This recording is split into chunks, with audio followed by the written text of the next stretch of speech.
Well, happy warm Friday, everyone. Welcome to another live lawn care Q&A. My name is Ron Henry, and I am here to help answer your lawn care questions. If this is the first time you are gracing us with your presence, welcome. Super happy to have you here. The way this works, really simple.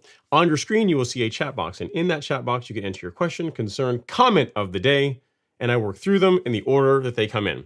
Sometimes I have the answer, sometimes I do not, but either way, we have a great time talking about lawn care. Guys, we're coming to you live on YouTube, Instagram, Twitter, and Facebook.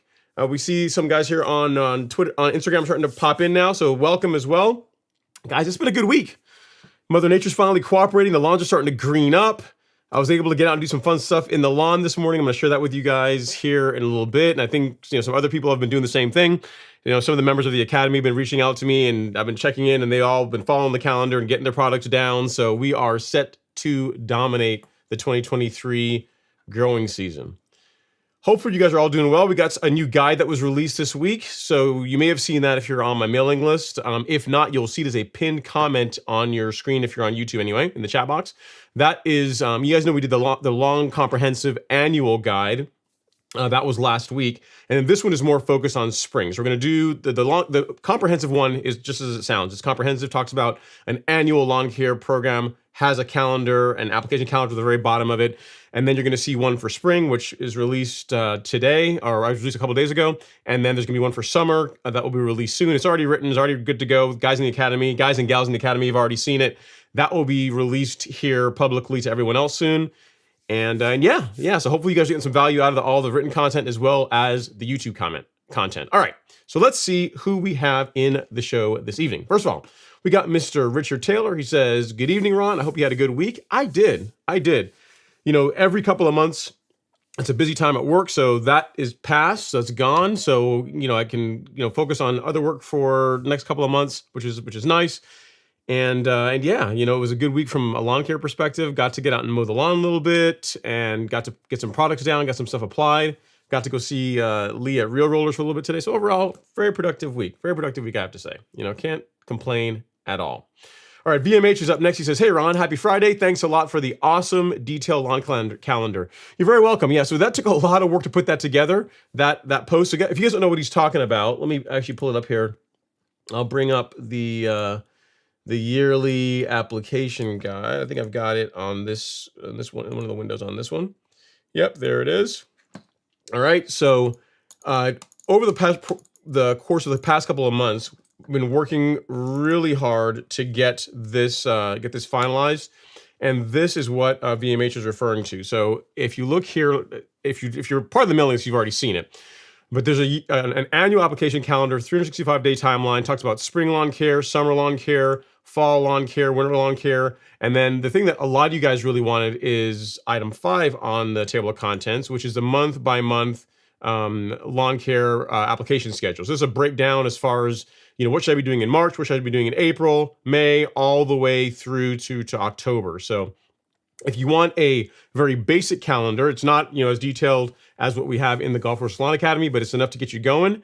That is on that blog post. So I'm glad you guys got a lot of value out of it. Again, a lot of work went into producing this, so I'm glad that you guys are enjoying it. And then to partner with it here earlier this week was the spring guide. So that is one that's just strictly focused on spring lawn care.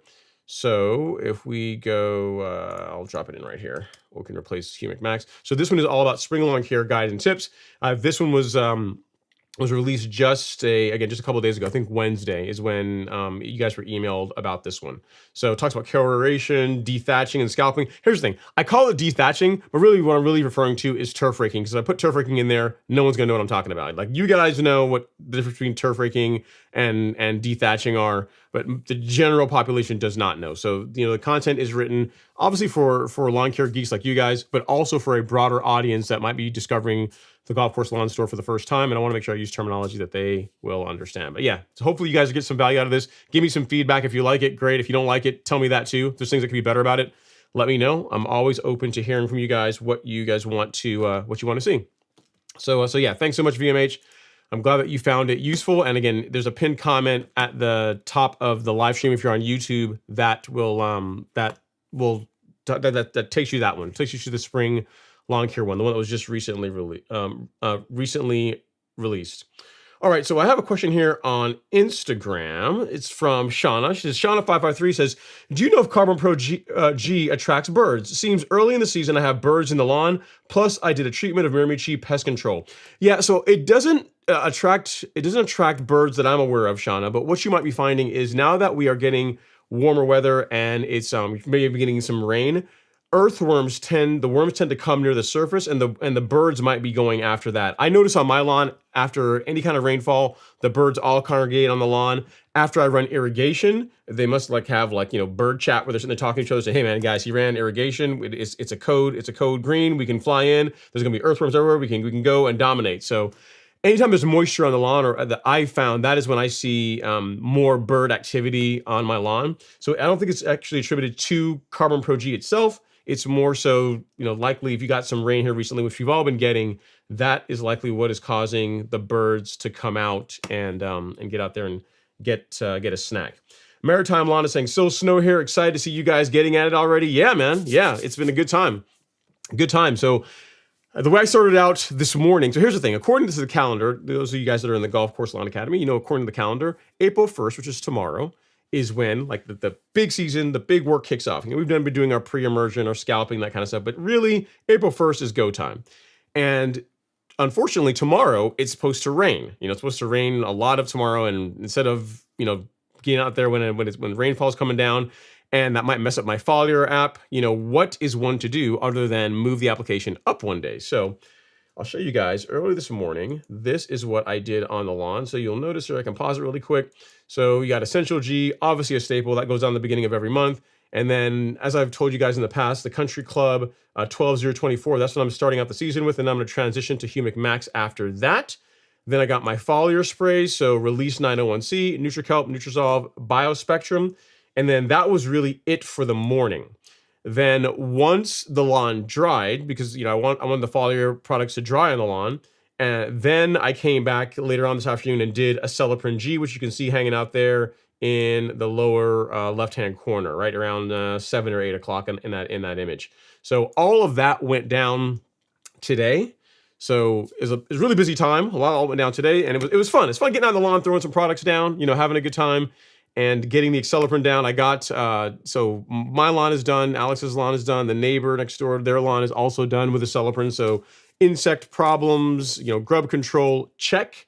If you're worried about having grubs in your lawn, get some Acelepryn. I also did a couple of YouTube shorts that I filmed, and then I had them all edited up and ready to go. So if you've checked YouTube, if you don't, outside the live stream, you'll also see some shorts that talk about really quickly how to apply Acelepryn. And one question, I had some notes here as far as questions you guys had here. So as far as the order of application for lawn care products, because that was that's a question I've gotten a couple of them in my inbox this week, and I'm sure if anyone new is watching, you wonder about that too. So you see all this stuff, right? You see granular products, you see liquid products. Like, what order do you apply that stuff in? And I'll tell you how I go about it.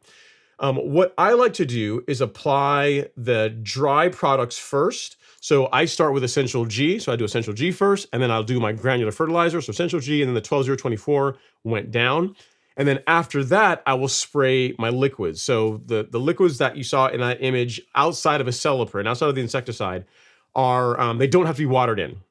They can work by foliar uptake. I mean, the Miramichi stuff, there's also an application for drenching, doing a drench app as well. But the way I like to use it, and the way that they recommend that the product is used, is as a foliar app.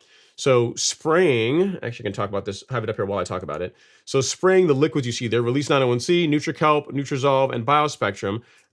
I spray those early this morning, allow the lawn to dry, and then this afternoon, I did my insecticide application, because that is something that's a product that, one, does need to be watered in, and second, really you want to use a larger droplet size whenever you're applying insecticide. So for Acelepryn, you use the flood jet tip. So I'll get over here. Used this tip. It's a white tip in my video, but it's this, basically this tip is what we used for spraying Acelepryn. So it makes sense to break those up. Now, can you mix them all together and spray them? Technically, yes, but if you've got the time, why not do the application as correctly as possible? So the foliar apps got done in the morning, allowed them on the dry, and then came back later on in the day with just applying just Acelepryn. And we're supposed to get rain tomorrow, so that'll get watered in. And at that point, Essential G and the fertilizer, the 12024, will also get watered in. So when it comes to fertilizer, or really any granular products, like as far as watering it in, if you get the water down within 24 hours, you're good to go. I mean, really, if there's gonna be rain in the forecast, just wait for the rain. I mean, there's no reason to run up your water bill running irrigation unnecessarily, unless you live somewhere where water's really cheap, or you've got well water or whatever. But typically, that's what I will do. I will apply. Let's say there were no rain in the forecast. What would have happened is I would have applied the granulars. I would have sprayed the foliar liquids, and then I would have either watered this evening, or more than likely I would have watered the following morning. So tomorrow morning I would just set the irrigation to run in the morning to water the fertilizer in. Essential G, you talk to Miramichi Green, they don't say that it has to be watered in, but given that it is a product that it's compost and biochar, it does need to get down in the soil profile. But they just say you don't need to rush out to water it in like you do fertilizer. So hope that helps. There was a video, a YouTube short that was published earlier today about that same subject, about if you're applying a combination of products, some granular, some liquid, how do you go about doing that? As a general rule, the dry stuff first, and then followed by the foliar-based products, so the foliar-based liquid products. And then anything that needs to be watered into the soil, you can do that last. Something that needs a larger droplet size, you can do that later on in the day. And as a general rule, if I'm going to spray, let's say I'm going to do fertilizer on the same days I'm also doing some spot spraying for weeds, right? For me, and again, it doesn't really matter, but for me, anything with side in it, so insecticide, fungicide, herbicide, I tend to do that last. There's nothing that says you can't go out and spray your lawn with herbicide and then go out and apply fertilizer. But why get out there and run around and walk around in a bunch of herbicide if you don't have to? Like, why? I mean, even though you're wearing your PPE, I know all you guys wear your PPE, but if you can minimize your exposure to it when it's wet, why not do that? So I tend to do insecticides, herbicides, fungicides last whenever I'm doing multiple applications on a day. And then anything that is soil-based, it needs to be watered in, I do last. So hope that helps. It's not the only way to do it. It's just how I do it. It makes logical sense to me. And hopefully the way I explained it makes sense to you guys too. And if you guys have a different way of going about it, let me know. Hit me up here in the comments of the live stream if you're in here, or you can feel free to leave a comment on the YouTube short that was published earlier on the order of applying lawn care products. I'd like to hear how you guys like to do it. So hope that helps. Next up, we have Mr. Richard Taylor. He says, I might need to figure out what's going on before I plant seed. Should I be worried that my phosphorus and calcium are high? So Richard got a soil test done, and he's going to do a seeding project, and he's worried about his calcium and phosphorus levels being high. Not really, Richard. Really, the thing I see a lot of, especially in soil tests that come out of Texas. I'm not sure where you are, but in Texas or certain parts of Texas, the calcium levels tend to be higher in that soil. I'm not sure why, but in the middle part of Texas, San Antonio area, Austin area, that soil tests that I get from that location, I tend to see higher calcium levels. There's nothing really to worry about. The thing with your phosphorus being high and your calcium being high, what that would mean is you would not want to go out and apply a product that's got a lot of phosphorus in it, or is going to boost calcium levels, if that makes sense. So in your case, if you're going to be doing a seeding project, and this already got answered in the live stream by Jason Harrison, he did a great job answering the question. So in the case where your micros were low and your phosphorus is high, then like a 1608, like Humic Max is a great choice. Pretty much any fertilizer where the middle number in NPK, the phosphorus number is 0, or very low, to where you're not putting any more phosphorus into the soil, is going to be a good fit because your phosphorus level is already taken care of. So if you were looking for some options, and again, Jason stole my thunder, but it's okay, Jason, it's okay. I'll take it, no worries. If you look for a good option, so you go to shop, lawn fertilizer section, and then like this Humic Max 1608, like this would be a good choice, or the Stress 12024. Either one of these would be good options, given that your phosphorus levels are already in the optimal or even the high level. If your soil levels were more balanced, if your NPK levels were more balanced, and you were looking for like a good starter fertilizer for your seeding project, that is where the complete 14714 would come in. I would not apply this though if you already have elevated phosphorus levels. There's no reason to add something that's going to boost that substantially like this fertilizer will. So either Humic Max or the Stress, and I believe you said you also had some micro deficiencies, so then Nutrizolve would be good. So either Nutrizolve and Humic Max, or Nutrizolve and the Stress. Either one of those is going to fit the bill. And yeah, let me know how the seeding project goes, and if you need anything else. All right, next up, and this is, guys, you guys will remember that the first part of the live stream, the comments get out of order. So this is him saying he was preparing for the lawn reno, and he got this is soil test results.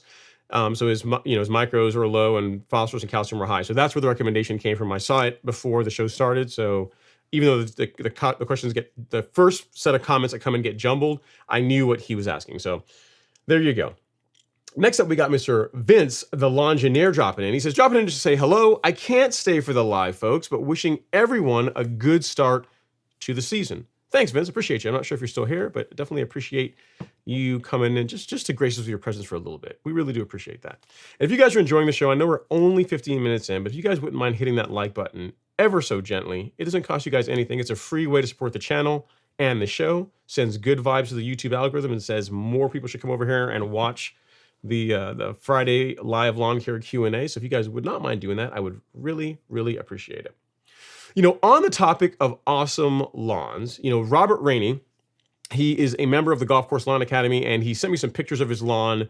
I think he joined last year. So he sent me some pictures of his lawn this time last year, prior to him joining the Academy, and then all the work that he's done over the course of the season last year, and then how his lawn looks this year. So he sent me a couple pictures. I want to share that with you guys. So let's see here. First up is, let me see if I can find it. The first one is this one. So nope, not that one. That's the piece de resistance. This is the first one. So this is on the left is his lawn. This was, he said this 2 days ago to me. So it was on the 29th, March 29th. This is his lawn on the left this time last year, which doesn't look bad. It's looking pretty decent, right? And then this is the lawn at the same time. I mean, it's March 29th, a year later, and you can see the difference in the appearance, difference in color. The stripe action is just looking really good. And then, of course, my man, not to be outdone, got out there with the John Deere and put some, laid down some stripes, gave it a fresh cut. Man, his lawn is looking good. I mean, Robert, hang on a second. Before I go on, your lawn's looking better than mine, man. I mean, in many ways, the student has become the teacher. You know what I mean? I mean, this is looking legit, man. I don't know what you're doing, but he did. So he did his mow, and then this is what the lawn looked like yesterday. He sent me a picture of it yesterday after he's done with his cutting. So that looks really good, man. Looking solid. And I double checked with him what he applied. It was the 901C carbon kit and Nutrizolve. So what he put on the lawn earlier this week was, I can make sure right here, I can show you, was this. So as far as the golf course lawn carbon kit, we have a couple of options. There is the Release Zero version, which you would buy if you have your own fertilizer of choice, your own vintage of choice that you like. And then Robert opted for the 901C version, which is essentially the same thing as Release Zero with fertilizer built in. So if you just want like a one and done, this is a great option. So he applied this, which is Release 901C, NutriKelp, and BioSpectrum, and he paired that with Nutrizolve, so with a micronutrient.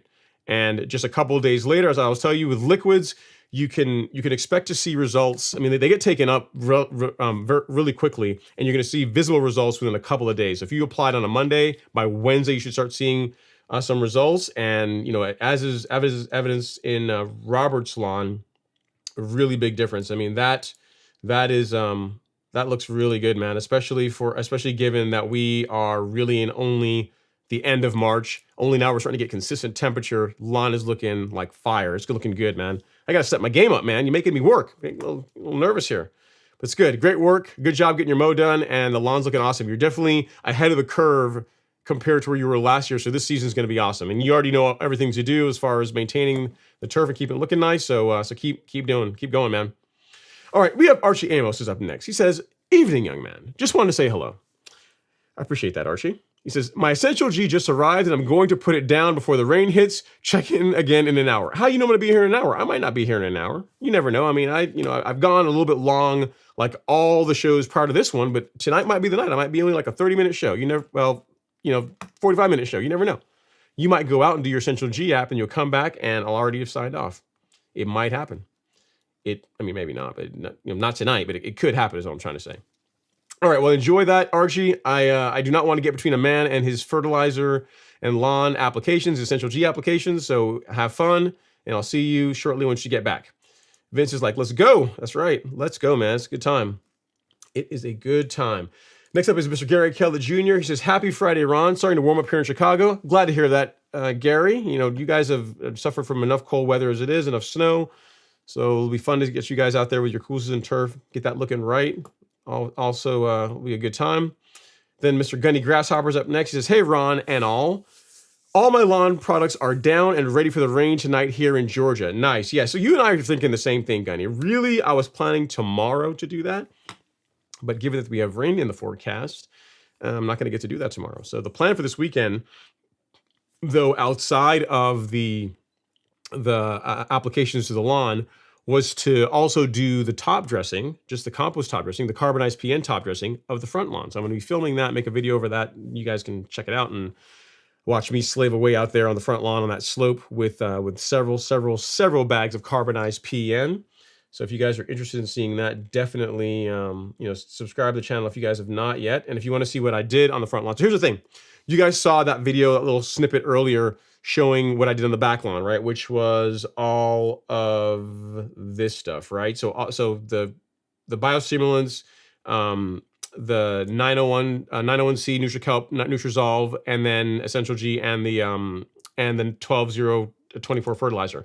On the front lawn, I'm going organic. So we're gonna play a game. We're gonna do an experiment, and we're gonna treat the front lawn this year. The only fertilizer, the granular fertilizer, is gonna get is the new Miramichi, the 444 organic. So I'm gonna be running that on the front lawn, along with the carbon kit. So as far as how the front lawn is going to look, this is what the front lawn apps are going to be. So you see the 444 that went down again this morning, on the front lawn only, and then the 901C, NutriKelp, and BioSpectrum. So that's what the front lawn is going to be fed with. You know what? I really want to get some Nutrizolve into the mix. I want to put a little bit of Nutrizolve in there, but we'll see. The app this morning did not have Nutrizolve. It was just what you saw in that picture. But you never know. I mean, as the season progresses, I reserve the right to introduce Nutrizolve, but that would be the only other product outside of what you saw there, and of course Primo, because the lawn's gonna get Primo. Everything gets Primo Max.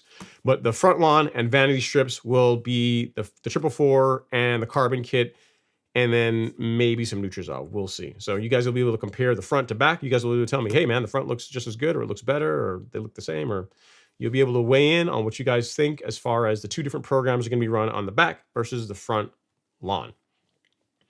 All right, so we have a question here in the gram from Shauna. She says, aerating for the first time soon. You are in for so much fun. You have no idea how much fun you are in for with your first time running a lawn aerator. It'll change you. It says, well, I need to scalp first. My plan is to go put down Carbon Pro G, humic acid, and fertilizer afterwards. Am I missing anything? Thanks as always, Ron. Not really. No, you're not missing anything. Do you need to scalp first? No. So if you've already, I'm assuming you've already scalped your lawn, or you're already mowing your lawn. If you're planning to scalp, right? Let's say you're planning to scalp this season, you can do that prior to doing everything else you're talking about doing. But as far as is scalping a necessary part? Is it a prerequisite to doing lawn aeration? No, absolutely not. But I'm assuming that most of you guys that have been watching the live stream or parts of the channel, a lot of you have been doing your scalping in March. You know what I mean? So I'm assuming you already did your main scalp and you've already started mowing the lawn. If that's the case, then no, I would just aerate it. And yeah, so you got the Carbon Pro G, humic acid, and fertilizer. Yeah, that's a great plan. If you were planning to scalp and you've not done that as yet, now's a great time to do it. Here's the thing I got to tell you though.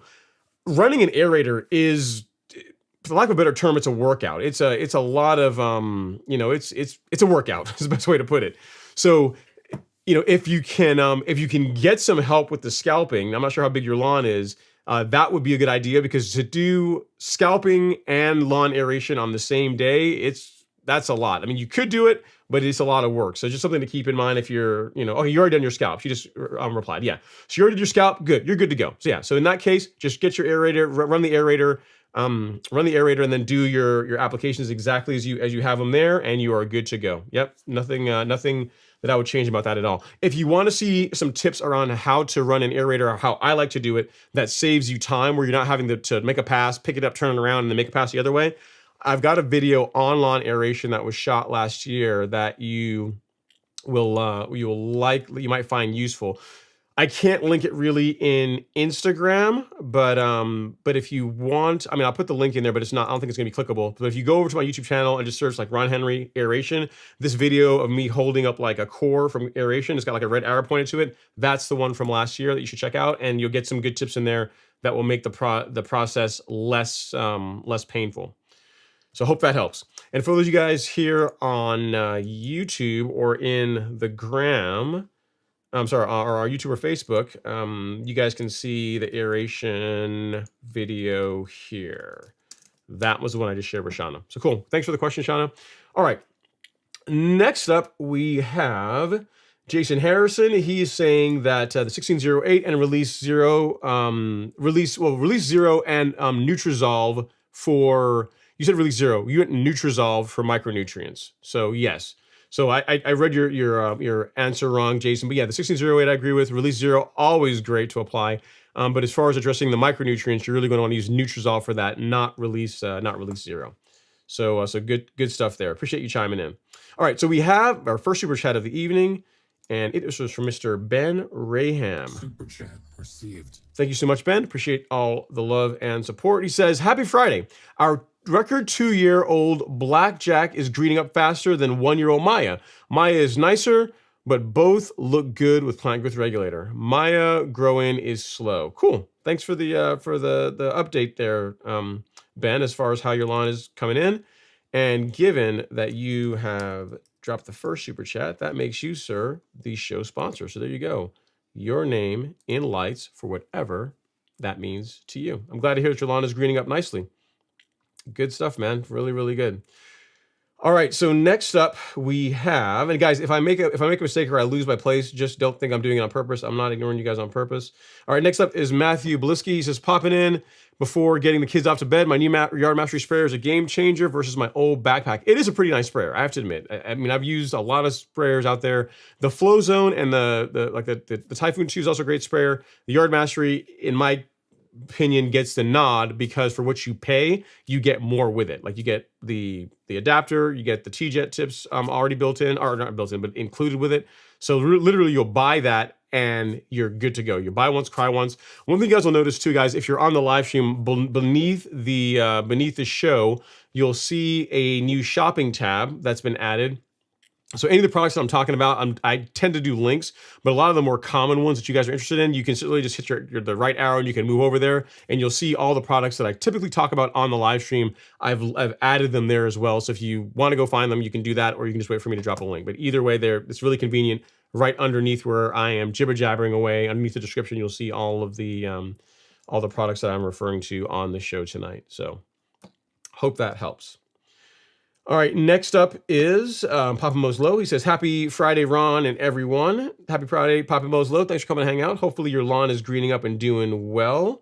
And then Paul Douglas is saying, good to hear, as my test shows high phosphorus as well. Time for Humic Max 1608. Yeah, I agree. So guys, an important part about a soil test, right? So a lot of times you look at soil testing from a standpoint of what can I apply to my soil, right? What inputs do I need to put into my soil? Another way of looking at it as well, too, is what do I need to emit from my inputs, right? So sometimes if you have, in your case, and Richard's case, you have ample levels of phosphorus, that lets you know that you want to choose a fertilizer, select a fertilizer that does not have phosphorus. So while we mainly look at soil test from a standpoint of, hey, I can buy these products and apply this to my lawn, I'm gonna put this stuff into it, you can also look at it from a standpoint of what nutrients to avoid because your soil does not need them. So yep, 1608 Humic Max will be a great fit based on the fact that you have high phos levels. And yeah, I think you'll enjoy the results you get with that. I have yet to have anyone that's used that product that has not enjoyed it. It gets rave reviews, both in email, and I think it's got most of the reviews actually on the store. So it's, it and Essential G get a ton of reviews, a lot of positive reviews. So there's that. And Matthew's back. He says, yep. He says, thanks for bringing such a good project to the DIYer. Yeah. So you got to keep in mind though that the Yard Mastery sprayer, I didn't invent that. That was Alan. So Alan Hain Lawn Care Nut. They're the ones that commissioned the making of it. I mean, it's a product that I believe in, so we offer it and sell it on the golf course lawn store. But it's not like I created that sprayer. So that's not mine. Can't take credit for that one. All right. Next up is James Kelly. He says, hope everyone is having a fantastic Friday. Yeah, James, it was a good Friday. I mean, really, tomorrow's supposed to be awesome, but Friday was really good. Got to get out there and play in the lawn, which is always fun. Got to do my lawn, Alex's lawn, neighbor's lawn. Got a bunch of stuff done. It was a good time. Good time. Now it's just for some rain to come in tomorrow, and just patience. Just patience, right? All right. Next up is Mr. Yamaha Gold. He says, "Hi, Ron. I just realized I didn't change my tips for applying Acelepryn SC today. Any wiggle room? I use the fan spray tip versus the flood jet tip." Okay, so here's the thing. Are you committing some cardinal sin by doing that? No. The big thing you want to keep in mind, Yamaha Gold, is if you apply the product, if you got the right amount of active ingredient over the right amount of square footage, meaning let's say you have a 4-gallon backpack sprayer, and if you mix it how I like to use a 4-gallon backpack sprayer, that 4 gallons will cover 4,000 square feet. If you sprayed the 4 gallons over 4,000 square feet and then you watered it in, you'll be fine. Ideally, the flood jet tip is a better choice because the droplet sizes are larger. It gets past the grass, it gets into the soil a bit better. Kind of like when you're applying pre-emergent. Pre-emergent isn't designed to stick to the leaf of the grass, it's designed to get down in the soil. So it benefits from a larger droplet size. But as long as you applied the correct amount of product over the right amount of square footage and then you watered it in, you'll be just fine. I mean, you just run a good irrigation cycle, quarter inch, maybe a little bit heavier than that, and you'll be okay. But in the future, I would just make sure you switch tips out because it's better. You're going to get a better result by doing that. It's for any soil-based apps, they tend to benefit from a larger droplet size than a finer one. So just something to keep in mind. All right, next up is Mr. Chris Koger. He says, I'm just getting into real mowing and unclear on rather the McLean 25 inch is the best way to go for my 22,000 square foot lawn. Established Bermuda grass with some slight slopes. Could use some advice. So, I mean, here's the thing. Any push mower across 22,000 square feet is going to be a lot, Chris. I mean, you're at 20,000 square feet. You're at half an acre, right at half an acre, thereabouts. That's a lot. That's a lot to push mow with any mower. So the McLean, is it a good mower? Yeah, if it's set up properly and it's sharp, you're going to get a good result with it. But the thing is, to cut 22,000 square feet, I'll put it this way. My lawn all in is between 11 and 12,000 square feet. 11 is like 11,700 if I actually measure it, and that's what it comes out to be. And it takes me about an hour to cut the entire thing. And that's the front and back lawn. And that's I'm about half thereabouts of where you are. So for you, push mowing, 22,000 square feet, you're talking about 2 hours conservatively. I mean, that's assuming that your lawn is wide open like mine. There's not a lot of stuff to mow around. You just put your tunes in and you just go. You just burn them through it, right? So the challenge you're going to have is when you get into the hotter part of the growing season, especially with Bermuda, it's really going to take off. And to keep it looking nice, depending on the height of cut you're going for, let's say you're cutting it at 3/4 of an inch. For the most part, you're going to be able to get by with mowing that every 2 to 3 days, right? Especially if you are using a growth regulator like Primo Max to slow down how quickly the lawn grows. But when you get into the middle of summer, there's a time period there like mid-June through the month of July, like a 6-week period where it's really hot and the days are long and the grass is just growing. It just grows more aggressively, even with growth regulator, where you're going to get on that every other day or at a max, every other day type mowing schedule. So that's a lot. That's a big commitment for 22,000 square feet. If you're planning to real mow the entire thing, it's going to look incredible. Don't get me wrong. I mean, if you've got the time to do it, by all means, just go forth and conquer. But just realize that you're talking about approximately 2 hours of mowing each time. And as you get into the growing season, it's going to be, it's not going to be, twice a week. It's going to be more like 3 times a week if you're using, especially if you're using, and that's assuming you're using growth regulator. All right. So just something to keep in mind. I mean, is it a good mower? Yes. As long as it's set up properly, you can be just fine. What I would say is I'm not sure if McLean makes a 27 inch. I don't know. But even a slightly wider mower like that extra 2 inches makes a difference. I mean, you'd figure, especially when you're doing 22,000 square feet, that's going to save you some passes back and forth by going to even a wider mower. So if you can get your hands on a 27-inch true cut, they're kind of tough to come by these days, but if you can find one, that would be good. If you can get your hands on a Greens Master, those are 26 inches. That would be good too. But yeah, the McLean's a fine mower, just as long as just as long as you know what you're getting into. What I would say is if you can commit, I'm not sure how your 22,000 square feet breaks out. But if you want the front lawn to look really nice, and maybe that's like half, maybe that's like 8,000 square feet or less, then maybe you'll try real mowing that, and you can real mow the back lawn less frequently. So I mean, I would just go into it knowing that at some point, unless you've got a lot of time, unless you've got several hours per week, that you're going to have to pick the part of the lawn that you're going to want to spend the time on and keep looking as nice as possible. And then you may have to hit the other one, the other part of the lawn, a little bit less frequently, which means it's not going to look as good. So just something to keep in mind. But if you've got the time, so I'm pretty sure everything I'm saying, I'm wasting your time by saying that, it's going to take 2 hours each time. If time is no problem for you, then yeah, it's a good mower. I would look for something wider though for me. If I had half an acre, that is when you're starting to get into like triplex, like the riding reel mowers. That's when you're getting into that level of, you sort of start looking at those. Assuming you have somewhere to park it, like that would be something that I would consider looking into, because I just think from a standpoint of you being able to consistently stick with it, push mowing, half an acre, a few times a week is going to it might get old after a while. So just something to keep in mind. So hope that helps. If you have not, I'm sure if you've gotten it as yet, but if you have gotten it, well, clap it up anyway, and just welcome to the world of real mowing. If you need anything else, let me know. Hopefully that was useful. Next up is Mr. Luis Ayabareño. He says, good evening, everyone. Ron, it looks like I may finally be able to put down my prodiamine next Monday. Temps are on the rise here in the Midwest. Nice. That's good, Luis. I'm glad to hear that the lawn, that Mother Nature's cooperating and you're going to get out there and start playing in the lawn. I know you've got your arsenal already assembled of products, so I know you're good to go. And yeah, get out there, get your pre-emergent down. You know the rule with pre-emergent. You know what I always like to say, when it comes to pre-emergent, a little bit early is better than a little bit late. So, if you're in the Midwest or an area where the weather, the temperature is starting to warm up, and you have no indication that you're going to get inclement weather like snow or hard freezing rain or anything like that. In other words, if you're not going to get a big temperature drop or you don't anticipate a large temperature drop, it's not a bad idea if soil temps, the average soil temps are in the high 40s trending higher, then get your pre-emergent out. I'm a big fan of getting pre-emergent out early. I've seen no negatives from doing that.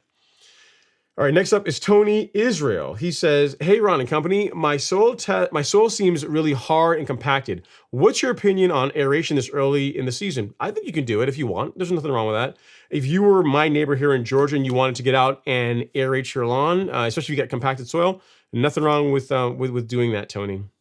Nothing wrong with doing that. Something to consider as well, too, you didn't ask about this, but if you can aerate and then plan for a top dressing, some point this season, that's also going to help with compaction as well. You do use like a nice sand soil blend for your top dressing material, and that will help, as well as far as with drainage, the drainage issues you can have with compacted soil. Like I always say, top dressing, it's really cool, right? The lawn, like this is what the lawn looks like right before the live stream today, right? This video is right before the live stream. You can see it's greening up nicely.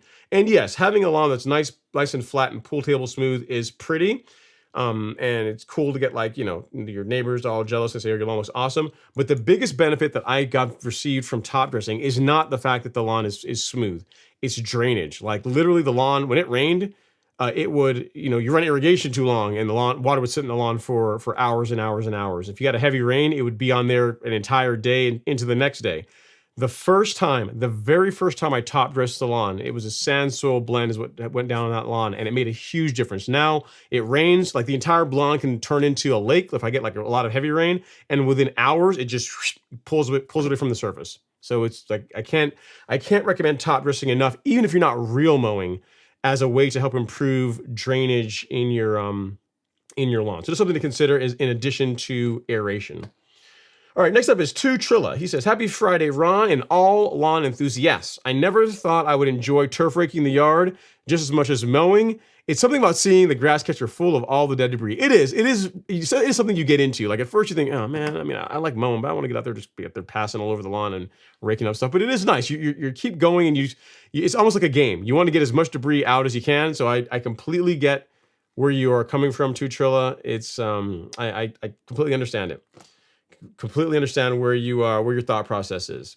All right, so we have another super chat. Let me get down here and grab that really quick from Mr. Dalvin Larry. Super chat received. Thank you so much for the super chat, Dalvin. He says, crisis averted, one turn of each adjustment screw and the noise went away. The issue was I was using the wrong paper on the cut test. Luckily, I haven't cut with it yet, only turf rake. Thanks again, Ron. I really appreciate it. So guys, so Dalvin is a member of the Golf Course Lawn Academy. He got a brand new Allet Sterling.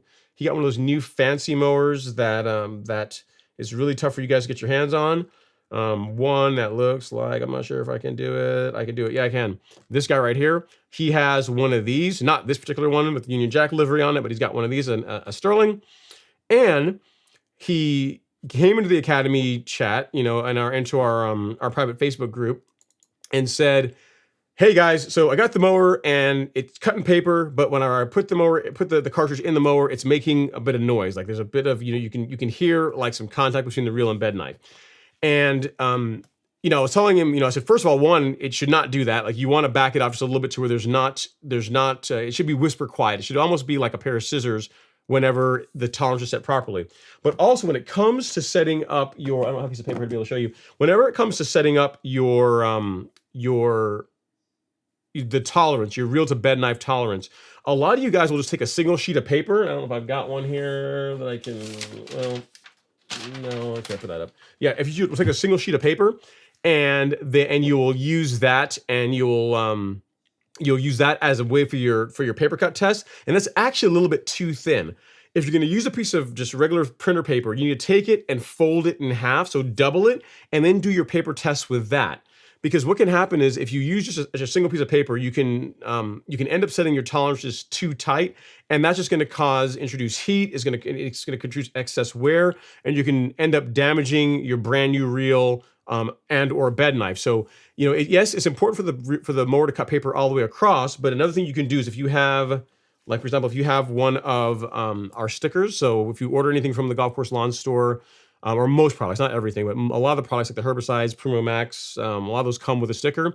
Like the backing for this sticker, I've got one, I can actually show you. The backing for this is actually thicker than a piece of paper, and you can use the backing of one of these, to test your cut across, to test how your tolerances across. Or just get a piece of paper, fold it in half, and then test with that.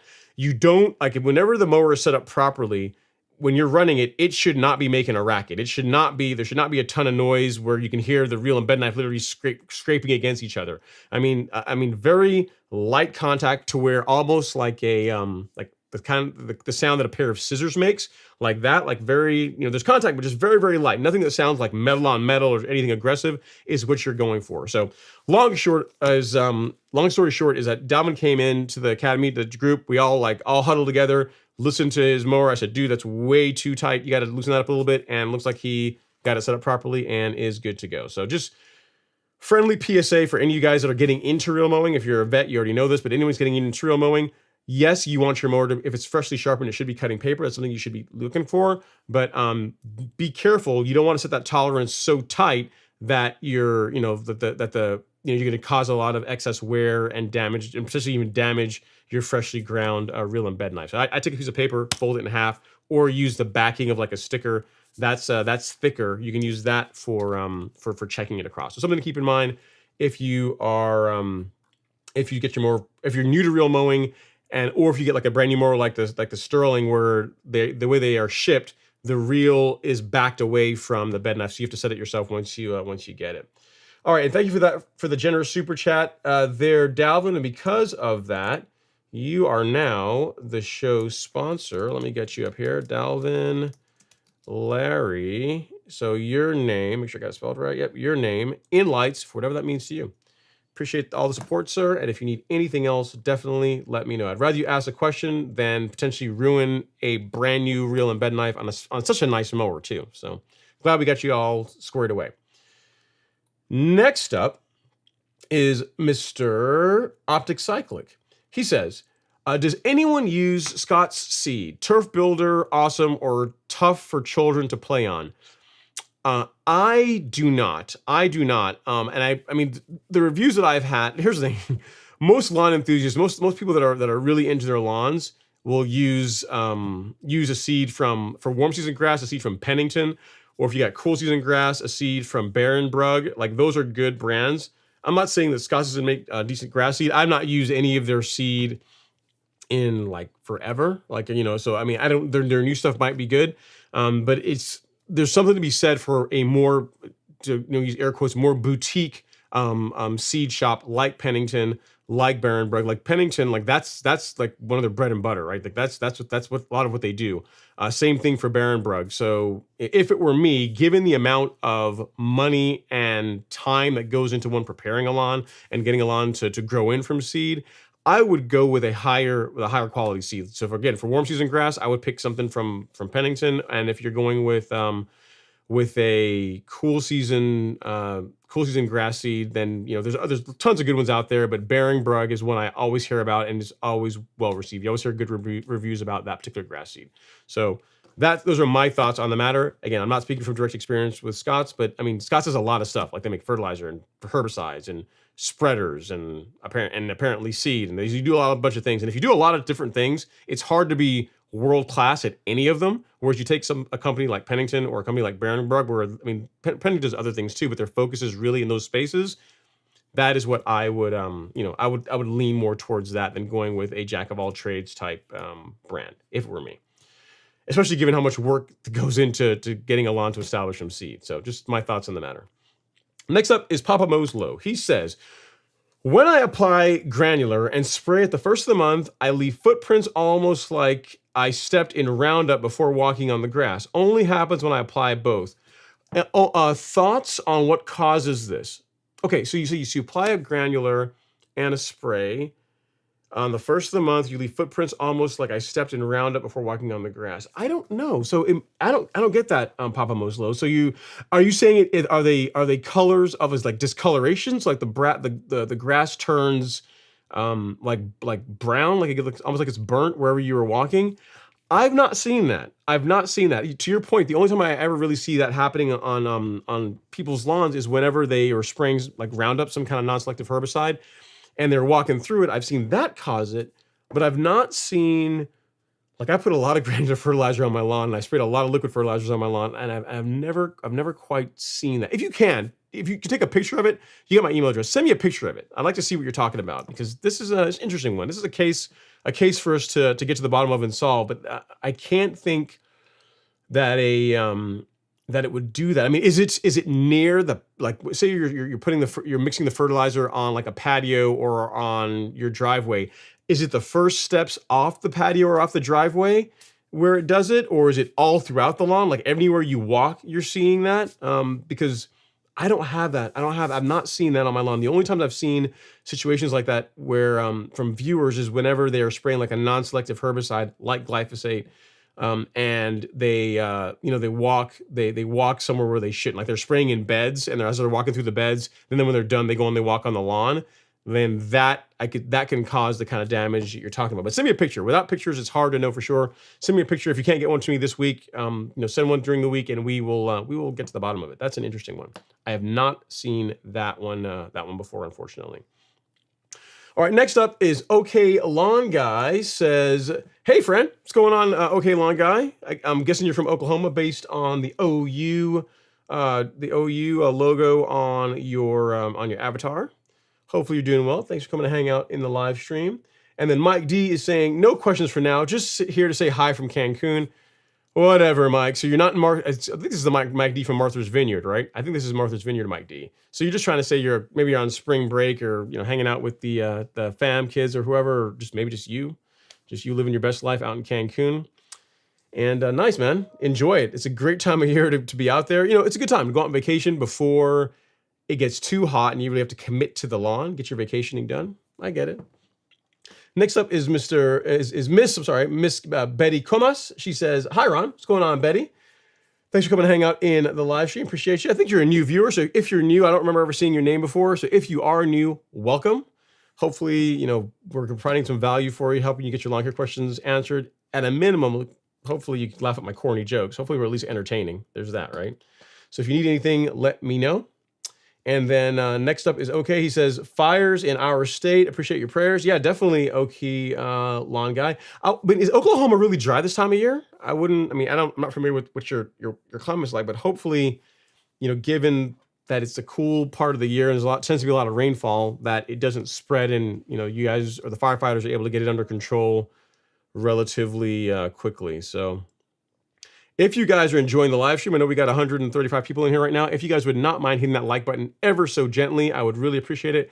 Costs you absolutely nothing. It's a great way to support the channel. So if you can come in and hit the like, I would really, really appreciate that. Robert Rainey's up next. He says, hello, folks. Hey, Robert, what's going on, man? I already showed everyone your cool lawn. I was showing them your lawn from, let's see, I did it in the wrong order again. So this is his lawn. Left side is Robert's lawn last year. The right side is his lawn 2 days ago this year, so the 29th of 2022, and now the March 29th of 2023, looking very solid. My man's out there running his John Deere, getting his mow action on, laying the stripes, and then the final result is that, looking really awesome. And as far as what he is putting down the lawn, he did the 901C carbon kit and Nutrizolve. So good stuff, Robert. Lawn looks awesome. Can't wait to see what you do this season. No Name is up next. He says, hey, Ron, in Grand Cayman. What is this? So have you guys, some of y'all in Cancun, in Grand Cayman, am I the only one in Georgia? Like, I'm the only one working? All you guys are out just chilling and just doing whatever you do? Man, gotta tell you, wow, almighty. In Grand Cayman, trying to see that island life. Okay, just have a great show, and I will catch it on the replay when I am back. Let's get those likes up. Also, let's see that green update. Yeah, so I just showed it there, no name, but if you want to see, I can give you a full update. This is the back lawn. This is right before the show. This is this afternoon. You can see it's starting to green up. I'm not on Robert Rainey's stripe action level, but bear with me. I'm gonna catch him. I'm coming for you. I'm coming for you. Don't you worry. That the green is coming. The mean green is coming. I like the depth of color that's coming in there, and I will be out there, right up there with you soon, Robert. So enjoy the lead while you have it, sir. Enjoy the lead while you have it. All right, next up is It's Audacity. Says, I just put down my 12024. So did I. I did mine earlier today too. Before the stream, and wow, the granules are so small, I can barely see them spread. Yes, so they are very small. The prill size of the 12024 and the complete, the 14714, is an SGN, or a size guide number, of 80. So it's a greens grade fertilizer. So to put it in perspective, like showing it like this doesn't really put it in perspective, right? So this is the stuff that he put down, the stuff that I put down this morning. But to compare it, this is what your standard fertilizer looks like. So this is what you'll find at some online fertilizers that you can buy online, and also you'll find the big box stores. And you compare that to the Stress 12024 and the complete. So this is a 80 SGN fertilizer, and this is a 210 SGN. So for you guys here on YouTube and Facebook and Twitter, so you can see the difference. This is like your standard fertilizer prill, which is fine. There's nothing wrong with this if you have higher cut lawns, higher cut turf. And then this is a finer prill that you can use that's really better suited for, it can work on all grass types. So if you have tall grass, St. Augustine, you can use this. If you have a golf course lawn where you're real mowing at really low heights, this will also work well too. And if you're splitting the difference between these two, you've got my go-to, the one that I primarily use on my lawn, which is Humic Max. This is an SGN 150, so you can compare this to those two. This is the really small, and then this is the in-between small, and this product this works great. So it's much smaller than what you see in the 210 SGN, and this, again, you literally apply it and it just disappears. Like, you don't see the fertilizer prill hanging out on the top of your, your lawn, potentially burning your grass if you don't get it watered in. It literally, you apply it and it just disappears. So yeah, It's Audacity. What you are seeing as far as what you experienced the 12024, where you put it down and you don't really see it, that's the way it's supposed to be. I mean, they're very, very fine prill. The idea is that it doesn't do you a whole lot of good sitting on top of the grass. It needs to get into the soil for it to work, and a finer prill is what helps facilitate that. So glad that you got yours down. Good job, sir. Good job. Next up is T Winnings. He says, hello, T Winnings. Thanks for coming to hang out in the live stream. And he says, next up we got Rex Mills. He says, do you have to have a reel mower to get the desired stripe action? You do not, Rex Mills. So a reel mower, especially one with a rear drum, is going to produce better stripes because you've got the front roller rolling the grass down and the back roller also rolling the grass down. And also, like, the pretty much you've got two rollers, and the weight of the machine is supported by two rollers, so it does a very good job laying the grass down. So when it comes to stripes, whenever you look at the stripes on a lawn, so we'll look at, you know what, I'm not even gonna use my lawn, because after looking at Robert's picture, I feel a little bit inadequate. We're gonna use Robert's lawn as the example, because, frankly, his lawn looks better right now. So if you look at Robert's lawn, right, because it's the better looking lawn of the two, you see the dark stripes? The dark stripes are the grass that is laying towards us. So from our vantage point, the stripes that are darker are the grass where the passes were made with the mower coming towards where we are looking. The lighter stripes are the stripes where the mower are made when the mower was mowing away from us. So really, any mower that has a rear drum, or some people will take, if you have like a rotary mower, you'll see some people will take like a piece of PVC pipe and they'll weigh it down, and they'll attach that to the back of it, and they'll just have that dragging behind the mower, and that will help like lay the grass down, and will also help produce stripes. They're not going to be as defined as the stripes you'll get with a real mower, because it's mainly a function of weight, and also the fact that you've got like literally the entire weight of the mower is supported by these two big like a big drum in the back, and then a front roller. So from a standpoint of just being able to put more weight on the grass and really lay it down, really get it to lay down well, a real mower is going to do a better job than a rotary traditionally. But really the only thing you need for stripes are some way of laying the grass down. So if you have a mower that has like some of them will have like a skirt on the back, and that will kind of as you drag that across the grass as you're mowing, that will help create stripes. But I'll show you here as well, like Toro. Let me see here. Toro actually made, there's like for some of their mowers, there's actually like a striping kit that they make for some of their walk behind mowers. So let me see here. Yeah. So here you go. So like this, take a look at this. This here, yeah, this is the Toro striping system. So this is, we get some pictures of it. This attaches, I'm not sure if it'll attach to other mowers. It attaches to the back of Toro mowers. But if you see that essentially attaches to the back of the frame of a rotary mower. And essentially what it is this has a roller in it. So we've got a better picture here. Yeah, so you see that's the back of a typical rotary mower, and it's got this weighted roller in the back of it. And as you mow, it lays the grass down, and you get a look like that. You see? So as you can see with this guy, what I'm talking about, as he's mowing. So where we're standing in this picture, how the sunlight is hitting the grass from our vantage point from this picture's taken. You see he's mowing away from us, and those stripes are lighter. And the paths that he made before are darker. So the darker stripes, the grass laying towards you, lighter stripes mowing away from you. So you can use something like this, or you can make one. There's some videos online of some other YouTubers that I forget his name. The guy, I think he's out of Chicago too, or somewhere in the north, somewhere up north, where he made a video on how to actually make your own striping kit for a rotary mower. So if you're looking for doing that, you can, in other words, what I'm trying to say is all you need to do is a way to lay the grass down. And a real mower is going to do the best job, but you can also get good results as long as you're able to, you put a striping kit on it, or use like a, or just make something yourself. Again, I've seen people use PVC pipes they fill with like concrete to get it nice and heavy, and just literally, it doesn't even roll. Literally, it's attached to the back of the mower, and it just drags like behind the mower as they're making their pass, and that produces stripes because it helps lay the grass down.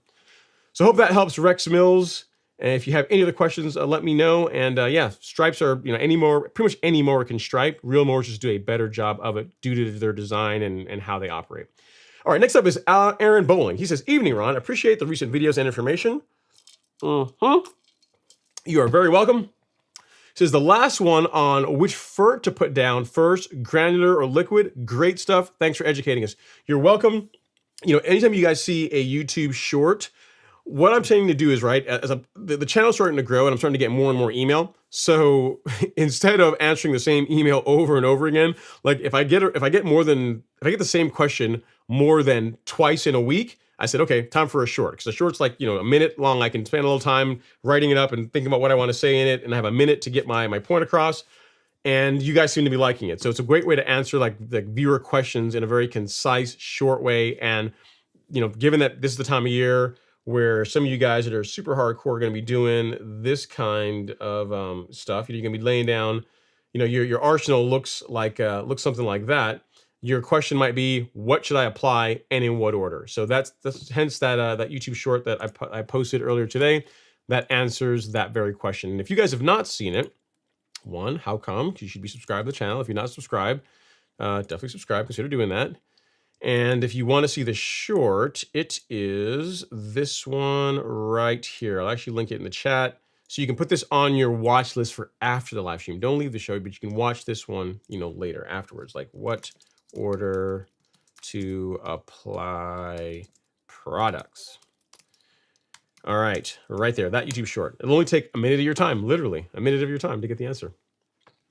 All right, next up is Daniel Ferreras. Let me check here really quick. No comments or anything from the folks on the gram. You guys are quiet tonight? Okay. No problem. Next up is Daniel Ferreras. He says, "Rain today, rain tomorrow. Sunday app for the first fertilizer and biostimulants is questionable due to wet soil. Thoughts?"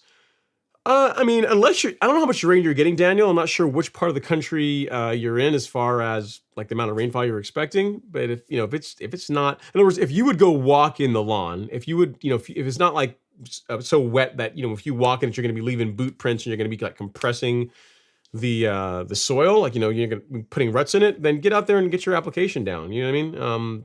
once you have, if you have a window of 4 hours, thereabouts, 4 hours of dry weather, you can do your foliar sprays. So get that stuff applied and just allow it to dry on the lawn. Because literally today, that's what I did. This morning, I got up, got my granular down, got the foliars down. So the 901C Release Zero Biospectrum Nutrizolve.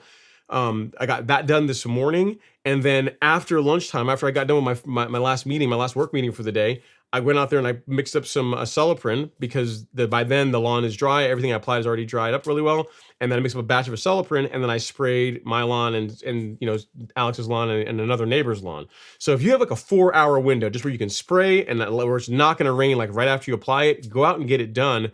And then you're good to go. In other words, you don't need like the entire day of dry weather. Like the stuff dries pretty quickly, and it is taken up by the plant relatively quickly as well too. So I don't know where you are in the country, but I'm just saying that don't hold out forever as far as wait. It has to be like an entire day or 2 days of perfectly dry weather before I spray my liquids or apply my fertilizer. So honestly, if you can find like a patch, if you can get like an hour period where it's not raining and rain's gonna be coming, that's a good time to at least get your granular fertilizer down, right? Because that's free water. Get it watered in for free. So there is that as well too. All right, next up is it's Audacity. He says, with the 12024 with being so small, have you found issues with not enough coverage or/slash overlap at bag rate versus heavier rates or liquid apps? No, not really. So as long as you set the spreader calibration properly. So for the 12024, I set my earth weight to 9. I put it at a setting of 9 on mine. And that produces a good result. I'm able to do, like this time I only did just the back lawn. So I still have quite a bit of material left over. But as long as you set the calibration properly, and then what I do is I tend to do my fertilizer passes about 8 feet apart. So whenever you make, and if you were watching my YouTube stories this morning, you would have seen that. But if I make a pass in the lawn, you'll be able to see the tracks that the broadcast spreaders that you're using leave. What I found with the Earthwave, based on the way it throws, because remember, it's throwing to the front, but it does a really good job also throwing to the sides as well. So with this, by making your passes about 7 feet apart, you're getting not too much overlap to where you're going to have hot spots, potential burning, but I find I get very good coverage by doing that. By 7 feet or so apart, 8 feet apart between passes, that does a good job as far as throwing the material and making sure you get a nice even coverage. So no, I don't have any issues where there's not enough coverage based on bag rate. As long as you set the spreader calibration properly, there's no problem at all with that. And he said versus heavier rates or liquid apps, same thing. So with the liquids, the overlap is a little bit closer. It's more like a 6 foot, like 5-6 foot overlap, because the 110 degree tip, it depends on how high off the turf obviously you're keeping the tip, but I find like a 5 foot overlap that works fairly well in between passes when I'm doing my foliar sprays. I'm a pretty tall guy, so so with me I get about a 5 foot swath thereabouts with with my liquid fertilizer passes. So as your question is Audacity, no, I don't have an issue with either of those as far as not enough coverage or overlap. And hopefully that tip I gave you as far as with your spreader, if you have an earthway, I mean a Scotts is probably a little bit different, but with an earthway 7 or 8 feet apart, and you can tell when you look at the tire tracks of your last pass, you move over, you can say it's about 7 feet. Doesn't have to be like dead and that's perfect, but 7 feet or thereabouts, that's going to get you good coverage based on how that broadcast spreader throws product. So hope that helps, sir. If you have any other questions, do let me know. All right, Mr. Mike D from Cancun is saying, Ron, after I put down a barrier to separate yards from encroaching neighbor's grass, do I use glyphosate to kill the common Bermuda or sod, cut it out and replace it with Tifway 419 sod? I mean, it's up to you. You could use, if you really want to kill, if it's in just one area and you're going to kill like a straight pass across, then glyphosate alone is not going to do it. It's going to take a couple of rounds of glyphosate to kill Bermuda. if you mix glyphosate with Fusilade 2, that will do it. I have found that to be, in my testing, both like here locally and also like the Real Rollers Turf Park and other folks that are on like some of my followers on YouTube have done the same thing, have tried it. It's an excellent, like as far as like a one and done for Bermuda grass, glyphosate and Fusilade 2 does a really good job. 41% glyphosate. So not like the stuff you're going to find at big box stores. Like you got to get like I use a product called Aeration. Like that will do the trick. So if you're mixing those two and you're using that to get rid of the common Bermuda, then that can work. But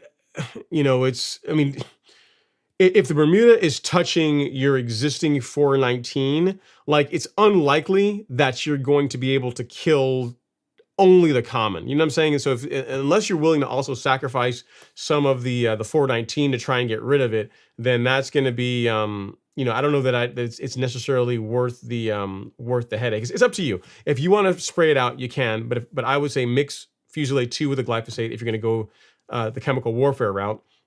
And a sod cutter, it's going to grow back, man. I mean, Bermuda is incredibly tenacious. It's really hard to get rid of. So if you're really trying to take all precautions, you could spray that area that you're going to kill off with the Fusilade glyphosate combination, and then come back with a sod cutter and cut the dead grass, cut the dead area out. Like that should really do a good job getting rid of it as much as possible. And then if you want to come back in with 419 sod, you can.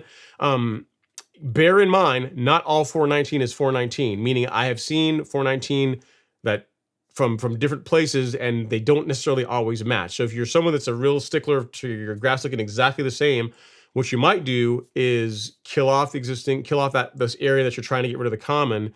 And if you're going to cut it out, you can cut it out, but then consider plugging it with your existing grass. Now that's a slower process. It's a more long-term process, but you're practically guaranteed then that once it does grow in, it's going to match your existing lawn. So it really just depends on your patience level and what you're after. What I'll tell you is make sure you also use some kind of a physical barrier, like cardboard, to keep that spray where you want to keep it. You don't want any drift getting over into the grass you want to keep. So yeah. So hope that helps. Gave you some stuff to think about. Sounds like a fun project, and whatever barrier you're using, it needs to be a really good one, because Bermuda, I mean, unless you're going down 8-10 inches, like it goes like well beneath the soil, you're gonna the Bermuda will just go from their lawn and just come right back in. So if you're only going down 3, 4, 5 inches, 6 inches, that's unlikely to be enough. You need to make sure it's a good physical barrier beneath the surface to help minimize the common spreading into your hybrid. And then again, if the common oftentimes if it's not sterile, then just the seed heads could blow in, and there you have it. There's also that too. So something to consider, that you might be fighting. This might be an ongoing thing, is what I'm trying to prepare you for. It's not going to be a one and done type thing. So you may have to ask yourself whether it's even really worth all the headache. Something to think about, Mike. While you're sitting in Cancun, drinking a cocktail or whatever you're doing there, just hanging out, living your absolute best life. All right. Next up is we have Always Bermuda here on Instagram. He says, bought my 3 bags of Humic Max. Thank you very much. Appreciate the support. He says, put some down today with my first ever Lesco spreader. Ooh, high dollar. Okay. All right. I like it.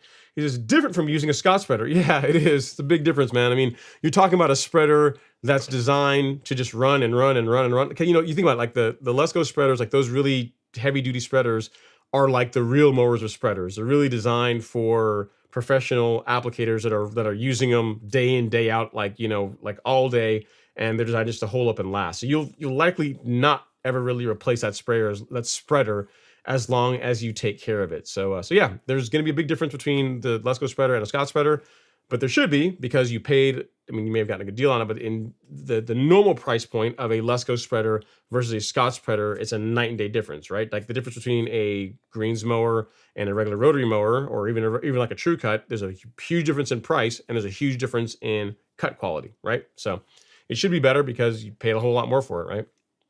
So congrats on the new hardware. Nice, very, very cool. Next up, we have Wayne K. He says, happy Friday. Question. I sprayed my Celsius Certainty combination about 3 days ago. Okay, although I don't need to mow as yet. How long should I wait? Because these weeds, including some POA, look unaffected so far. Okay, 3 days, too soon.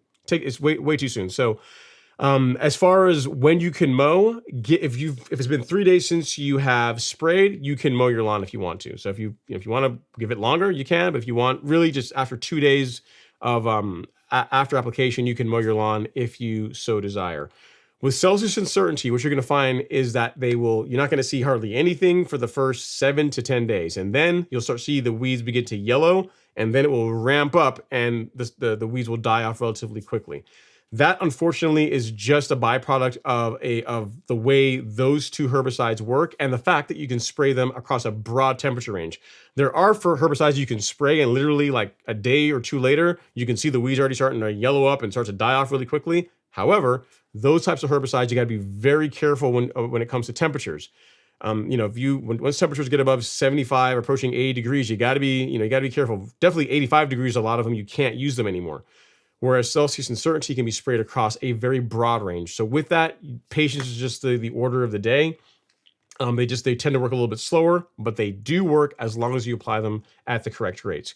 What you'll find, Wayne, is if you use, say, just Certainty against sedges, so against, like, say, nutsedge or kalinga, in the middle of the summertime, within a week, you're going to see a difference in color. So, for example, take you back here to the golf course lawn store. If you go to shop in the weed killer section, if you look at Certainty, and then you go look at, this is some nutsedge that was between my lawn and the neighbor's lawn that was bordering both our lawns.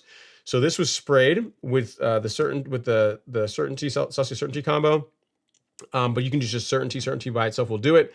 And then 7 days later, this is what it looked like. So this is how it looked before, and this is what it looked like just 7 days later. But mind you, this is in the summertime. This is when it's hot and everything is growing more aggressively. So herbicides just work faster. They work better when the plant is growing more aggressively. All right. So to answer your question, 3 days is way too soon to even be looking at it. Don't even bother. Like, don't even like pay attention to it until, this time of year, 10 days to 2 weeks. By day 14, you should start seeing some yellowing, and then it will begin to really die off. But to answer the question you asked, you can mow now if you want to. No problem at all with doing that. As long as you give it 2 days after your post-emergent herbicide application, you're good to get out there and mow. All right, next up is Trav Smitty. He says the like button is free, guys. It is free. Think about it. Think about how many things can you do in life that cost you nothing and can unselfishly benefit someone else. And the like button is one of those things. You can touch that like button. It's a free thing to do. Costs you absolutely nothing. Move a mouse, move a trackpad, a little tap, and you're good, right? All right, next up is Andrew Stockdale. He says, "Hey Ron, we've got some bad weather coming our way here in West Tennessee. Did get a little bit of fertilizer down today to slowly help wake up the yard. Thanks for all the knowledge." You're very, very welcome, Andrew. And sounds like you did exactly what I would do. Get out there and, you got the rainfall coming. Why not take advantage of all that free rainfall to water the fertilizer in? So if you're going to be applying a granular product like Essential G, like your granular fertilizer, why not get it out? April, tomorrow's April 1st. It's go time as far as the lawn care season. You can even tell, guys, because you start watching commercials. You're going to start seeing commercials like Scott's commercials, Truing commercials, like even the lawn care providers and the companies that sell lawn care products are starting to air their commercials now. So that's also a sign that it's go time, right? And if you're in the Southeast, temperatures are now going in the right direction where April is like the official start of golf course lawn season, where you're doing your granular biostimulants, your insecticides, so like your grub control. You can do that now if you want, and so there's plenty of stuff you can be doing, Andrew, even though you have some rainfall coming your way here soon over the course of the weekend. Next up is Optic Cyclic. He says YouTube is starting to look like an attractive to children as a career. Are YouTube and your store your only income, or do you have another job as well? I have another job as well. So you must be new to the channel, Optic Cycling, but I my profession, like what I do for work, is outside of lawn care and answering all you guys' questions. Is I work in the information security space. So my background is in technology. So ever since '96, which is crazy when I say it, It's time flies, man. So I've been working professionally in tech since '96. And everything from doing like system administration work to I used to travel a lot as a field engineer, like in doing cable system work, like the Unix systems that ran cable plants. I would do that kind of work, and then I transitioned to information security.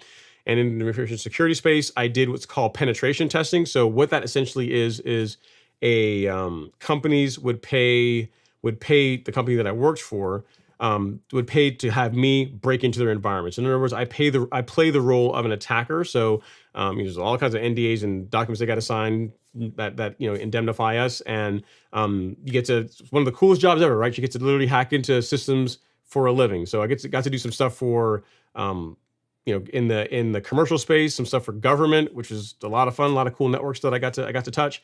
And then now here in recent years, in the last, I don't know, probably 5 or 6 years, I've transitioned to the defensive side. So now instead of being a person that breaks into networks for a living, I help defend networks. So that is what I do as my day job. Hence why I have a solid background in technology and that kind of stuff.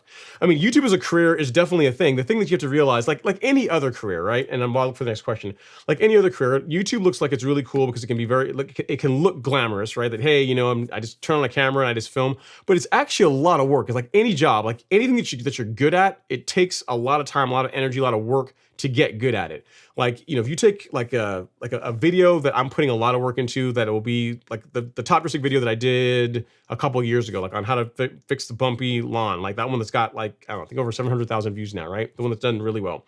Like you approach that video where literally you'll spend, it's probably like a week doing the scripting and rewriting it different ways of what I want to say, what I didn't want to say, how I want the flow of the content to go, and then shooting all the B-roll, right? So going out shooting all the small stuff that you see, like a bucket, the spreader, like the leveling rig. Like you're shooting all these different scenes, all these different little pieces of content, right? And that you then put together in this storybook, and then you assemble it and go through many rounds of edits and show it to people, get their feedback on it, and then go through many more rounds of edits again, put a music track to it to where it's fun to watch, and then you publish it. So it's a lot of work. It's not just turning on a camera and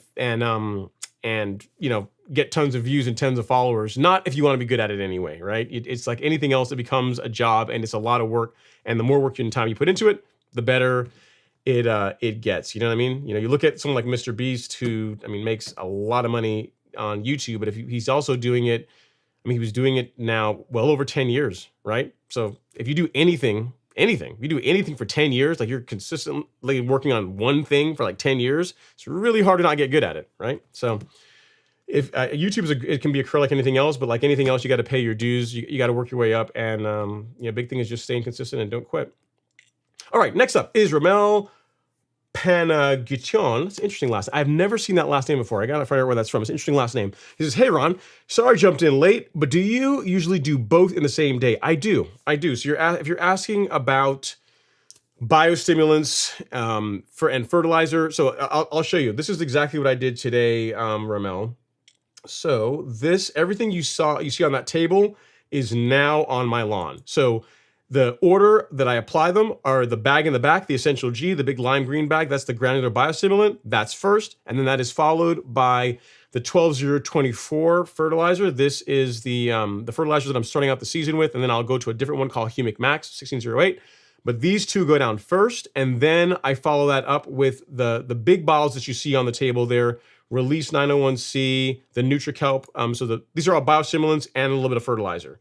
And then Nutrizolve being a micronutrient. So all of that stuff went down this morning. And then later on in the day, once that had dried, I came back with that little bottle you see there in the lower left-hand corner with labeled Acelyprin. Like that got applied later on once the initial liquid fertilizer and biostimulants dried. And then once it rains tomorrow, those will get watered in, and we win, we profit, right? Everything is good. So yes, you can do them all on the same day. And as far as the way I do it is not the only way to do it, but hopefully it makes sense that you would do the granulars first, and then you do the liquids afterwards. Because think about it, the granulars have to be watered in. And yes, even though your backpack sprayer really isn't putting out enough water to water it in, it makes sense to put down the granulars first on relatively dry grass, so it's not sticking like, getting it all over the grass leaves. Like, you want granular to be in the soil, not on the leaves of the grass. So dry grass is not going to hold on to fertilizer prill as easily as wet grass will. So hence I do my granular, my dry stuff first, then spray liquids, and then I will water it in or just wait for it to rain. So hope that's the logic behind why I do it the order that I do it in. So hope that helps, Ramel. You can do them all on the same day, and there's a YouTube short that's linked in the chat that where I actually talk through that I published earlier this morning. So hope that helps. All right, next up is BK Yemo. He says, in San Antonio, etc., we are sitting on limestone shelves. Limestone equals calcium carbonate. Yep, that's it. So, literally, to your point, San Antonio, Austin, a lot of soil tests from Texas, you're seeing, like, the calcium levels are always elevated.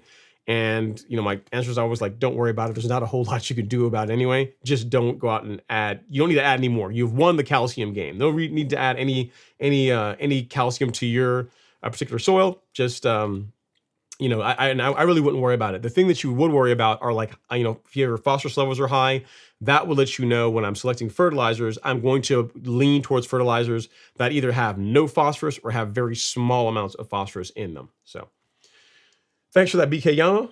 And next up is Richard Taylor. He says, is there any way I can send you my soil test results? If you ask really, really nicely, really nice, and with a cherry on top, I promise I'll look at them. If you ask real nice, I might be convinced to be able to do that, Richard.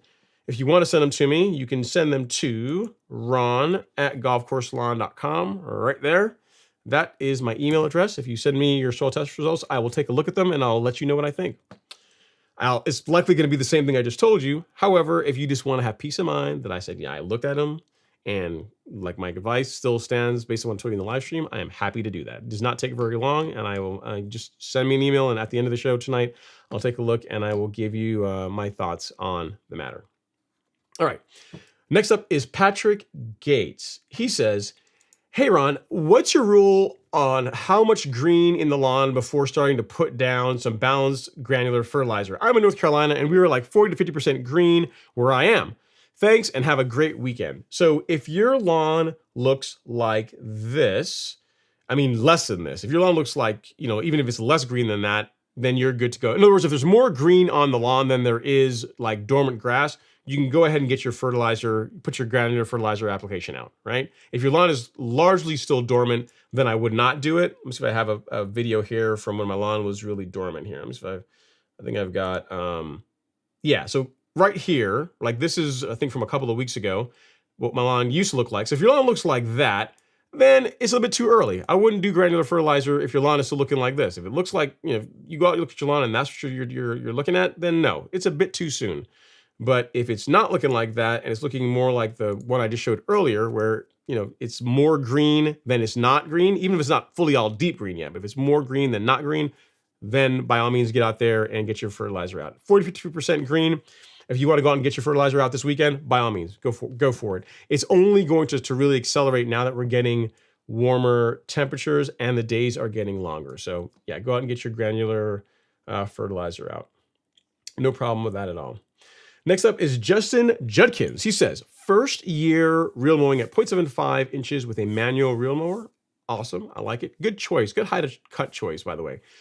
How necessary do you think having a verticutter will be with a manual? Is turf raking okay to do on Bermuda as well? When, how often for each? So yeah, so if you're out there regularly reel mowing with your manual push reel mower, your lawn would benefit from verticutting once you get towards like the end of May timeframe, right? Because what tends to happen is when you're mowing right now, because you likely scalped and the lawn was thinned out a bit, and when you're mowing now, the lawn hasn't really started thickening up again as yet. What you're going to find though is as that starts to happen, you will get scalping in areas that you did not get it before. So a way to help prevent that is to do a light thinning out of the lawn throughout the season. A couple ways you can do that is, one, you can scalp it again, but most people don't like to do that because it doesn't look great. Like the lawn looks kind of ugly, right? It turns yellow. Or you can verticut. As far as the frequency for verticutting, once per month I find is enough. So once per month, the end of every month is good. So you could do your first verticut the end of May, the next one end of June, and the next one end of July, and then August if it's necessary, right? So once a month is normally enough for when it comes to verticutting. And then when it comes to turf raking, once per week is what I would lean towards. Can you turf rake Bermuda? Yes, you can absolutely turf rake Bermuda. Bermuda, the general rule is to not go too aggressive with it, right? So with turf raking, a little bit and often is better than like, dropping it down really low and getting like carving channels in the soil with the turf rake. Like, don't do that. So just don't be too aggressive with it as far as how you set up the turf rake. And then once a week, once you've got a lot of the debris initially cleaned out, once a week is enough. So if you can, carve out time to where, you've got an extra, as say if you were me, you have an extra hour one day in the week to run the turf rake and then mow, then you're good to go. In my case, I tend to do it on the weekends because that's when I have more time. So normally it'll be after karate. So I'll go to karate on Saturday mornings typically. And when I get back, I'll get out and I will turf rake and then I will mow because that's the day when I have more time. And the rest of the week, I just mow. So once per week for turf raking and then once per month for verticutting. All right, so hope that helps, Justin. If you need anything else, definitely let me know. And we have the maestro is in the house. He says, had aeration done today? Depressing. 90% of the cores were less than an inch long. Would I stress the lawn too much to get it done better again? I need to look like a pack of dogs, like ran all over it or made a big mess all over it. No, it's not going to hurt anything. I mean, I don't know how many passes they do. Like whenever I run an aerator, I mean, I really beat the lawn up pretty aggressively. Like I'll make the NASCAR track in one direction and then you can make it in another direction. In other words, you can make it like lengthwise and you can go perpendicular to that if you want as well too. There's nothing wrong with that. I mean, the lawn's going to recover from it. I mean, obviously the more you beat the lawn up, the more cores you pull, the longer it's going to take to recover, but Bermuda will tolerate it just fine. So what I would say is this: the next time you do it, if you're going to be doing it yourself or you're going to get another service to do it, maybe that has like a deeper, deeper tines, it'll penetrate a little bit deeper, is if the soil is a little bit not, you gotta be careful with this, not like soaking wet, but if you can water, say the day before they come to where it's a little bit moist, that's going to help the tines penetrate a bit deeper. You don't water the day of because it tends to make a bit of a mess if you do that, but you want to water before you core aerate. Typically the day before, then you core aerate the next day and you get a better result with that because it's a little bit softer, the tines will penetrate better and you will find that you'll get a better result. But if you want to go back out there and run it again, it's not going to hurt anything. Not going to hurt anything at all. Great question. Next up is DeMarculus Thompson. Actually, no, wait, first we have a super chat. Let me get down here and grab that really quick from Mr. Wesley. I see here, Mr. Wesley R. I can do that really quick. Super chat received. Wesley, he says, a nice avatar picture, man. He says, hey, Ron, what is a good grass type you recommend for filling in my Bermuda around trees/shady areas? Lawn is thinning out in those areas in Georgia. Yeah, so not Bermuda.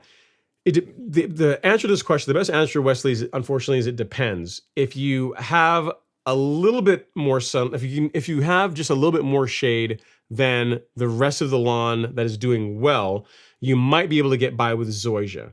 The problem is with that is that zoysia is not just going to stay put. Like it's going to, like if you put zoysia under trees and say it does well, it's still going to be drawn to where there's more light, where there's more sunlight. So what I'm saying is that it's unlikely that the zoysia is just going to stay there. It's also going to start spreading into your Bermuda, and you're going to end up with like a Bermuda and zoysia lawn. So, if you want to go with like a fescue, like fescue is not like a creeping grass. It doesn't spread like a lot of our warm season grasses do. So if you want to go like a fescue, that could work okay. Or the area that is where it's just consistently thin, you could put like, you could turn into a mulch bed. You can put like some kind of decorative grass or plants there that are more shade tolerant. You could do that type of thing. Or something else you could try is if you can cut the trees back a bit, so not necessarily cut them down, but just cut them back a bit to raise the canopy to where more direct sunlight can get in that area, you might find that could improve how the Bermuda does in that space. It's unlikely to be as good as the rest of the lawn that's getting all the sunlight, But if you can raise the canopy of the tree a little bit, that might help the Bermuda to do well, because really, zoysia is an option, but the problem is zoysia is not going to stay put. It's not going to be just in that one spot. You know what I mean? It's gonna stay. If it does well in the shaded area, it's going to do also well, even better, where it's got more sunlight. So I don't want you to fix one problem and create another problem without really considering what could happen. So a fescue could work. That's not going to make that's not going to spread around too much. And then, or just some kind of decorative plant that you can put down there to kind of dress it up, make it look nice, or turn it into a mulch bed. Like, put like a bit of, mulch, rocks, something to make the area look nice, but not grass. Cause most grasses do not like shade. Like, there are some that, like, the fescues would do better with shade than other grass types, but Bermuda, as you're finding out, just doesn't do well with any kind of shade. So I would try that first. Before we introduce another grass type, I would try, like, if you can, trimming the tree back, raising the canopy, doing all we can to get more sunlight into that area, and see if that improves the situation to where you can, you can tolerate it, you can live with it. So that's my thoughts on the matter. Hope that helps. Really do appreciate the super chat, and appreciate you also coming to hang out in the live stream for all the support. So thanks so much for that. All right, next up is Demarculus Thompson. He says, greetings, Ron and crew. Can you speak to the multi-purpose 402 with liquid iron fertilizer versus Nutrizolve? Yeah, so the 402 is not one that I use on my lawn. There's the reason why that's even on the store is because a viewer liked it. They liked it and they asked me to carry it. And I pretty much carry it, and it is pretty much just for them and a handful of folks that actually like that product. The reason why it's not a good comparison against Nutrizolve, because Nutrizolve is purely a micronutrient. It has, let me actually show you here. We can go over to a couple of things. One, Nutrizolve, let me go to the lawn fertilizer section, so I'll show you. All right, so Nutrizolve is purely a micronutrient. So it has your, let me get in here, bring the label up. You've got your boron, copper, iron, manganese, molybdenum, a little bit of sulfur, and a little bit of chelated zinc, right? So it is all about improving micronutrient levels in your lawn. Now, if we go over to the 402, which I think is on this page, I put it over here because probably anyone ever gets it. If you look at the makeup of this guy, right? This has a bit of magnesium, a bit of iron, and a bit of manganese, right? So what this basically is a liquid fertilizer, and it has some of their seaweed product, their I think they call it Cytogrow. So it's basically a very light fertilizer with a little bit of Cytogrow and a little bit of a kelp product and some micronutrient.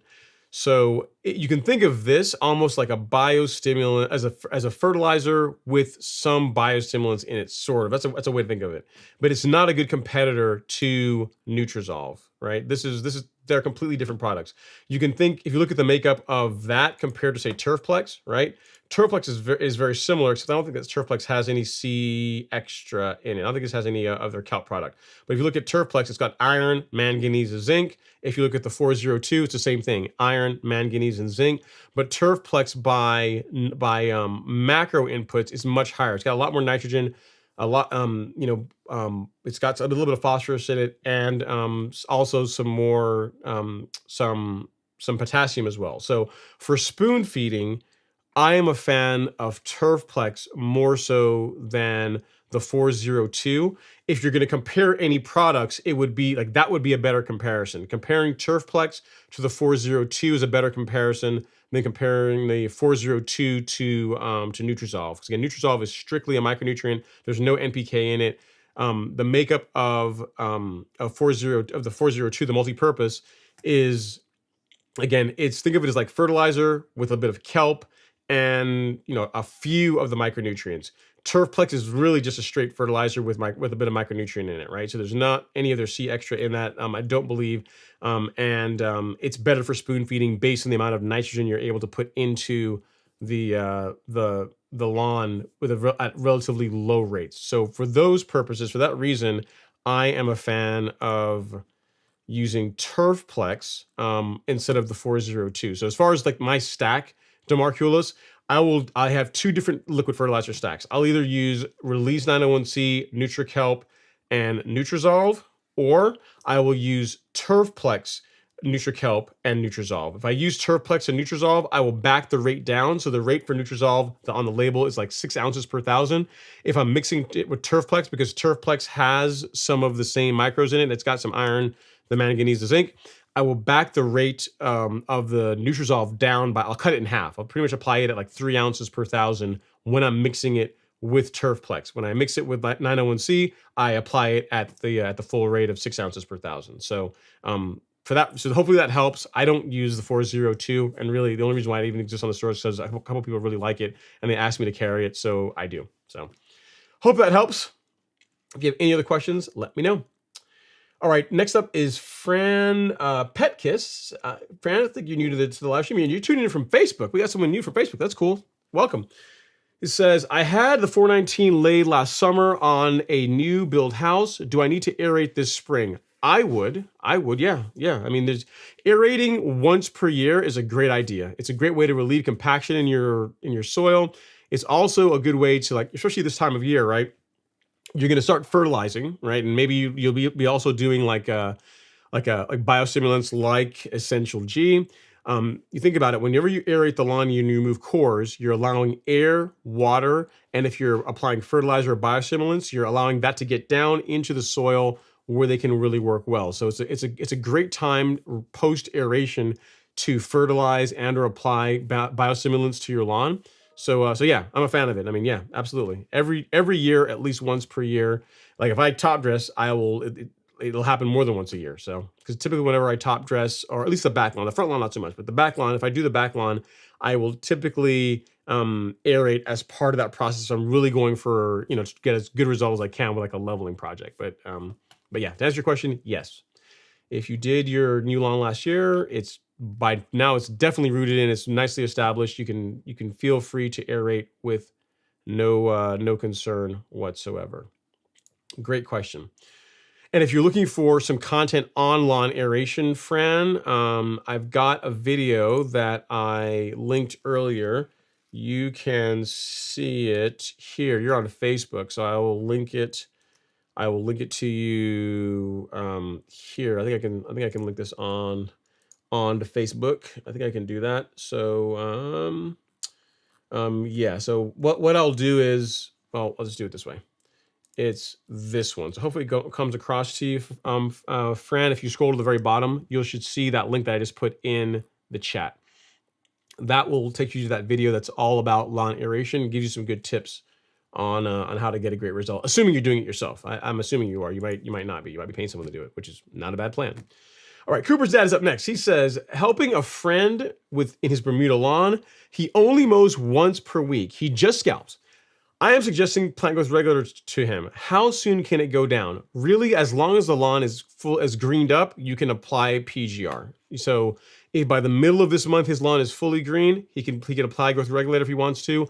I always tell people to wait until the end of April and let like May 1st be your first application. Like if you're in the golf course Lawn Academy, that's what you're going to see on the calendar. Not because that's a hard, fast rule, is because it's a rule. It's a suggestion that works across the broadest number of range of lawns. Right? If you're in Florida, you could be using growth regulator, like you might use growth regulator like year round. You know what I mean? Because in some parts of Florida, if you're south of I-4, I think it's I-4 that runs through Orlando. If you're south of that, if you're like Tampa area, then your lawn really, it may slow down a little bit, but it never really goes dormant, right? So in an area like that, you're already using growth regulator if it's something you want to do to help reduce the amount of mowing you have to do weekly. So Cooper's out of the way. To answer your question, yes. So get your neighbor or yourself or both of you a bottle of Primo Max. And yeah, as soon as the lawn is fully greened up and he's mowing it regularly, then he can get out there and apply it. If you want a very good blog post, not that I'm biased or anything, but a good blog post all about growth regulator and some tips on how to get a good result with it, then go to the Golf Course Lawn Store, go to the blog section. This is going to be renamed soon, guys. I'm going to change this to guides soon, but for now it's called blogs.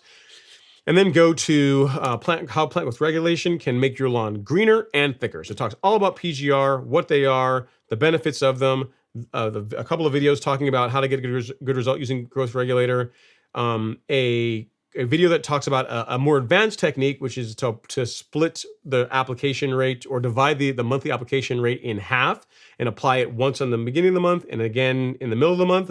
And then, of course, there's also an explanation here that tells you how that works. So the video explains it, and then there's also some written content that explains how I like to do it as well too. And it's a short read. It's 5 minutes to read this if you're slow. Not that long, but packed with tons of good info. You and your friend will, your next door neighbor will get some benefit. And just because I know you probably don't want to go over and find it yourself, I will link it in the chat for you right now. So hope that helps. All right, next up is Robert Wallace. He says, happy Friday, Ron. It's go time. Just finished applying my products. Nice. I salute you, sir. Excellent job. Good job getting your lawn products down. It kind of like, you're probably like me, Robert. We are all planning for the weekend, but you know what? Mother Nature threw us a curveball. So what do? We adapt, we overcome. Instead of like saying like, well, what's going to happen? It's going to rain on Saturday, so now I just can't do anything. So no, we just move it back a day, right? You got to adapt. Got to make sure we get the lawn's got it. You got to feed that green. So if it means doing it a day early, so be it. So be it.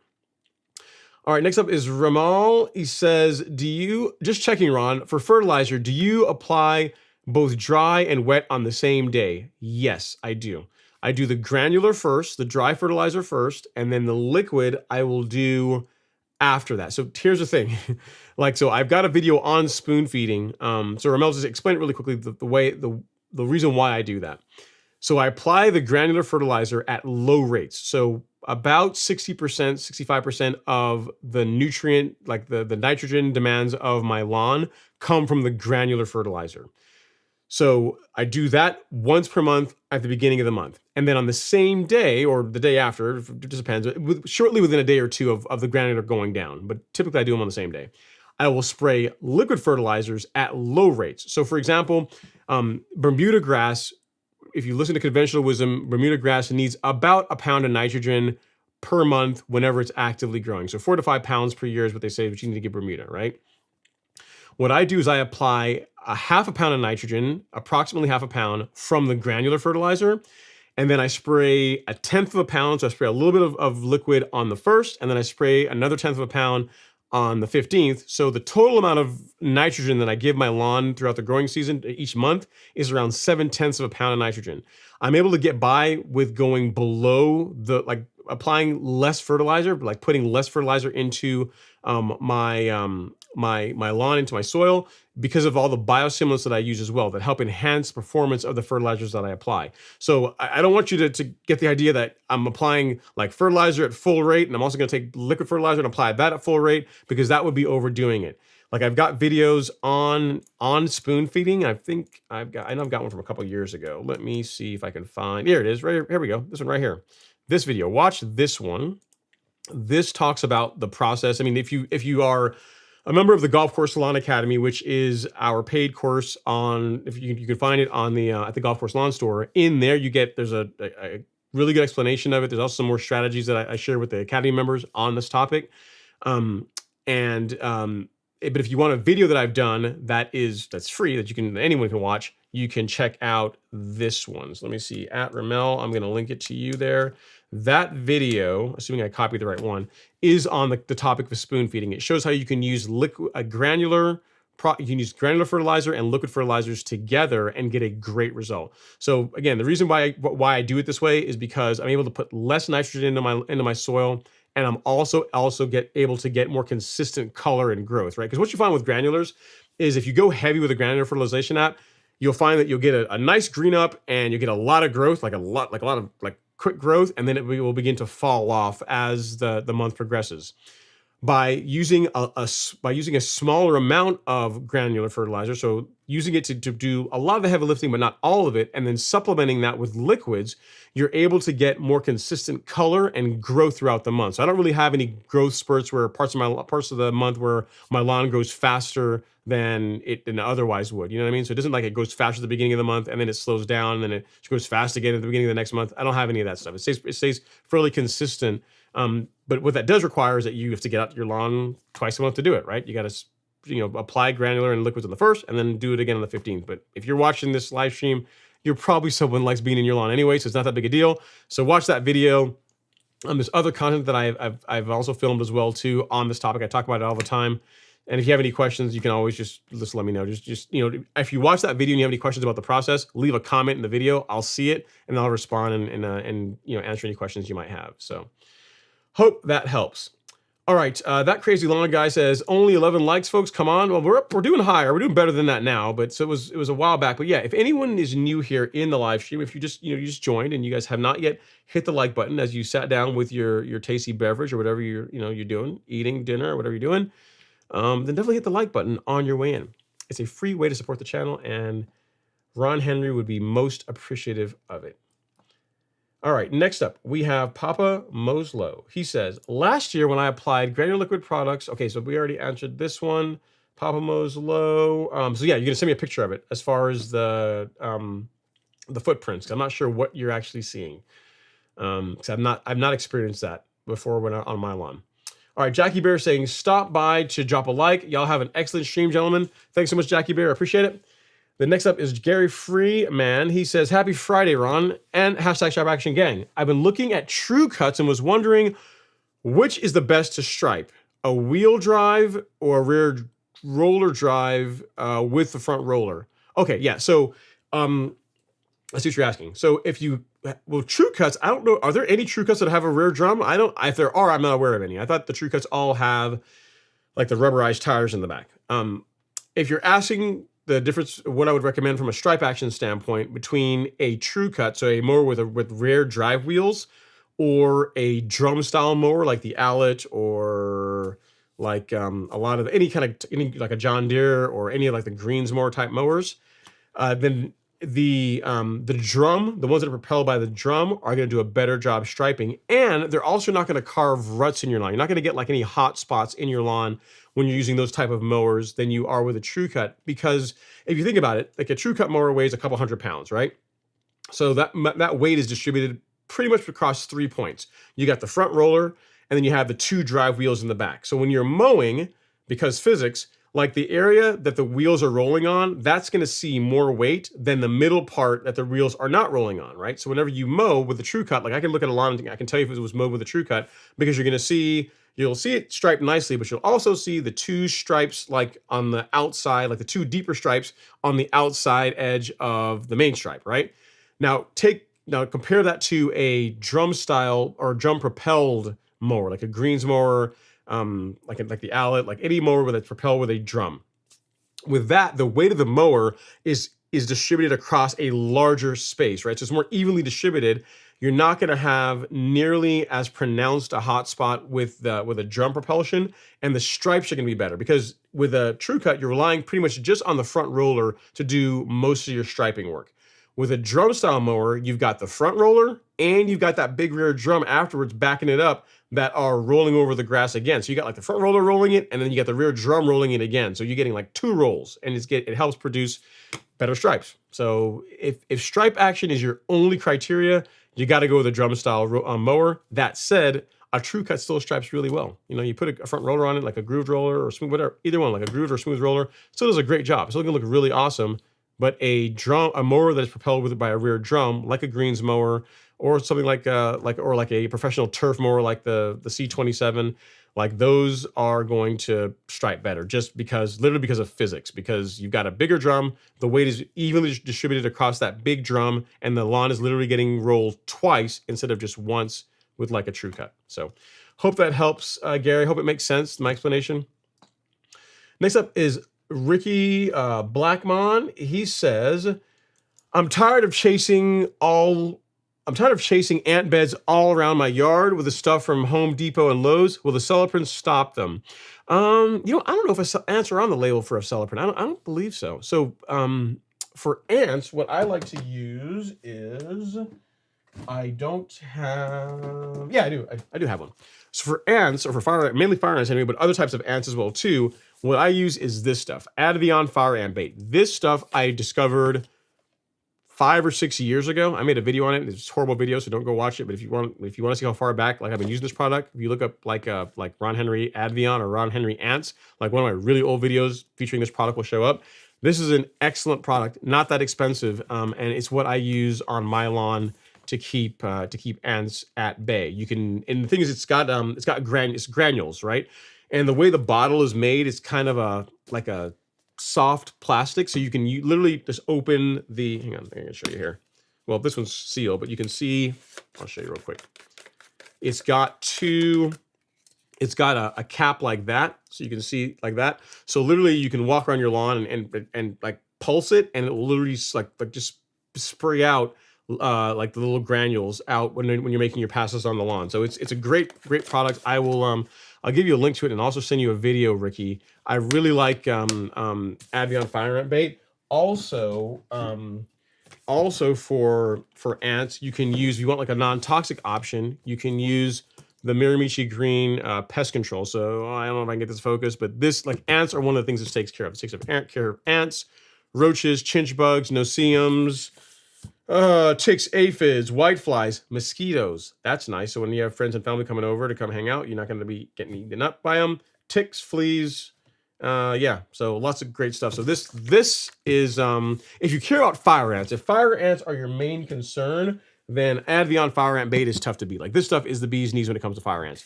If you're looking for a product that will kill ants and also be like, it's non-toxic, that you can spray around, like literally you can spray your patio furniture with it. You can spray the patio. I mean, literally it's a non-toxic product. And as soon as it dries, you can re-enter the area. So good example, if you have friends or family coming over, say this weekend, you could spray this in the morning. It'll be dry within an hour, and then everyone comes over, and you're good to go to enjoy the area without any mosquitoes or other just annoying insects around. So, and unlike like some of the more synthetic insecticides, due to the way this works, like the bugs that it targets, the insects that it targets, can't really form a resistance to it. So I would highly recommend this if you want like a good catch-all insecticide that's also non-toxic. But if all you care about is fire ants, Advion Fire Ant Bait is tough to beat. So I'll show you here where you can get the Miramichi pest control. If you go to shop and then you go to the fungicide insecticide section,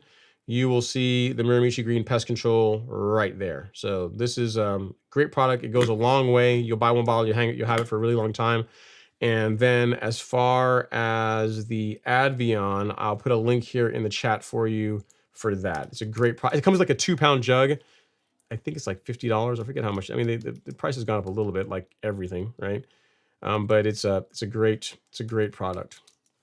Great product. You'll like it. If all you care about is fire ants, Advion. If you care about ants, roaches, and a bunch of other stuff, mosquitoes, get the Miramichi Green pest control. That is what I would go with.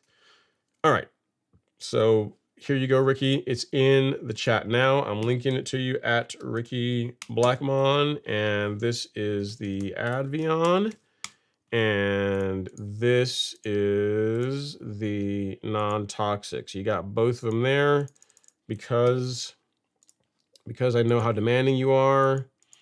There you go. There you go. As far as both. All right.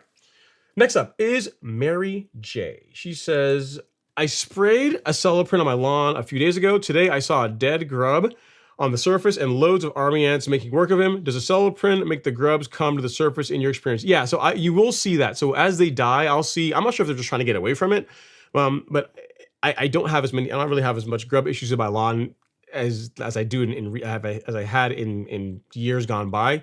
So I tend to use insecticides annually. I just don't really have a lot of grub problems. But yes, what you're seeing is what you will experience. You'll see they'll come to the surface and they'll be curled up and dead. So yeah, what you're seeing is exactly what will happen, Mary J. Yep.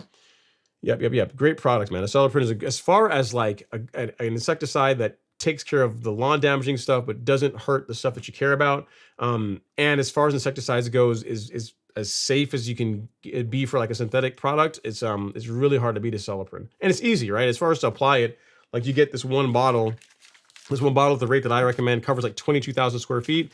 You just take 0.2 ounces with a gallon of water over 1,000 square feet, and then you're good to go. You know, do this once per season, and that's it. You know, one small little 4-ounce bottle.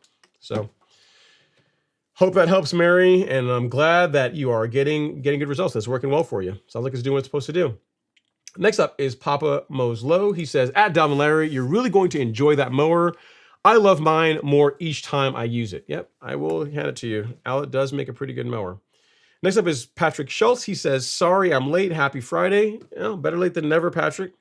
We appreciate having you in the live stream. I see Justin from Lawn Whisperers hanging out here or lurking here on the gram. What's going on, Justin? Hopefully you're doing well, sir. And then next up, we have Daniel Ferreras. He says, is that folded paper test true even for manual reel mowers like Fiskars? Yeah, I mean, any one where you're setting, in other words, when you are setting your tolerance of the reel mower, like even with a manual one, it should not, like if you like try and spin it with your finger, it should not be like really hard to move the mower with your finger. Like you know what I'm saying? I mean, yes, it is, you are turning like the gear and that drivetrain as well too. But it should not, there should not be a lot of heavy friction between the reel and bed knife. So with a powered mower, if you are hearing the reel and bed knife, as a general rule, if you're hearing the reel and bed knife when you're running a reel mower, then the tolerances are too tight. I mean, you should hear the overall sound of the machine running, but the sound of the reel and bed knife should not be the dominant sound where you're hearing like this harsh metal on metal sound. It's not necessary. So if you take a thin piece of paper and try and do a test with it, it's probably going to fail. I mean, what you might find is like a freshly sharpened mower, very freshly sharpened, great grind on it. Yes, with a single sheet, it may be able to do that, but that's not really what you don't need to set up the mower up to where it cuts that every time. I would say take a piece of printer paper, fold it in half, or the backing of a sticker or some very, very light cardstock and use that across it. If it cuts that, you're good to go. It's gonna be just fine because you don't want to have the reel to bed knife tolerances too tight. All right, next up is Trav Smitty. He says, did you notice or do you notice that your Allett Sterling, that the reel was not balanced? When I got mine sharpened, that was a point of interest that the mechanic brought to my attention. No, Michael at Atlanta Reel Mowers. If you guys are looking for someone to get your mowers sharpened, like if you're in this area, Michael at Atlanta Reel Mowers, he does a great job. I gave him the C27 cartridge, and it came back beautiful.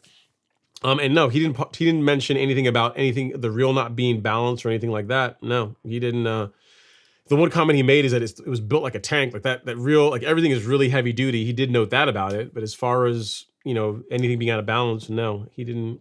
Wasn't told that. I don't know.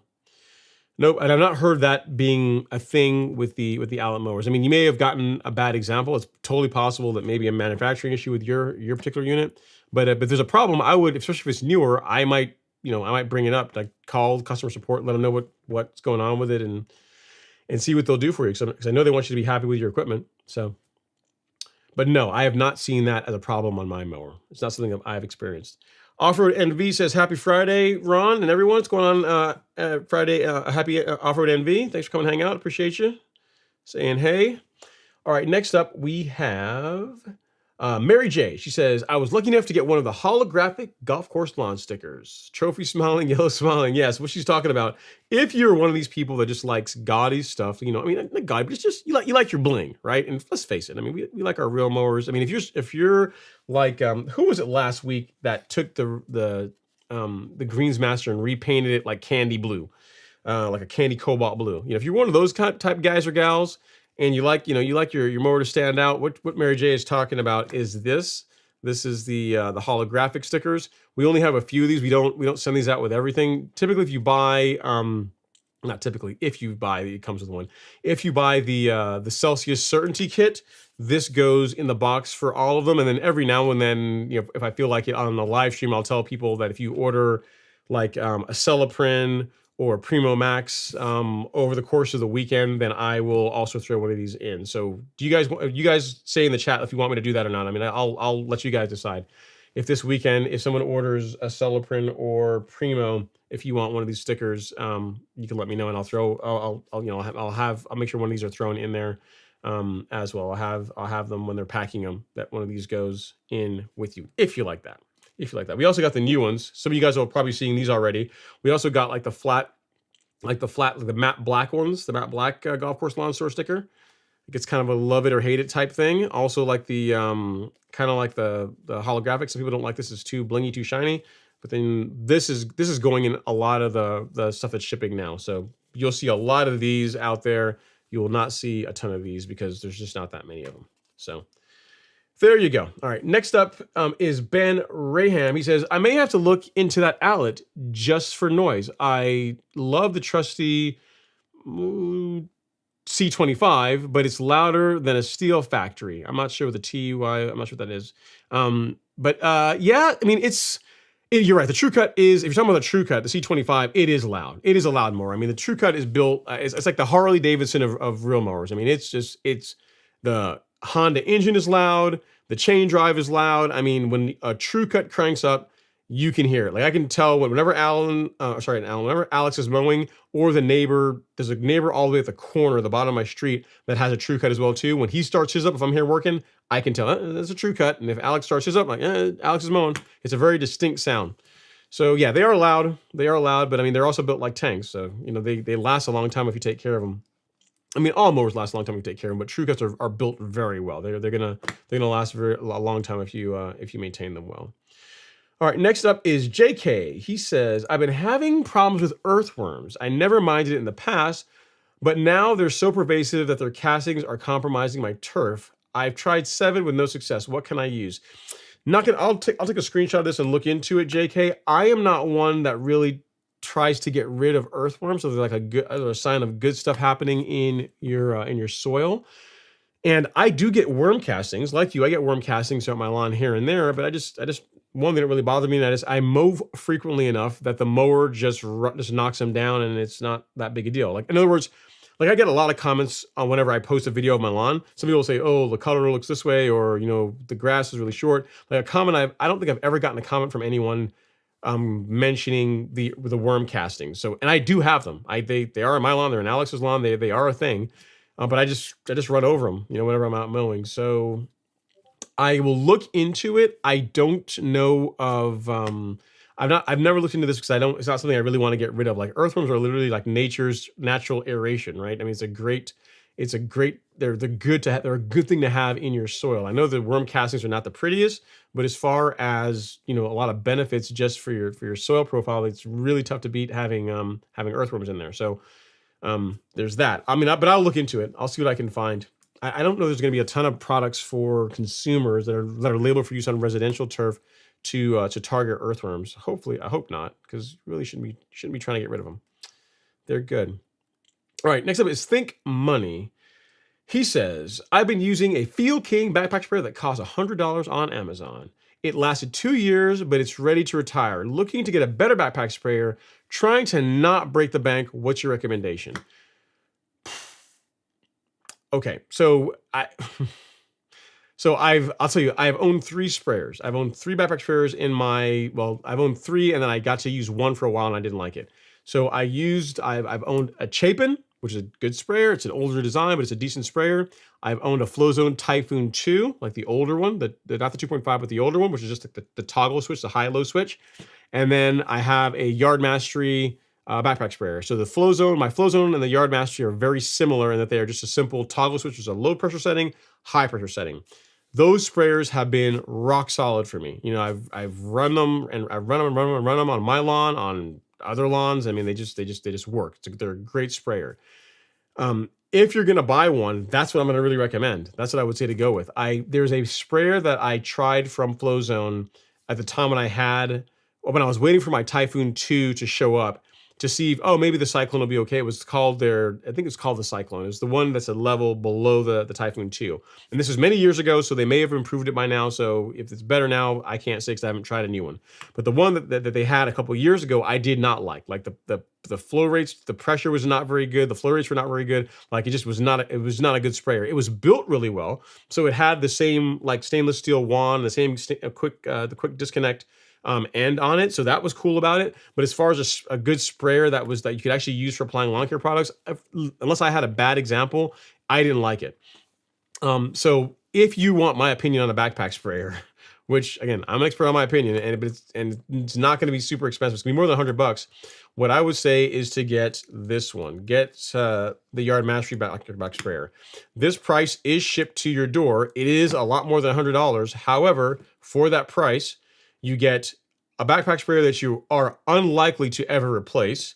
And along with it comes this. You get the adapter, right? So even if you buy like say a Typhoon 2 or you buy like I think the Cyclone, let's say they improve the Cyclone, to my knowledge, it doesn't come with this adapter yet. And you need this to be able to use aftermarket spray tips like the ones from T-Jet. So it comes with the adapter, it comes with a T-Jet foliar tip, and it also comes with the T-Jet flood jet tip. So you've got a tip for spraying your post-emergent herbicides and your your carbon kit and your liquid fertilizers and your Primo Max.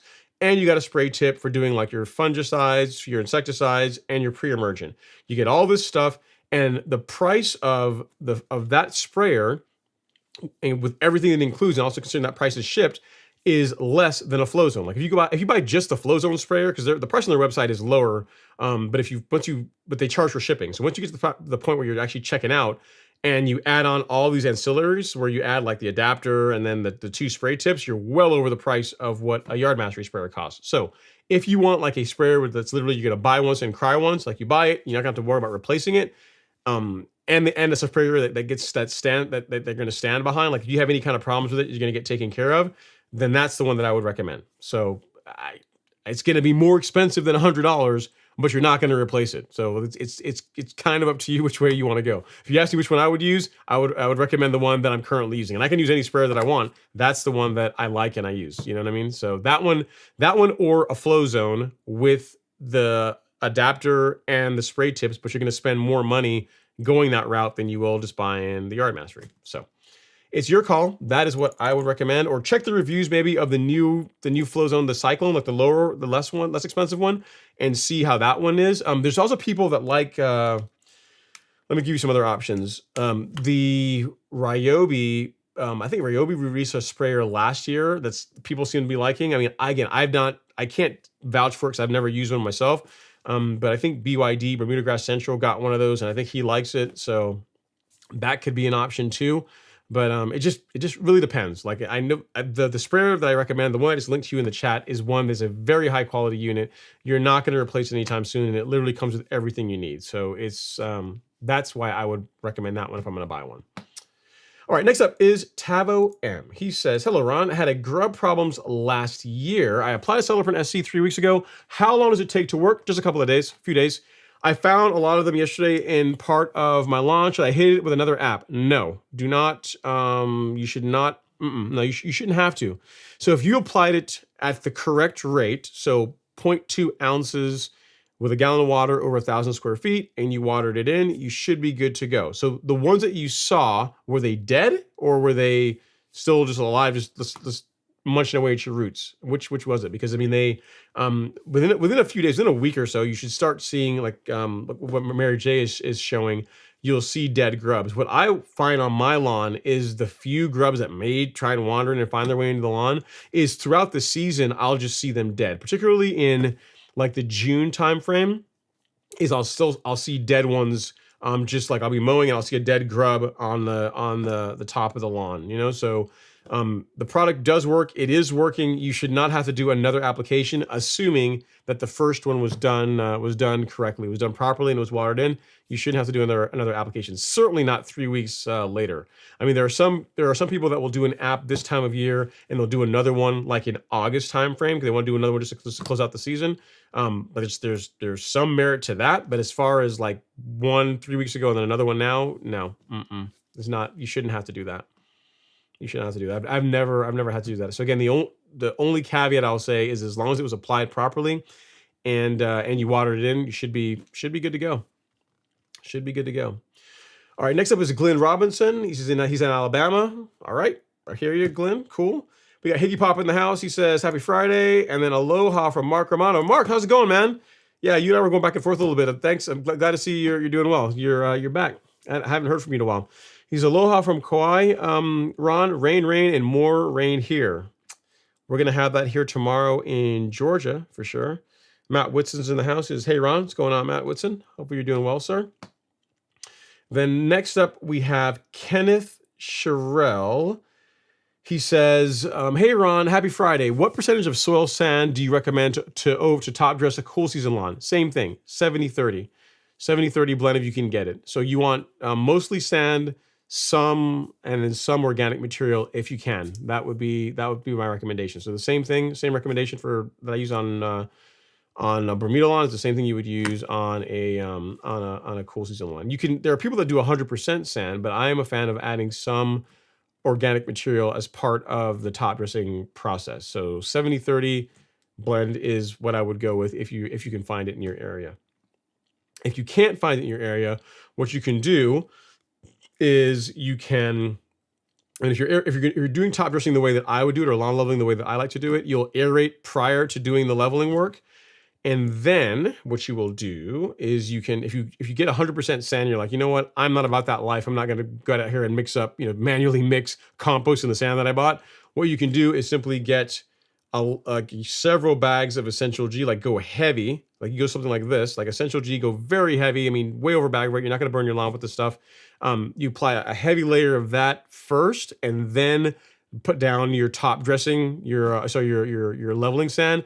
As you begin working that sand in with the leveling rake, you're going to integrate the two of them. The two of them are going to get, you're going to mix the two of them together, essentially just from the fact of you working the sand, the 100% sand into your turf. So if you can't find a pre-blend, you can use Essential G, get 100% sand, and then the fact of you, the process of you working the material with your leveling rate will help mix them together. And then when it gets watered in, it'll settle and you'll be good to go. So, but the best thing, if you can get it, is a pre-mix, a pre-blended, a pre-blended setup is what I would go with. It's not always easy to find.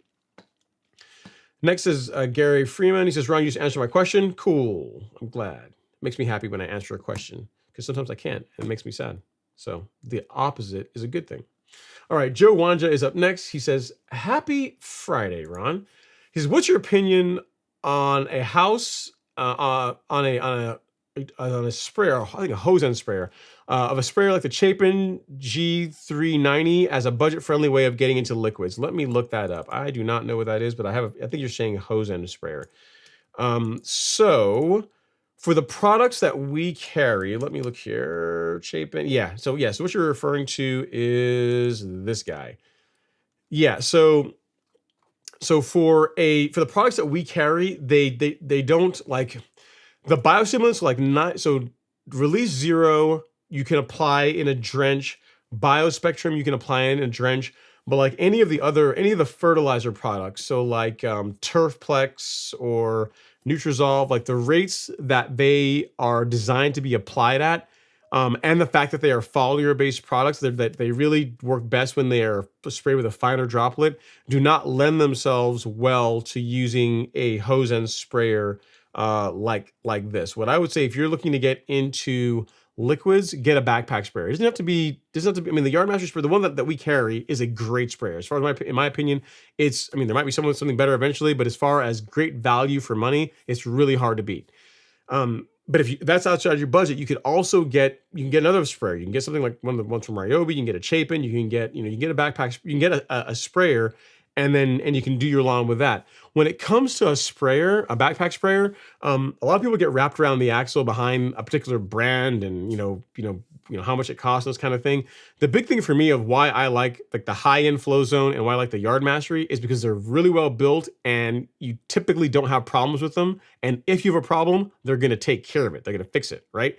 But when it comes to sprayers, kind of like most things in life, it's very much the Indian, not the arrow. Meaning, I could go to Home Depot tomorrow and go buy like a Ryobi sprayer or go buy any sprayer that they have listed there, and I'll bring it home, I'll charge it up, I'll calibrate it, and I can get a great result using one of those sprayers. The problem is, in 6 months to a year, or maybe a year and a half, it's going to start acting up, and it's likely going to break on me, and there's never a good time for your sprayer to break. So because I'm someone that doesn't like to have problems, I like to buy something good, so I don't have to worry about it. You know what I mean? So what I would say, Joe, to answer your question, I would stay away from a hose end sprayer if you're looking to really get into liquids, because most product, for a good example, like we can go and look here at the liquid fertilizer section. I mean, I give a good example. Like you look at like Primo Max, you can't apply that with a hose end sprayer. The carbon kit, the Release Zero carbon kit, you could, because all those products have a rate for drench. But again,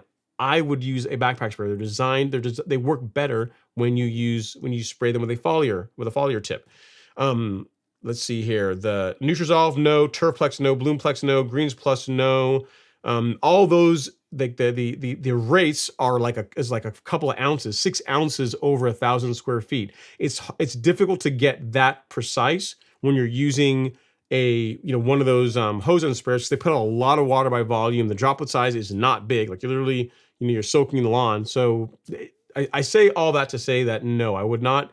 If you're looking to get into at least a lot of the products that we carry, I would say no. Like things that those sprayers are good for, if you're spraying like a moisture manager like Hydrotain or Foreplay, it's great for that. So any product that requires, that's soil based and requires a lot of water, a higher volume of water to get it down in the soil and to activate it, to get it working, then those types of sprayers work well.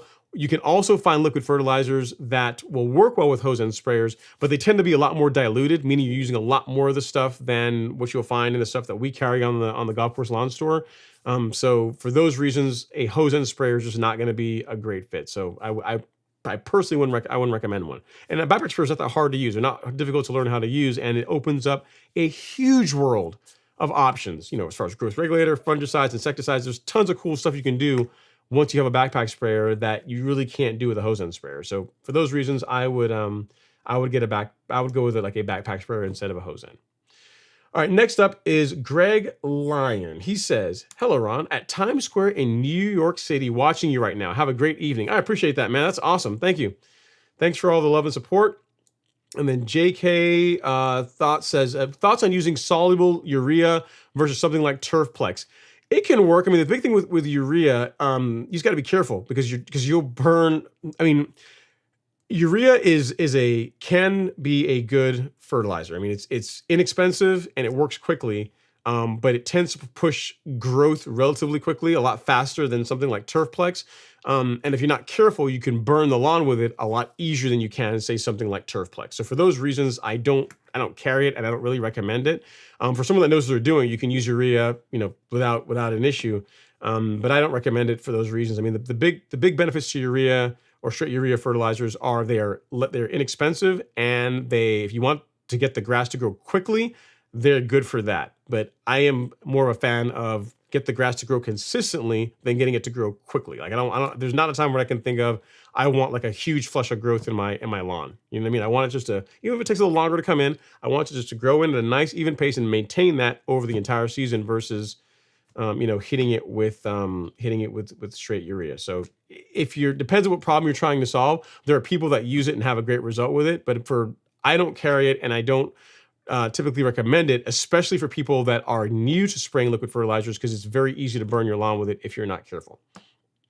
All right, next up is Greg Lyon. He says, is core aeration a good thing to do at this point? It is. You're within the window, Greg. So if you're in the Southeast US, if you want to get your core aeration down, you can absolutely do that.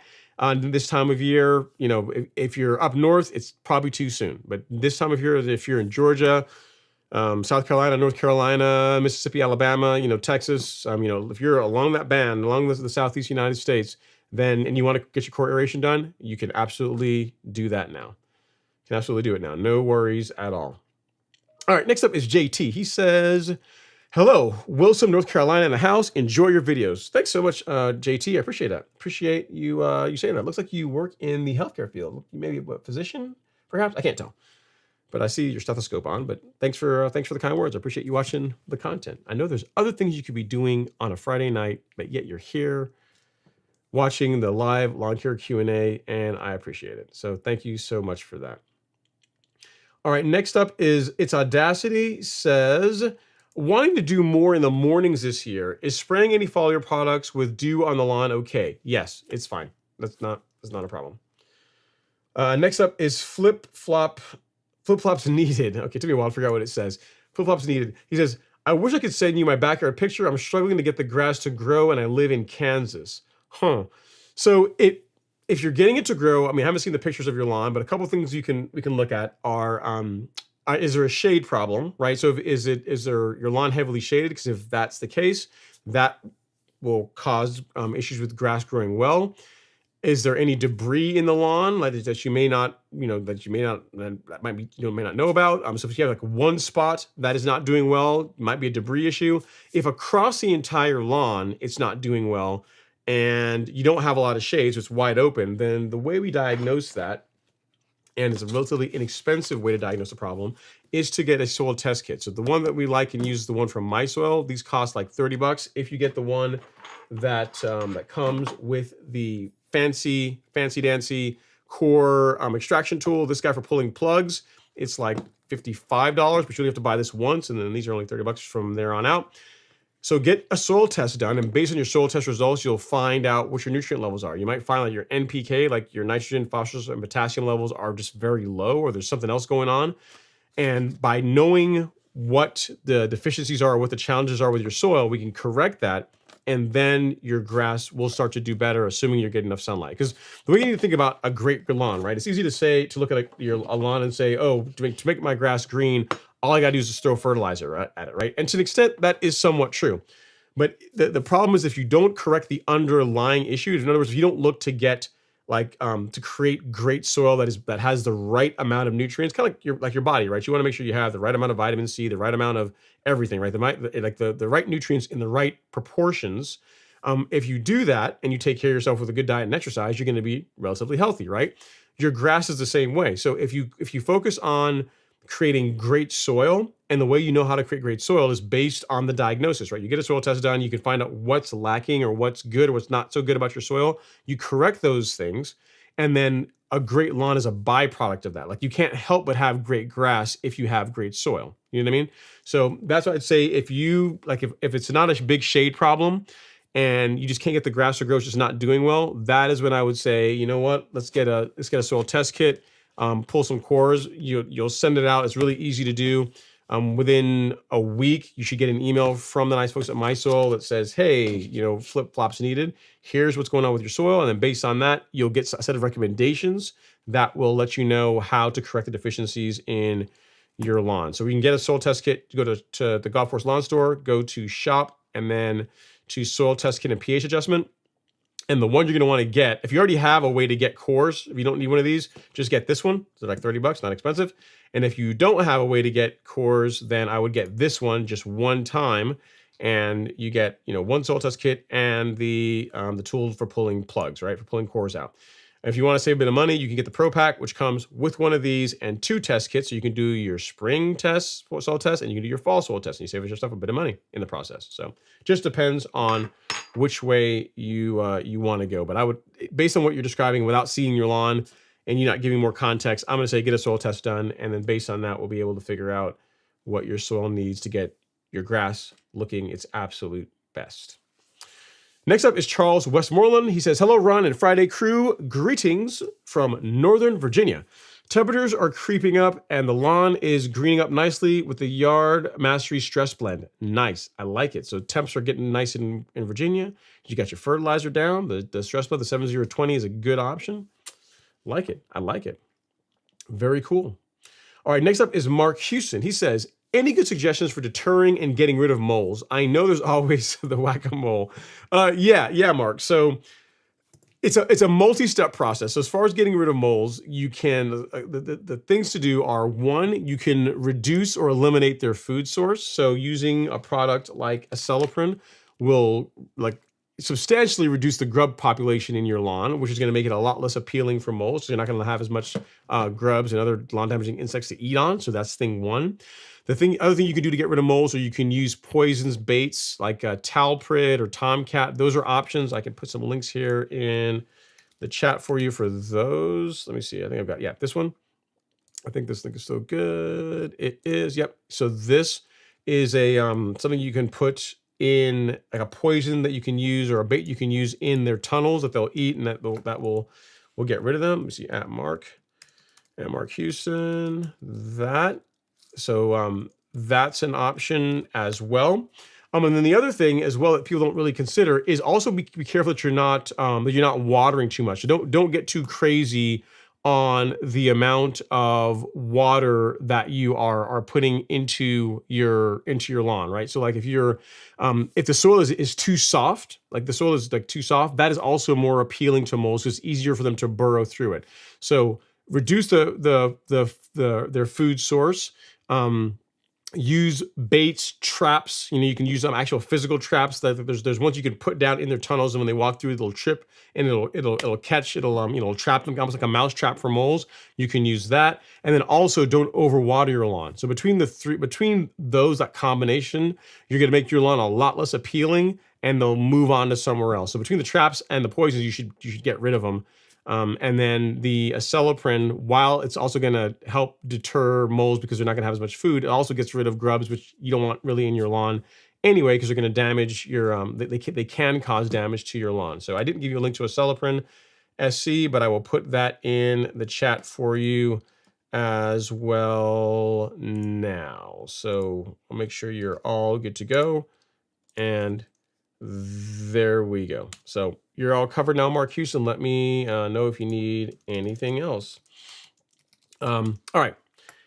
Next up is Greg Lyon. He says, I would recommend that no one does a leveling project in August. I'm still having lots of bare spots, and those areas haven't started growing back yet. Yeah, so that's a good advice, Greg. Really, when it comes to top dressing, I think you can do about 3 in a season. Depending on where you are in the country, but if you're in Georgia, you can get your first one around this time of year. So late April, early May, that's good for the first one. You can do your next one in like mid-June, and then the last I would do like at the end of July. So before August timeframe, you want to get your last one in. That's going to give the lawn plenty of time to recover in between, especially if you're going light for each time you top dress. And most people can't, you're not, after your first one, you're going to be questioning your life decisions. You're not going to want to do 3 in a season. I think I've done 2 in a season. I don't think I've ever done 3 because it's a lot. It's a lot of work. And frankly, you get a lot of the benefits after the first or second one. You don't want your lawn to always be like a sand lot. You want it to look nice where you can enjoy it. So I would, what you're saying, Greg, is exactly right. The later you get in the season, then the later you get in the season, the longer it's going to take for it to recover. All right, next up is Chris Koger. He says, thanks for your helpful feedback on the McLean 25-inch, Ron.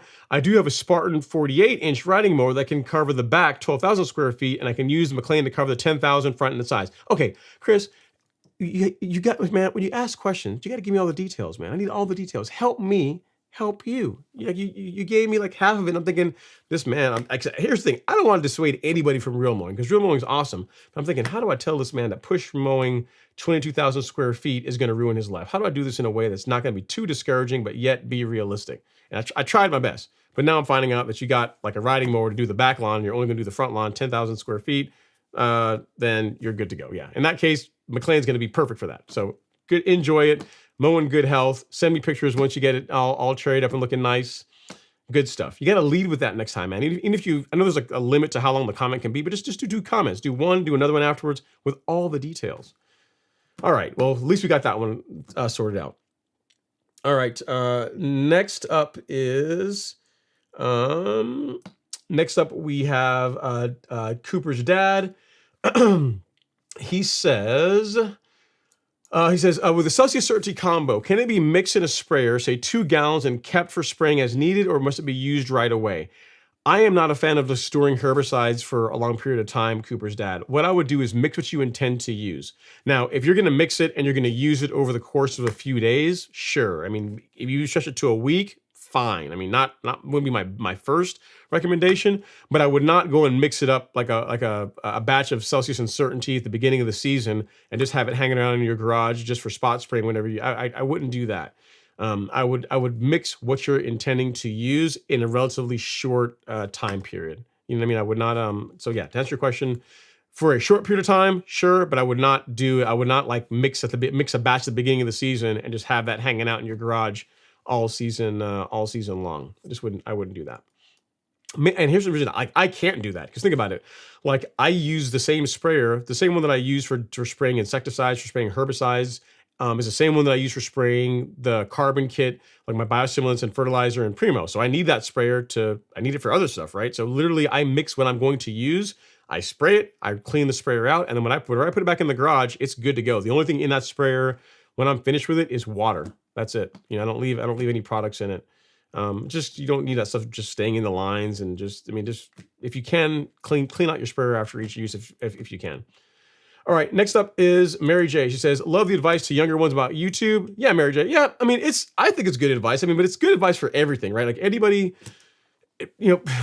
in life, people tend to look at the end result. They look at like LeBron or Tiger or anyone or Mr. Beast or anyone that's achieved a high level of success, and you see the person at like the end of the journey, right? You didn't see all the time when they were terrible and like were just grinding away at their craft, getting good at it, trying to get better at it. Because the fact is, even though you may have a certain predisposition for something, like you just naturally are good, or you can become good at something. Like me, I'm like naturally the way my mind works, I'm good at abstract things. I can see things that you can't really see. So like that's why like technology and how networks works and how data flows, like I can visualize that even though you can't really see it, right? It makes sense to just the way my mind's wired. But when it comes to achieving anything, you really can't shortcut the work. You just can't. Like no one is born really good or world class at anything. So you just gotta. The biggest thing is pick something. If you want to be a YouTuber, be a YouTuber. But pick that and realize that it's going to be a grind, and everything is going to be a grind. If you decide you're going to be a YouTuber, your goal should be every video to make it a bit better than the next video, and don't become wrapped up around it. Like when I make content. And I've always kind of been this way. Whenever I make content, I look at it, and even if it does well, I say, what could have been better about it? Like, what could I have done differently about it? And if you continually do that, if you always look at your own work, if you're your worst critic of your work, whenever people tell you, hey, your stuff stinks, you're not gonna offend you as much. You're like, yeah, I know it stinks. I'm trying to get better at it. You're not gonna really bother you. It's gonna roll off your back. You're gonna get thick skin.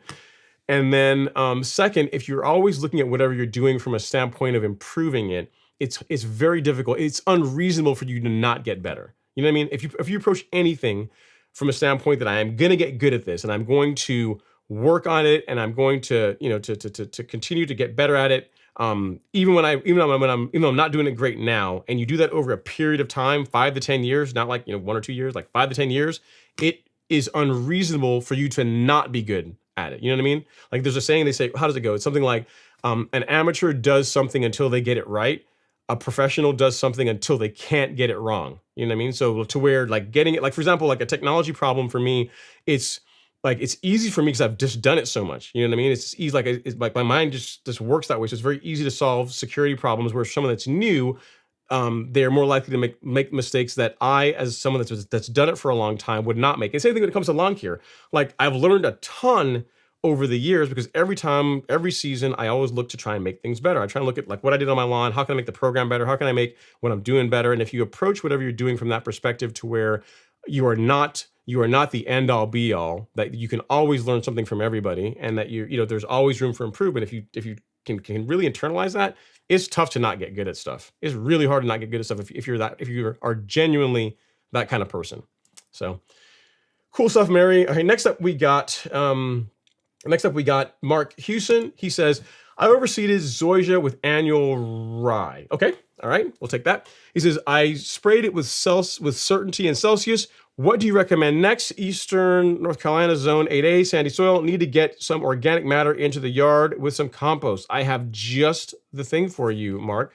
Now, I'm going to give you two options. I'm going to give you the option that is easier, and the one that I use because I like easy, or I'm going to give you the option that is also good, but it's less easy. So the option one, we go to the golf course lawn store and click on the fungicide not the fungicide, the Permatree Green biostimulant section.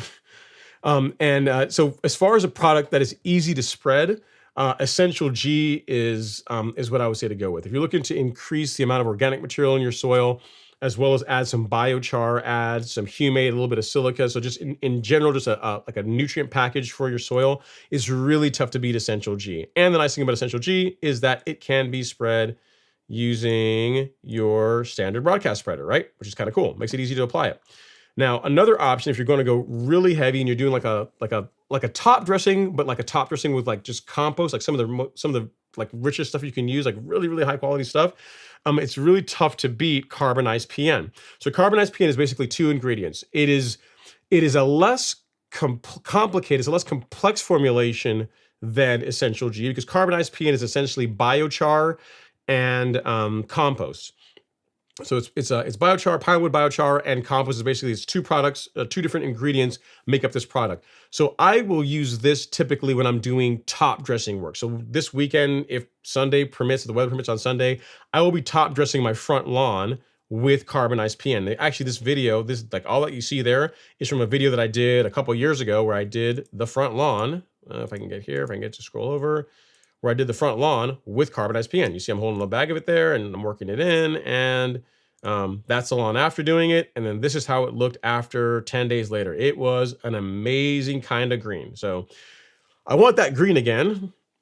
And so what I'm going to do is this weekend, weather permitting, hopefully on Sunday, I'll be able to get out there and top dress the lawn with carbonized PN. So if you're looking for something that is easier to spread, I would say get Essential G. Most people go with Essential G. It's a newer formulation. It's got the stuff that carbonized PN does and more.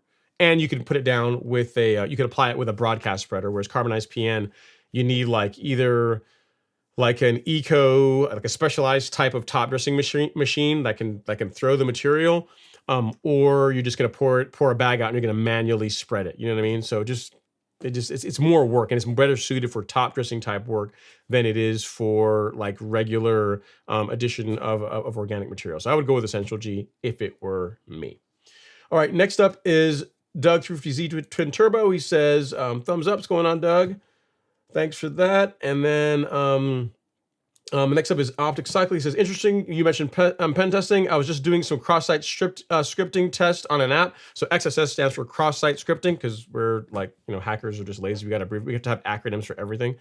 I was doing a cross-site scripting test on an app at work today, going to watch a film, so won't see this. Always good to catch a stream. Very nice. Very cool, man. We'll have fun with it.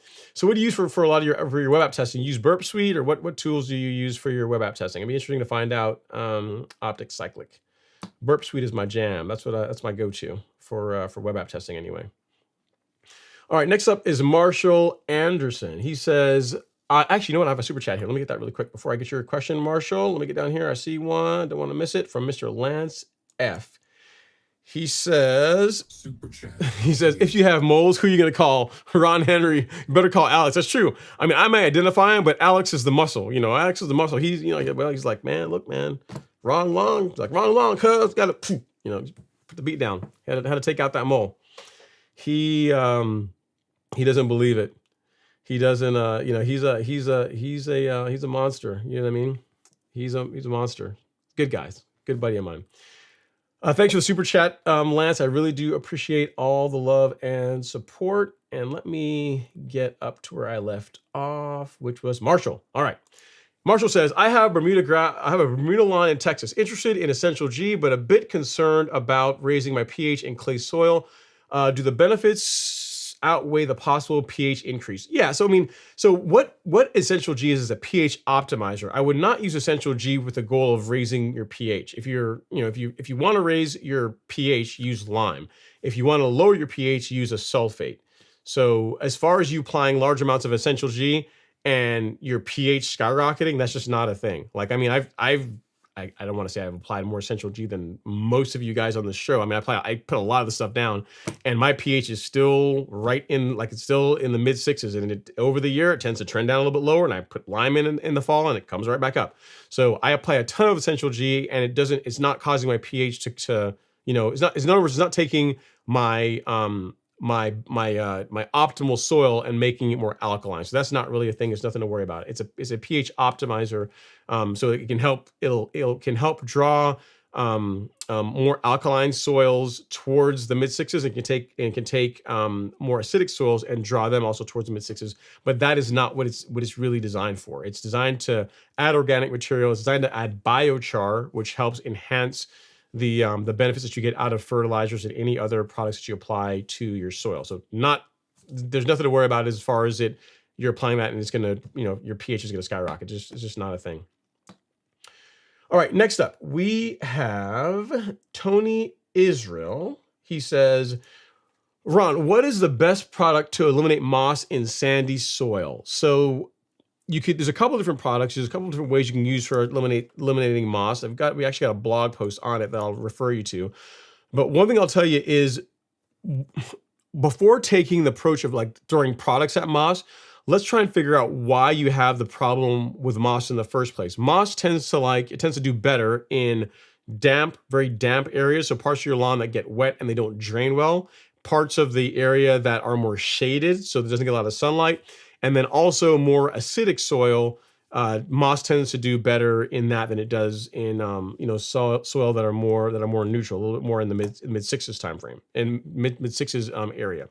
So you would want to correct. In other words, to answer your question, you could use a product from Scott's Call like Moss X, or what I'm going to show you here in this live stream in this blog post, as far as ways to get rid of it. But what I'm trying to encourage you is, instead of going after it from a standpoint of just throwing curative products at it, try and correct the situation that's causing the problem in the first place, if that makes sense. So there's a product from Scott's. If you go to Amazon, you look for like Moss X. I'll get you a link to it here in a second. That will work. That can work well for that. But if you don't correct the environmental situation that's causing moss to be a thing in the first place, it's just eventually going to come back. So there's the blog post that talks about how to get rid of moss. And then as far as the curative product, there is this. There's Moss Out, there's Moss X, there's this guy here. So I will get you a link to this one as well, Tony, because I know I can feel it.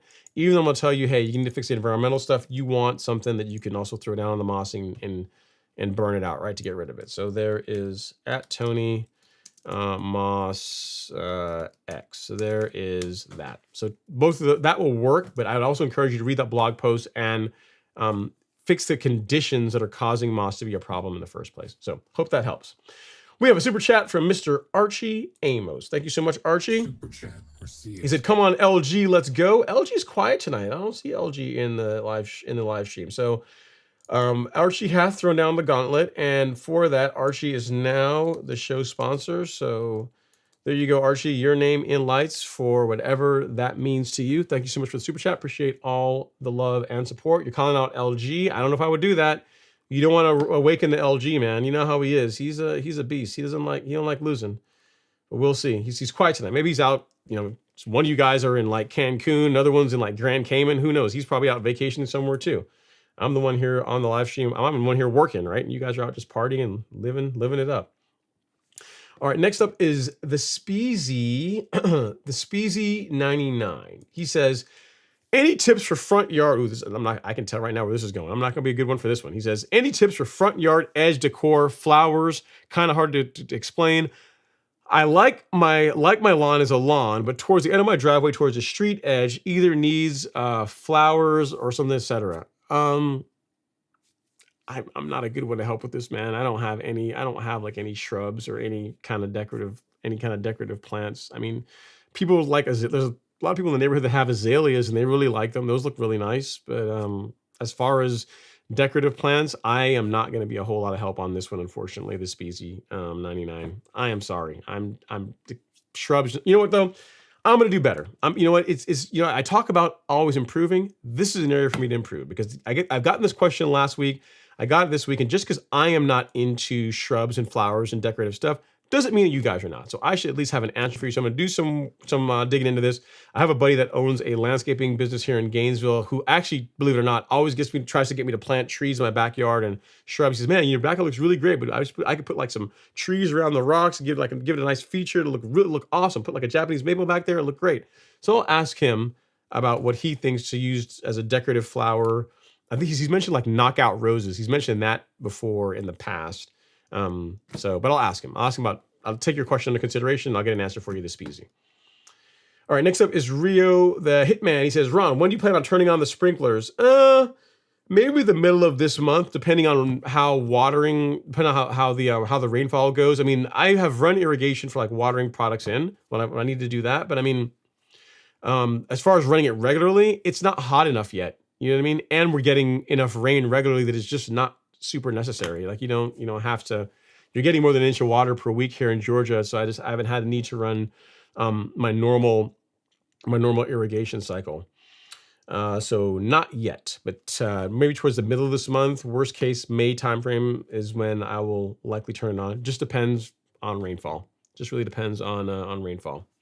All right, so we have a question here or a comment in the in Instagram for the Maestro. He says, I put down the Lebanon 14714 tonight at the half-pound rate.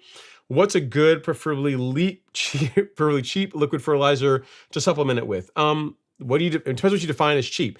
If you have a backpack sprayer, what I would say is go with Turfplex or 901C, either one of those. If you're looking for the most economical, probably Turfplex, because Turfplex has nitrogen, has a little bit of phosphorus and potassium in it, but it also has some micronutrient. It has a little bit of iron, zinc, and manganese, whereas 901C is strictly a fertilizer and biostimulants. So with 901C, if you're trying to also get micronutrients, you're going to want to include something like Nutrizolve along with it. I think that's a superior option to Turfplex, but if you're going on a budget, that's more expensive too, right? So if you just want one product, one option, go with Turfplex. If you want an option that offers a bit more, then 901C with Nutrizolve is what I would say. And you're saying as far as a spray tip, should I use a T-Jet or a flood jet? So they're both T-Jet tips. You would use the T-Jet foliar tip, the fine droplet tip, when you're spraying your liquid fertilizer. And then the flood jet tip, which is another type of tip because T-Jet is the brand. Flood jet is like a model in their sprayer tip. It produces the larger droplet size. And then their foliar tip, like there's a name like the XRVS 1004 or something, like that is their foliar tip. So they're both T-Jet spray tips. One is a flood jet. The other one is like one that's designed for foliar application. So yes, in other words, if you're still here, this spray tip, this is the one you want to use for spraying liquid fertilizer. That's the one for liquid fertilizer. So hope that helps, Maestro. And I would say either Turfplex or 901C and Nutrizolve. That's what I would go with. Next up, we have It's Audacity. He says, I just bought a Greensmaster 1600 as an upgrade for my TrueCut H20. First of all, we must clap it up for that. Nice, I like it. Would I be able to mow lower with the GM 1600 than the H20 on less level areas? Probably not. I don't know. We'll see. Let me see. Excited to have some better stripes. Let me think about this. The TrueCut is going to move around more than over an uneven surface than the Greensmaster will. Because the Greensmaster, again, you got pretty much 2 points of contact. You got a front roller and a back. You got a front roller and the rear drum. So as far as the mower being able to get sideways, as far as the mower being able to, like, this is the front roller, this is the rear drum. As far as the mower being able to like dip and fall into dips, like the TrueCut, because with the TrueCut you have a rear drive wheel on each side. If one of the right rear drive wheel goes into a dip, like there's not a whole lot to resist that. The mower's just going to drop and you can potentially scalp. With a rear drum type mower, and it's not just the Toro, but really any rear drum mower, if, like, say the back part, like say this is your rear drum, right? I guess say this is your rear drum. And then this, when you're mowing your lawn, this is like an uneven spot of your rear lawn. So it's a little bit lower here. Because the weight of the mower is distributed across this wide surface, it might dip a little bit, but it's not going to drop into it like the TrueCut will. Because again, the TrueCut, you got like a wheel here and a wheel here, and if this wheel goes into like a hole, if it drops into a hole, then the mower is going to drop, and it's going to be more likely to produce an uneven cut. So should you be able to cut a little bit lower should you be able to cut less on less level areas with the 1600 with a less chance for scalping? Yes. How much better? It depends on how bad the ruts and how uneven your lawn is. But if my explanation makes sense, like the weight is distributed across a wider area. So an uneven spot doesn't influence how the mower moves as much as a mower that has like drive wheels in the back. So yes. But in the end, here's the thing. If you have a 1600, in the end, it's Audacity. You're going to level the lawn. It's going to, whether it happens now or a couple months from now, eventually it's going to happen. So it's really a non-issue. It's a non-topic. I really wouldn't worry about it too much. You're eventually going to level. All right, so we have another super chat. This time it's from Ben Raham. Thank you so much, Ben. Super chat received. He says, "Be nice, Archie. LG looks awesome. Happy. LG's lawn looks awesome. Happy Friday." Thank you so much, Ben. I appreciate that. Appreciate the super chat. And then next, I got to find where I left off, which is, oh, you're very welcome. Make sure, no problem at all. Next up, we have Lawn Time with Bermuda Brian. I'm here for the discount codes, LOL. You don't have too many of those. There's really only 2 ways to get a discount on the Golf Course Lawn Store. You can sign up for our mailing list. Actually, no, that's not true. There's 3 ways. You can sign up for the mailing list, you can sign up for the mobile alerts, or you can join the Golf Course Lawn Academy. If you're an Academy member, you get a discount on some of the products in the store. So that's a continuous discount. So that's the only 3 ways. There's not really any other way outside of that. So next up is Todd Hickey. He says, yard is 8,200 square feet. So I need 8 cubic yards or roughly 19,500 pounds of masonry sand. Okay, 2,400 pounds per cubic yard, correct. And April 15th too soon? Want to be recovered by June 1st, Eastern North Carolina. That's no problem at all. So I don't, weight wise, it's hard to say because if it depends on how wet or dry the sand is, that's going to influence weight. But yes, 8 cubic yards for 8,000 square feet is a good number to go by. That's a good number as far as material. Is April 15th too soon? It depends on your lawn. If your lawn is recovered, it's out of dormancy, it's greened up nicely, it's growing, and you're mowing it regularly, yeah, sure, you can absolutely get out there and you can top dress it. I tend, when it comes to sand top dressing, I tend to wait closer to like the May time frame, but April 15th is close enough. And if it's hot and you know what your lawn looks like, if it looks good and you're mowing it, then and you want to top dress in April, there's no issue with that. What else can I tell you? Yeah, that's pretty much it. I mean, if you want to do it in 2 weeks from now, again, if you're out there mowing already, then yeah, go for it. No worries at all. Just make sure that you go light, and a cubic yard per 1,000 square foot is a good rate that that will do a good job leveling the lawn, but isn't so heavy that it's going to take long to recover. So what I would say, Todd, if this is your first time, figure if you did it April 15th, by mid-May, if we gave it a month, you should be fully recovered. It really shouldn't take you that long. I mean, especially if you go light, it shouldn't take that long for the lawn to recover from an initial top dressing. So yeah, good stuff, man. Definitely take a picture before and after, because you can't go back and see how it looked before. So take a picture before you do the top dressing, and then after, and then share it with us so you can see how how awesome your lawn looks after all the top dressing work. All right, next up is Mike D. Mike D. He says, Ron, should I order the grilled Ron camera? Should I order the grilled octopus or duck? Tough choices. Needs to be made in Cancun. Not sure which pairs well with my Mai Tai. I don't know. Whichever, man. I don't know. I don't know what to tell you. Maybe I've never had grilled octopus, so I can't vouch for that one. Believe it or not, even though I'm from the Caribbean, I actually don't like seafood that much. I mean, I'll eat it, but I'm not a huge fan of seafood. So for me, I would likely lean towards the duck over the grilled octopus, but they probably do a really good grilled octopus in Cancun, so. Or just take the American approach and just say, why not both, right? Why not both? Do like the duck and have like a side of grilled octopus. Why not?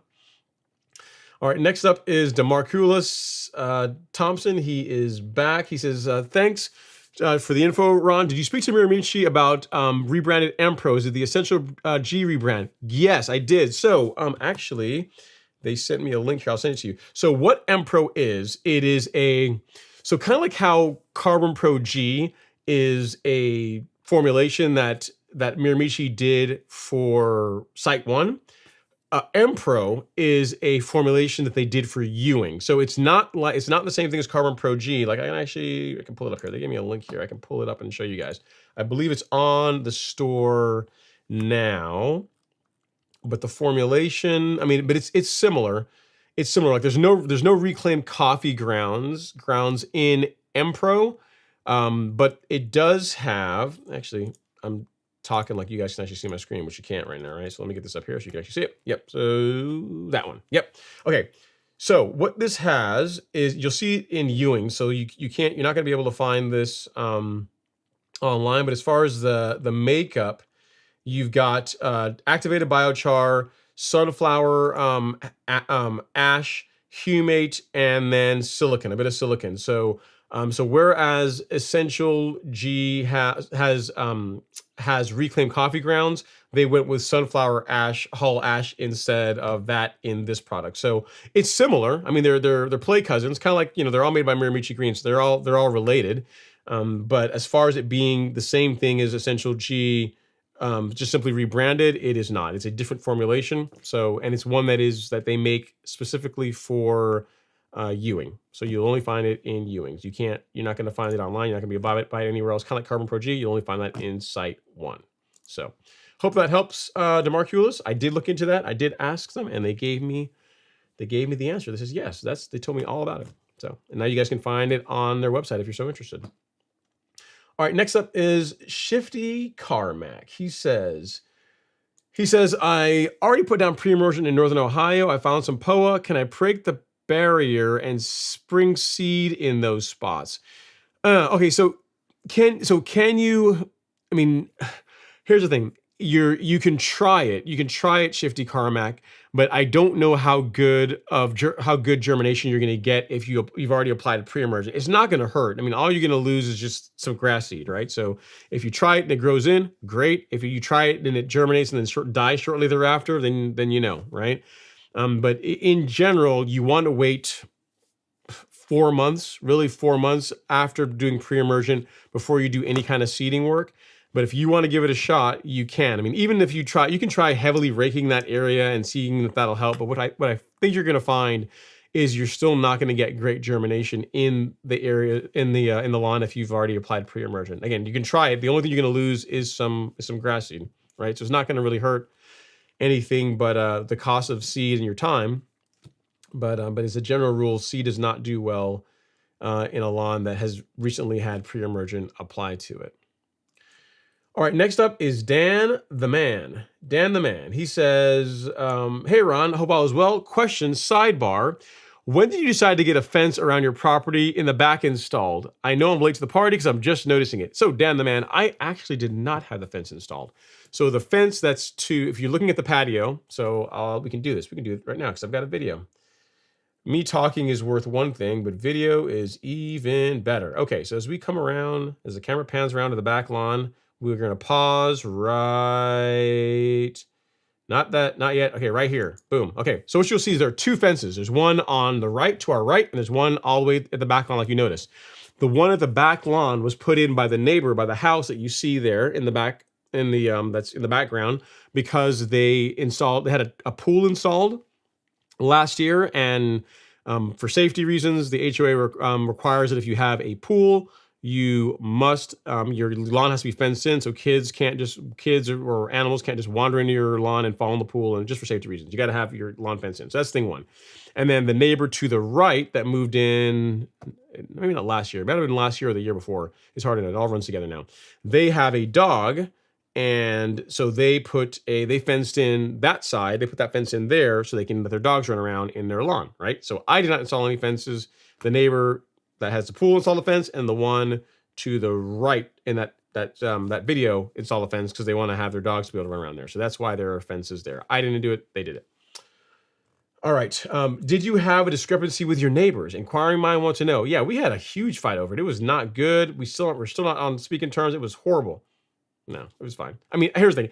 I was hurt a little bit because that part of the lawn, I grew it, I nurtured it. I had it looking its absolute best because it got top dressed. It got looking really, I kept it looking really nice. And now it's kind of, it still looks okay, but it's not looking like how when I was taking care of it, because not everybody's into their grass as much as I am. But no, it's fine. It's not. I mean, how you can be mad? It's their property. It's their property line. You can't be mad if someone wants to put a fence in, right? So the only thing that's irritating about a fence is that it's more work to clean up. As far as like using the rotary scissors around it or string trimming around it, it just adds more time and more effort. But outside of that, it doesn't really bother me. No big deal. There was no big fight, no big knockdown, drag out. I get along with both my neighbors. All is good. All right, next up is Sean Anderson. He says, Ron, I reside in Georgia and I was thinking about putting down some cool season turf type tall fescue seeds and I was asking, do you recommend it even if I fertilize regularly and on a schedule? In Georgia, I'm not a fan of turf type tall fescue. I will tell you, there are a couple of churches, like there's one across the street from the karate studio that I train at, and they have turf type tall fescue and it looks great. It looks awesome, awesome looking turf. However, they also have like a lake, like they have a water source on the property that they use to water it. And when I tell you that there's during the summer between like June through late July, there's hardly a time when I'm driving by there when irrigation isn't running. Like they used to put a ton of water on fescue to keep it looking nice in the southeast. If it is, especially with how theirs is, because there's not really any big trees, so it gets hit with a lot of direct sunlight. So can you? Yes. Would I do it? No. Would I do it? No, I wouldn't. I mean, then also, you're talking about the guy that likes, his turf cut really short and tight, and fescue doesn't really like that. So, but also from just the watering requirements, it's going to take a lot of water to keep fescue doing well in the summer months in Georgia. So if you wanted to use it like in some shaded areas or things like that, then fine, not opposed to that. But as far as doing an entire lawn in fescue, as long as you don't mind the watering bill, go for it. But for me, I wouldn't do that. I would faster get zoysia and let zoysia get taller than do fescue. Because zoysia, when it's cut a bit taller, it doesn't look great, but it looks decent, right? It looks all right. Like Bermuda does not look good. But taller zoysia looks better at say 2.5, 3 inches than Bermuda looks at 2.5, 3 inches. So if you want the reason why you're asking this is you want like a taller grass, then I would say get zoysia and just let it grow a bit taller than getting turf type tall fescue in the southeast, because zoysia is going to do better in this area than fescue will.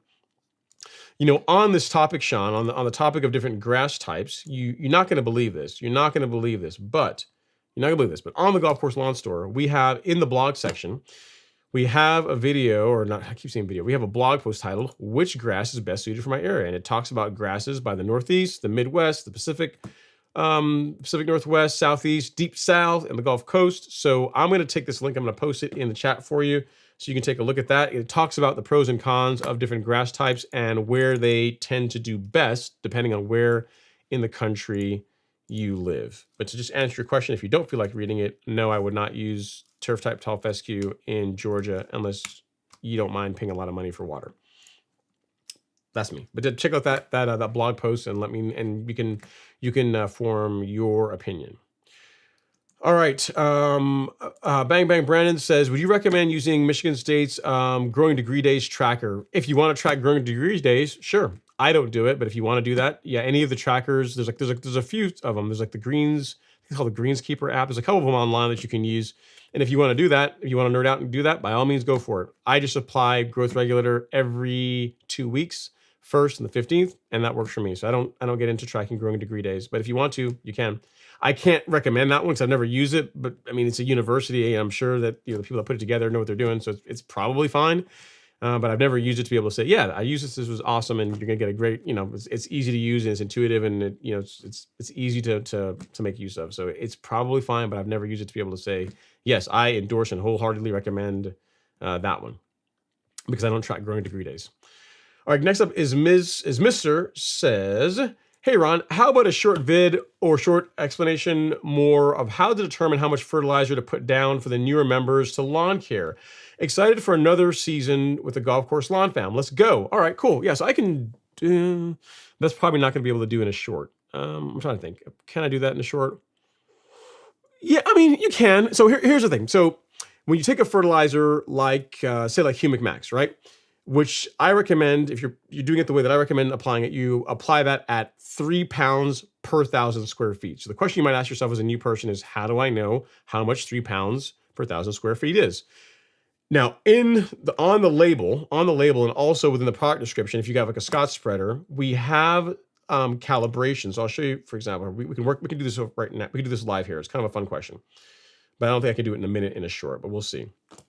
So if you look at the label for Humic Max, right? So there it is right here, but even bigger. There you go. So you have all these spreaders that they have calibrations for, right? So if you have an Earthway rotary, you can apply Humic Max with this at a setting of 13 for that half pound of nitrogen per 1,000 square foot rate.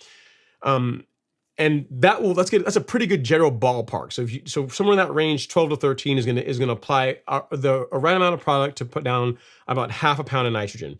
If you have a Scotch spreader and you scroll further down, because Scotch is in on the label, we've got some calibrations here for Scotch spreaders so that you're covered.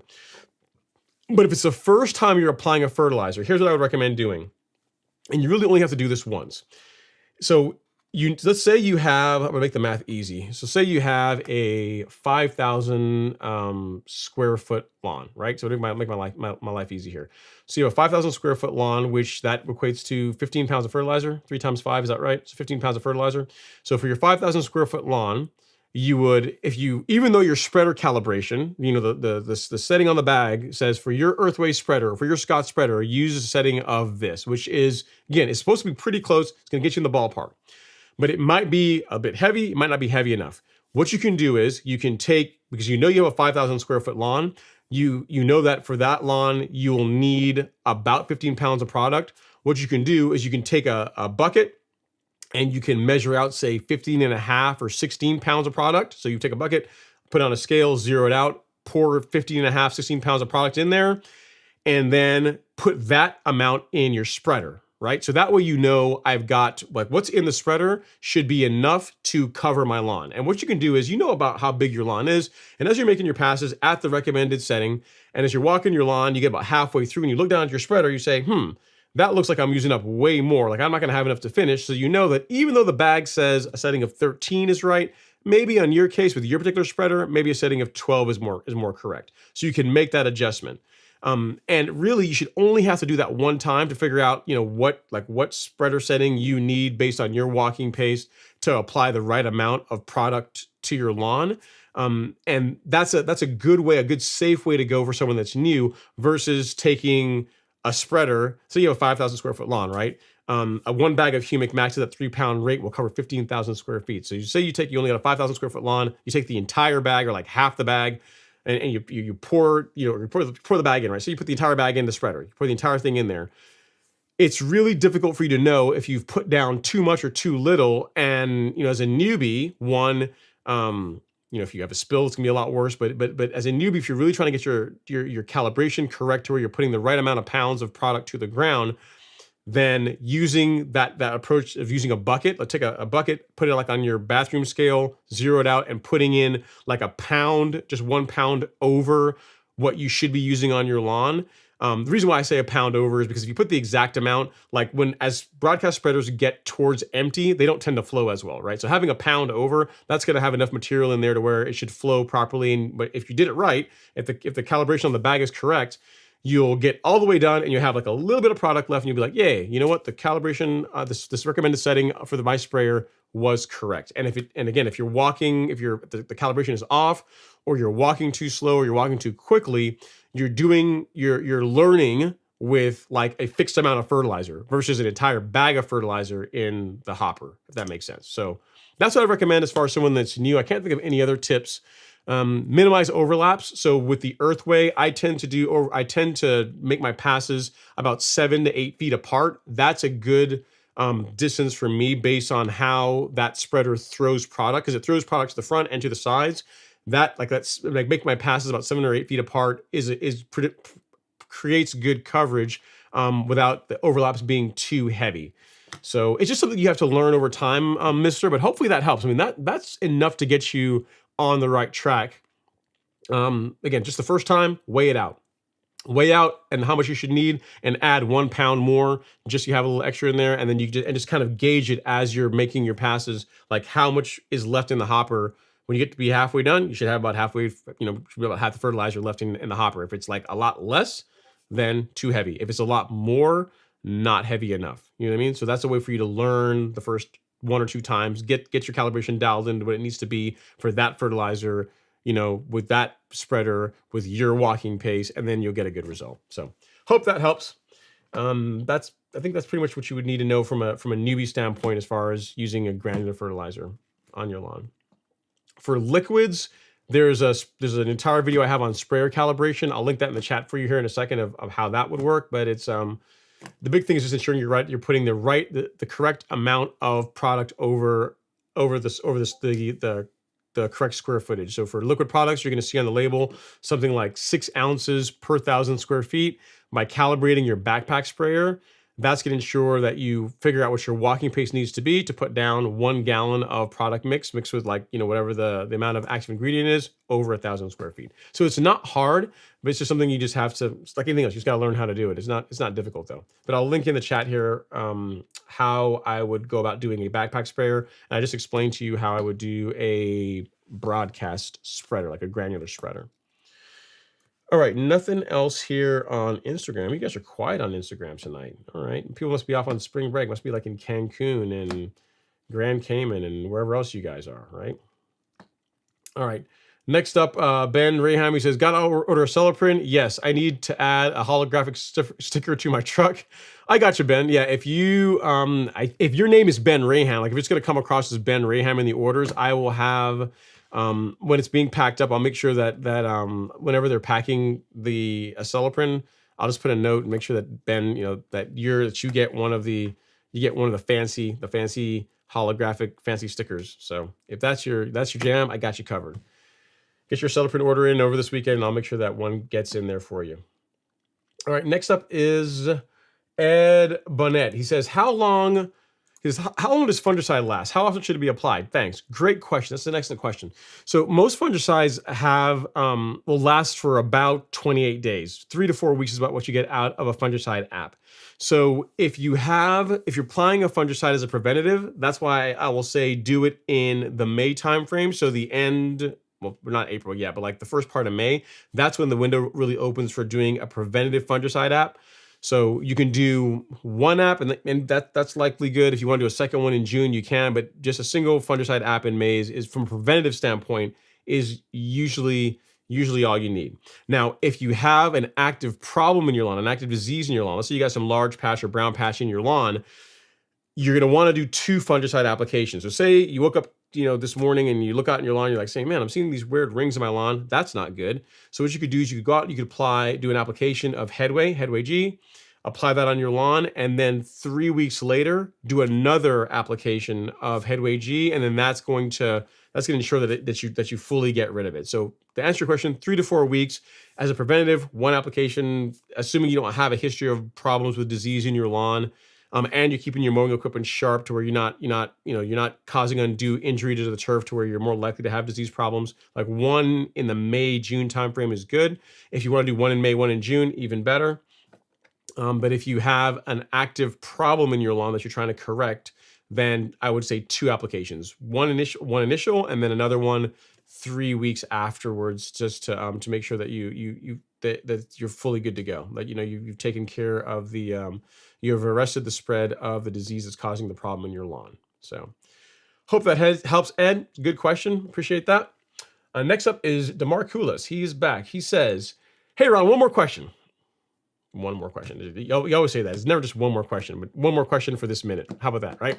I seeded Bermuda in September. Should I use PGR this year? Yes, no problem with that. PGR, and if you seeded it, it's not like, in other words, growth regulator is not like pre-emergent or herbicides or anything like that. You can, you apply it, you rooted out, you established that new lawn last year in September. You can use growth regulator, this season, no problem at all. No issues whatsoever with that. All right, Jason Sewell is up next. He says, happy Friday, Ron. Do you do granular and liquid fertilizer at the beginning of the month? The granular has to be watered in. The liquid has to be left dry. If I heard you correctly, that's true, you did hear me correctly. He says, how do you handle this?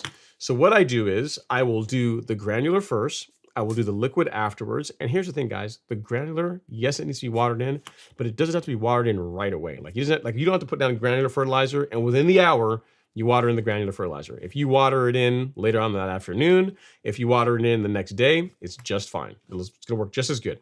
So what I will do is I'll get my granular products down, my dry products down first, Essential G, my granular fertilizer, and then I will spray my liquids, right? I'll spray my liquid foliars, and I'll let them just sit on the lawn for 3-4 hours, let them completely dry.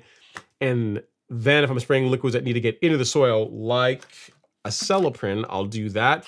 Or if later in the day I want to run my irrigation, I'll do that. But what I will typically do is one of two things. I will spray my, I'll do what I just explained to you. I'll do my granular and foliar sprays and either run my irrigation the following day. That's what I typically do. Or I'll just wait for it to rain. I'll wait if rain's in the forecast within a day or so. I'll just wait for it to rain. Let that water it in too. So either way will work. So hopefully that makes sense. And there is a YouTube short that I did on this very topic this morning. If I can find it. Yep, here it is right here, this one. So I will link it here in the chat for you, Jason, and anyone else that's interested in it. And it's literally called What Order to Apply Lawn Products.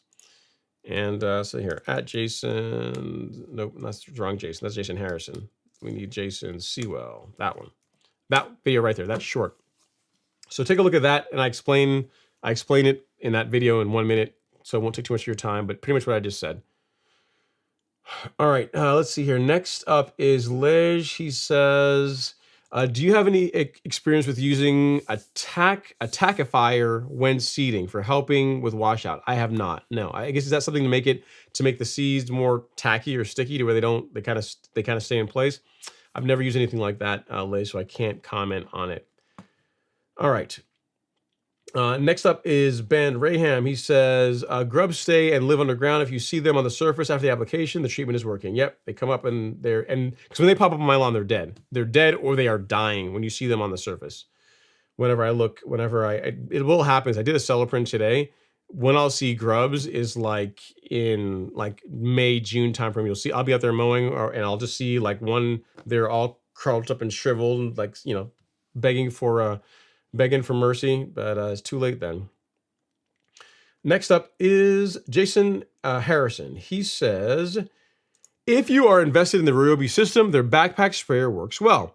Same with their fogger for the Mirimichi pest control. So there you go. You have someone that's endorsing the Ryobi backpack sprayer. Says he likes it. I mean, I think BYD has one and he seemed to like it from what I recall. So if he likes it, then by all means, go for it. Yeah, I mean, because again, when it comes to backpack, because you guys would not believe this, and again, some of them are probably on here. Some of them are lurking on the live stream. You would not believe the amount of hate and the hate comments I got whenever I did that video on the Yard Mastery backpack sprayer. I was like, it's a great sprayer. As far as the new Top Dog, the one that I really like, this is the one to get. Man, you must have thought, man, you thought it was a political discussion. People were up in arms saying, no, it's too expensive. It's this, it's that. And I'm like, listen, guys, I mean, when it comes to sprayers, and I've said it on the stream here tonight, and I'll say it again, it is very much the Indian, not the arrow. If you spend more money on a good sprayer, it's going to be higher quality. It's going to last longer. And for what you spend on the Yard Mastery sprayer, it represents great value for money, in my opinion. You can get a less expensive sprayer like the Ryobi, and if it's calibrated properly, you'll get a great result. In other words, I can't look at a lawn and say, that was definitely done with a Yard Mastery, or that was definitely done with a Ryobi. It doesn't matter. As long as the sprayer is set up properly and you spray the right amount of product over the right amount of square footage, you're going to win. It's going to work out just fine. All right. Mike D says, 1 vote for the sticker promo. Okay, we'll do it. I think we have 2. We got Ben Raham and you. So what we'll do is this, between now and Monday morning, any orders for the because it's got to be stuff that's shipped locally out of the warehouse here. So any orders for a celloprene or Primo, will get one of these. If you order Celsius or Certainty or any of these herbicides, I'll get you, make sure you get one of these as well too. But a Celiprin or Primo between now and Monday, I will make a note. I'll make a note and just let the warehouse know that they need to include one of these with those orders until midnight Monday morning. So if you really want a sticker, you want a fancy psychedelic sticker, that's a way to get one without buying the without buying a kit. Without buying a kit. You get a kit, then those come with them, but outside of that, you can't really get them that easily. All right, Gary Kellett Jr. is up next. He says, "Hey Ron, I love your saying, buy once and cry once." Yeah, man, it's a true thing, man. It's a true thing with most things in life. You know, you're buying parts for your car, like you're doing like your hot rodding cars. You're into hot rodding cars. Buy the good stuff. Buy the good stuff one time. It's gonna be better than buying the wrong tool. Like what's this other saying? How's it go? Like there's nothing more expensive than a cheap tool. So that's how it is. Buy once, cry once. It's gonna be more expensive, but it's gonna be easier to use. You're gonna like it. You're gonna enjoy it more, and it's gonna last longer. You're gonna have less headaches with it. And again, if you think about what I'm saying, when it comes to like a backpack sprayer or any lawn tool, there's really no good time for it to break, right? Because whenever it breaks is when you're using it, and that's never a good time. You don't want to deal with like a half sprayed lawn or a half mowed lawn or anything like that. So just get good equipment, take care of it, and it'll take care of you. You know.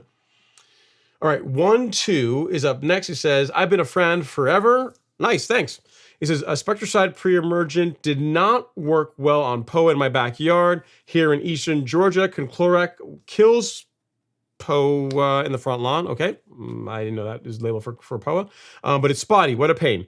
So if a great product for POA on warm season turf 1-2 is Certainty.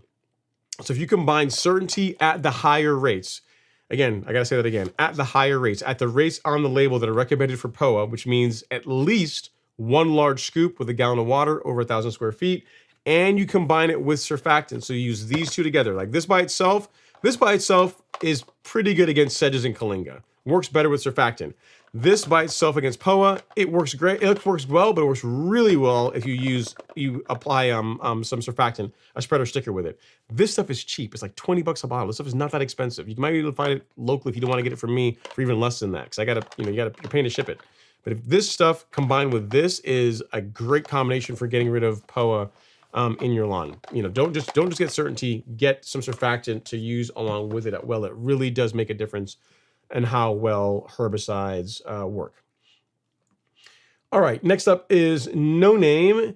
He says, "Snuck in just to see if you have anything to say about the blogs or merch. Also, let's hit the like button if you haven't already." Thanks so much, No Name. I appreciate that. Yeah, so there is a new blog post. It is pinned. It's a pinned comment to the top of the live stream. It's about spring lawn care. So as you know, last week we had the annual lawn care guide, like talks about each season, and I'm going to do a more deep dive for each individual season, right? So instead of having a long encompassing post, there's going to be a spring one, a summer one, fall one, winter one. So there's going to be like individual one.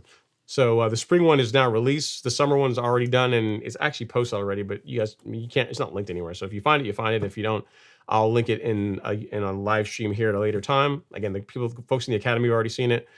And if you're watching this after the fact, I will also link the spring guide at the end of the show as well. So it'll be the pinned comment in this video so you can find it there, and you'll also be able to find it in the description. So you'll be all set. All right, next up is Dada K. He says, "Hey Ron, good to see you. Wondering how to reduce phosphorus in the soil. It's showing 15 value." Okay. I'm not sure what 15 value means, but here's the thing. To reduce, here's what I would recommend, Data K. Instead of trying to reduce phosphorus levels, I would just not add any more of it. Because unfortunately, to my knowledge anyway, to the best of my knowledge, there's not an easy way to remove just phosphorus. So if you wanted to reduce nutrient levels in your soil, what you could do is you could start bagging all your clippings, right? Because whenever you mulch, some of the nutrient that is in your soil makes it into the grass, and if you mulch and you throw it back into the lawn, that breaks down and it reintroduces it. So it's like free fertilizer of sorts, right? So if you started bagging your clippings, you are going to reduce nutrient levels. You're going to lower nutrient levels in your soil, but you're not going to reduce just phosphorus levels. You're going to reduce all of them. So you can't just pick that one, So what I would say is instead of looking for ways to reduce phosphorus, now that we have this knowledge that your phosphorus levels are high, let's just not add any more. So just pick fertilizers or products that don't have either have no phosphorus or have a very, very small amount of it. So you're not like, slamming more phosphorus into the soil. You're boosting levels higher than where they need to be. That's the approach I would take, because there's not really an easy way to remove just phosphorus and not, again, reduce everything else, which you really don't want to do that. You don't want to reduce, the nutrient levels of everything else just to try and lower phosphorus levels. So hope that helps, Data K. Phosphorus, as far as the macros, it's a lot less mobile than like nitrogen and potassium. Like those get consumed and used up much more than, or much faster than phosphorus. For the most part, phosphorus stays resident. It reduces over time, but at much slower rate than nitrogen or potassium do. So I would just not add any more if it were me. That would be my recommendation. All right, Stephen Thompson is up next. He says, hey, Ron, I applied Anderson's version of prodiamine granular in my front yard and Lesco stone wall in the back. Okay, sounds good. I think these are both prodiamine as active ingredients. They worked about the same, and I still have loads of crabgrass watered in well. Okay, so are you sure you have crabgrass or you have POA? Because this time of year, Stephen, it's easy. It's easy to mistake crabgrass or to mistake Poanua for crabgrass, because really it's a little bit too early in the season, unless you're like in Florida somewhere, to have crabgrass in your lawn. A lot of people will see like the green bunchy grass in their lawn and think, oh, I got crabgrass in my lawn, but it's really not crabgrass. It's more than likely POA. The way you can tell is if it looks like, well, let's go here. We'll go for a drive around the Golf Course Lawn Star. If you go to the weed killer section and go to certainty, I've got some pictures here of POA.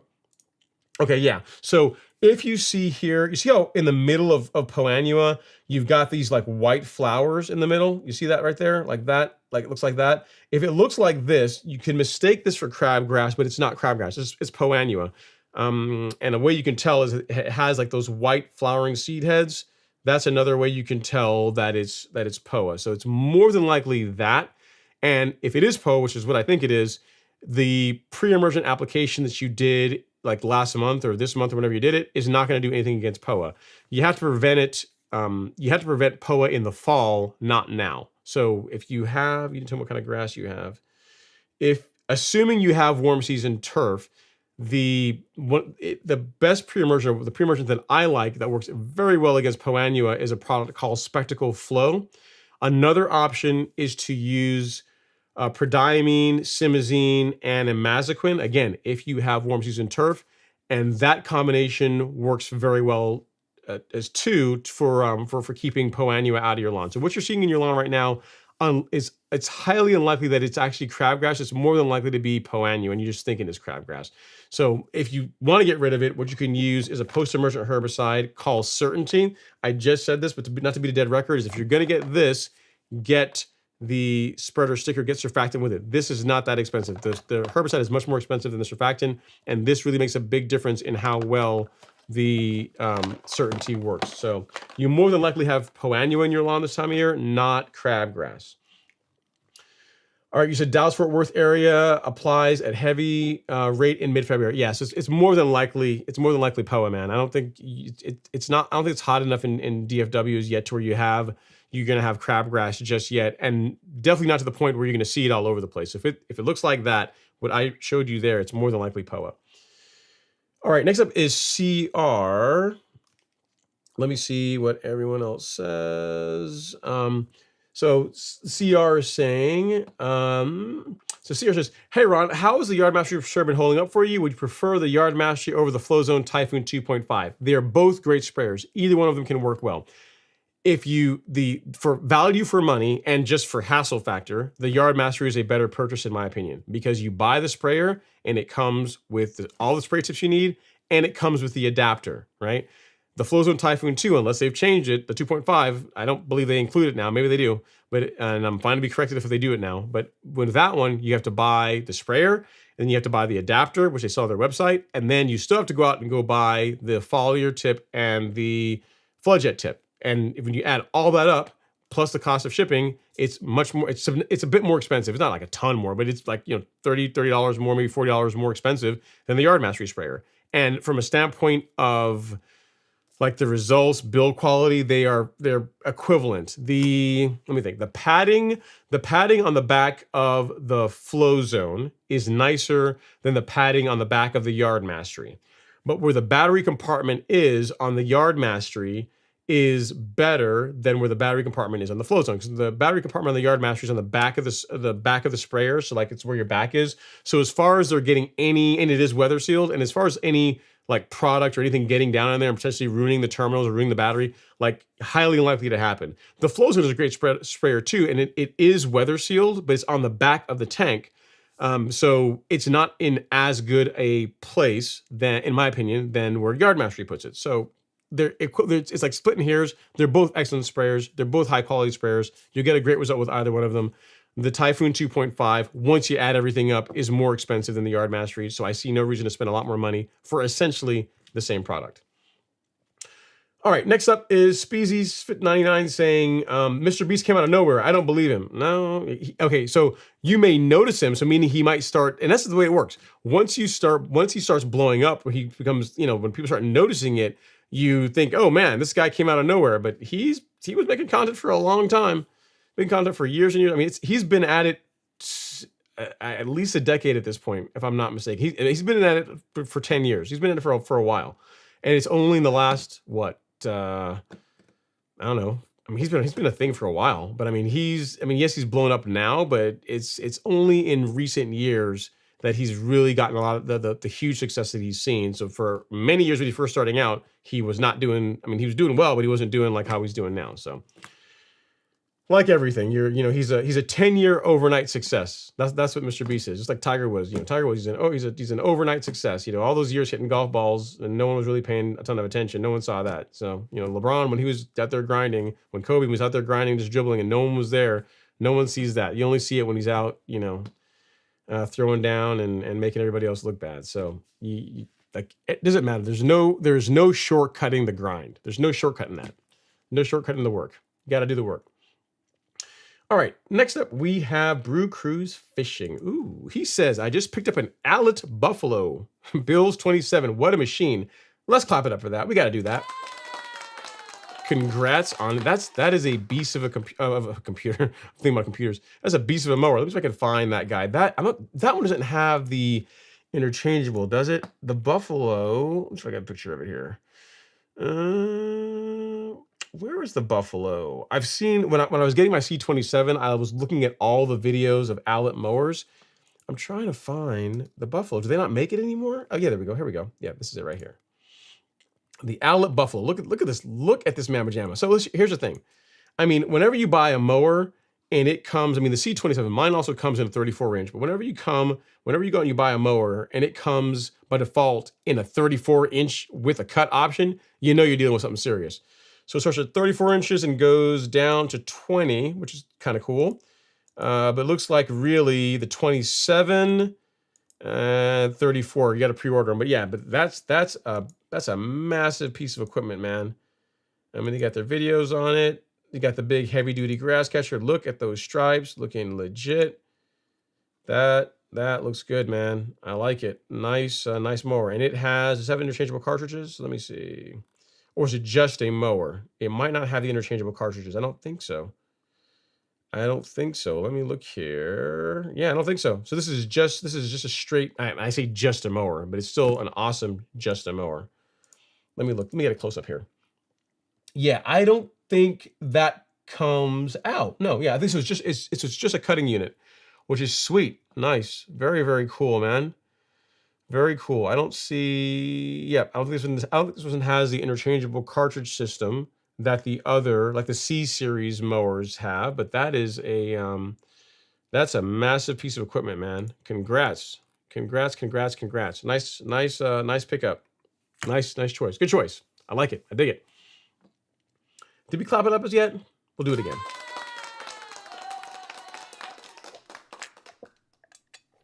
Awesome. All right, next up is JB. Says, do you add surfactant to your 901C and Primo mix? No, I do not. I only use surfactant with herbicides, with herbicide applications. I don't use it with any of my liquid fertilizers or with Primo Max. Nope, not necessary. You don't need to do it. I would not use surfactant with those. Just spray them as they are. All right, and a good general rule is if a product is designed to be used with surfactant, it will say that on the product label. It will spell it out on the label. So Primo and like most liquid fertilizers don't require a surfactant. You just don't need to use one with them. All right, George, Grasshopper Lawn Care from Georgia is up next. He says, "Happy Friday, Ron. What kind of grass would you recommend for a very, not kind of, but a very shady backyard? Their current yard is almost 100% moss. So if it's that much shade, you might be able to get a fescue to grow there. But if it's that much shade, it sounds like Bermuda's definitely a no-go. That's a hard pass. You might be able to get zoysia there. I mean, I don't have a picture of it, so it's hard to say. But if it's so shaded that it's pretty much all moss, I think you're going to have a problem getting any grass to do well there, Grasshopper Lawn Care. A fescue could work. What I would do is get a soil test, the back lawn, and make sure, check the pH levels. You don't want to get out there and do like a renovation project and spend a bunch of money on grass when the soil is very acidic, which it likely could be. More than likely is if you're having a lot of moss in the lawn. So you're going to want to correct that as part of this renovation project. And then I'd say a fescue. Look into fescue grass. So if you have a lawn that's heavily shaded, fescue will do well. So that's a good point. So there was the viewer earlier that asked about doing fescue in Georgia. The one thing I didn't address is that if you go like to like Buckhead or Midtown area in Atlanta, like some of the older areas, like some of the more affluent, but some of the older areas, older houses in Georgia, they have these have big trees and lawns are heavily shaded. Those are lawns where you'll see fescues. And even though they're in the southeast, you'll see fescue lawns in those areas because those lawns don't get a ton of direct sunlight, even in the summertime, because there's massive trees all over the place. You know what I mean? So in a situation like that, yes, you could get by with doing fescue.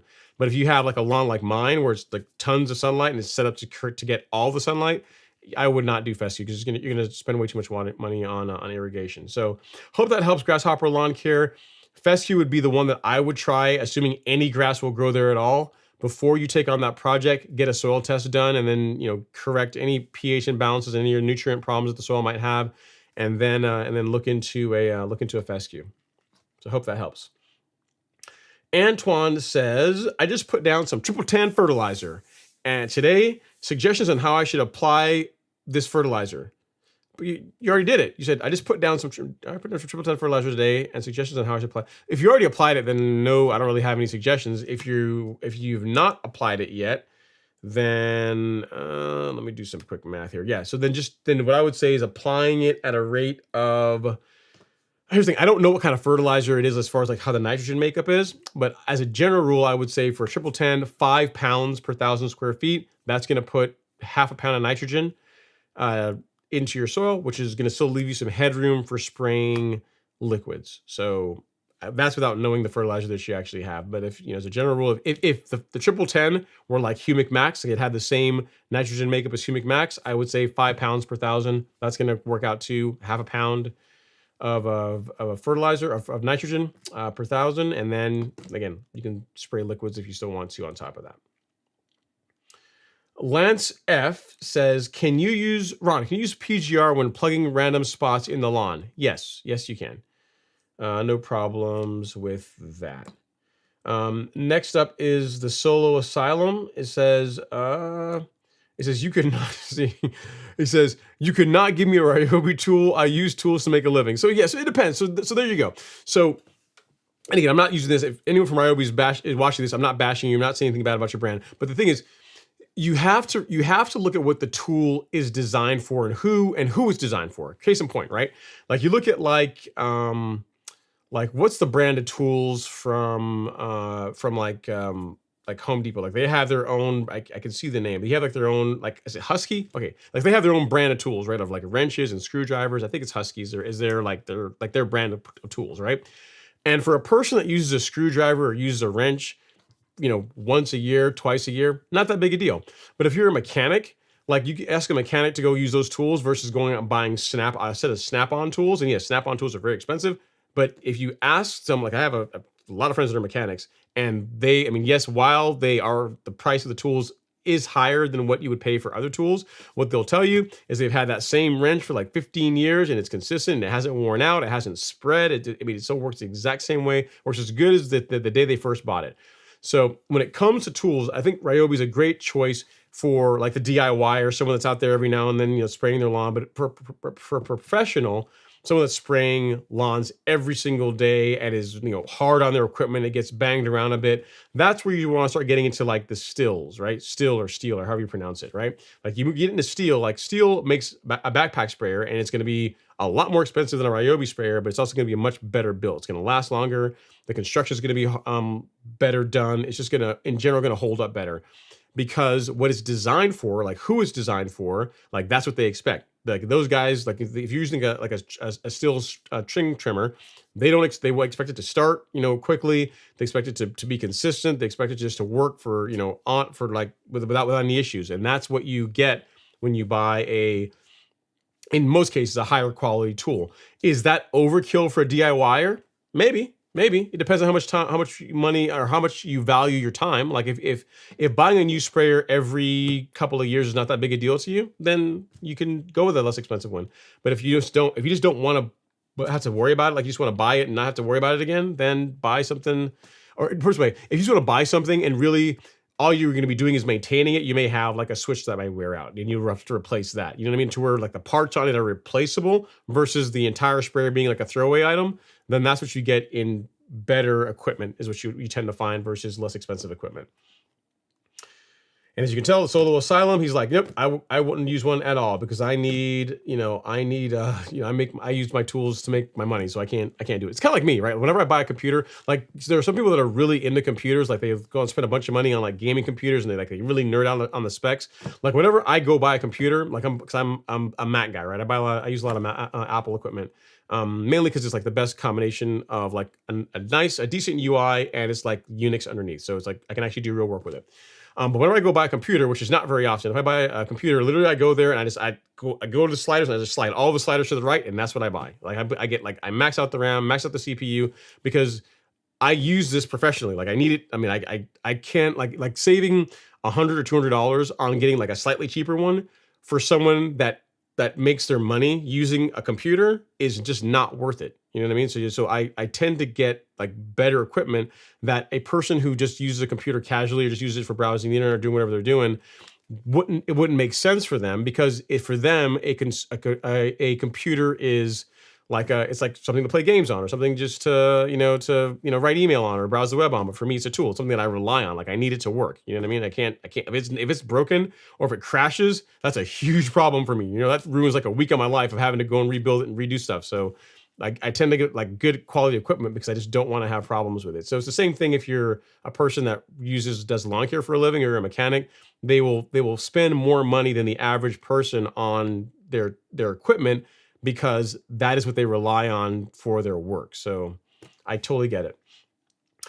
Okay, next up is Mike D. He says, Primo Max, didn't need it yet, but I need the holographic sticker, so I just ordered it. Okay, Mike D, that's fine. We'll get you, we'll make sure you get we'll get you a sticker, no problem.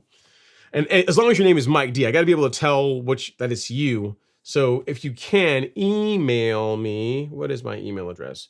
If you email me here, I should be able to figure it out right there.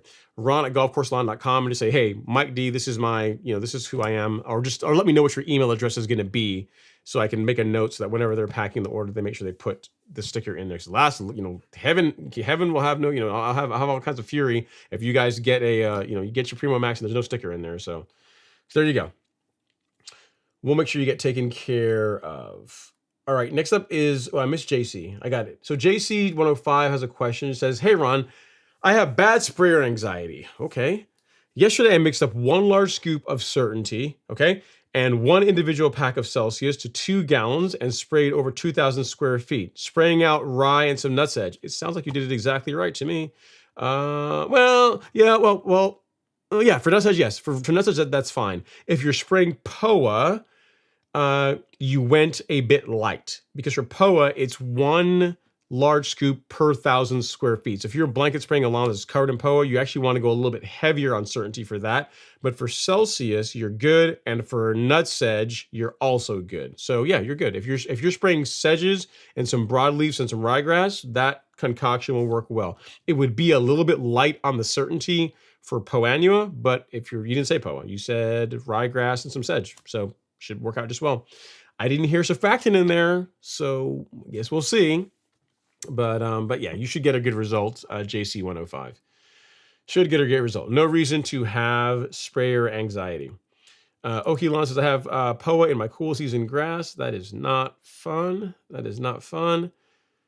And another follow-up, he says, hey Ron, when is the cutoff time for planting cool season grass? I don't have cool season grass, man. So I know the two times of the year when people will do cool season lawns are in the spring. So this time of year, and also in the fall. So like late August, early September timeframe is when people that have cool season lawns will do their seeding projects.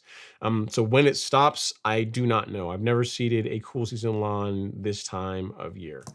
I'd imagine before it gets too hot though. So now is likely your go time if you're going to be doing any kind of renovation or filling in your lawn from winter, like lawn grass that you lost due to winter damage, that kind of thing. All right, Grasshopper Georgia says, thanks for the answer. I was thinking of fine fescue and or zoysia.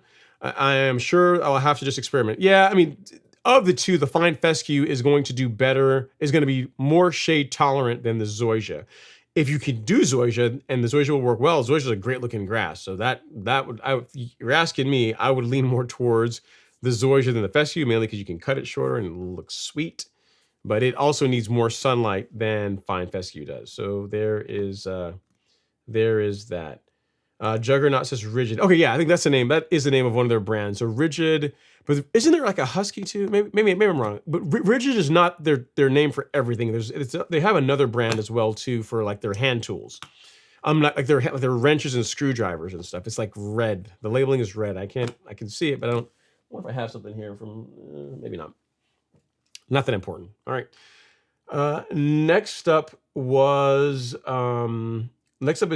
Tom.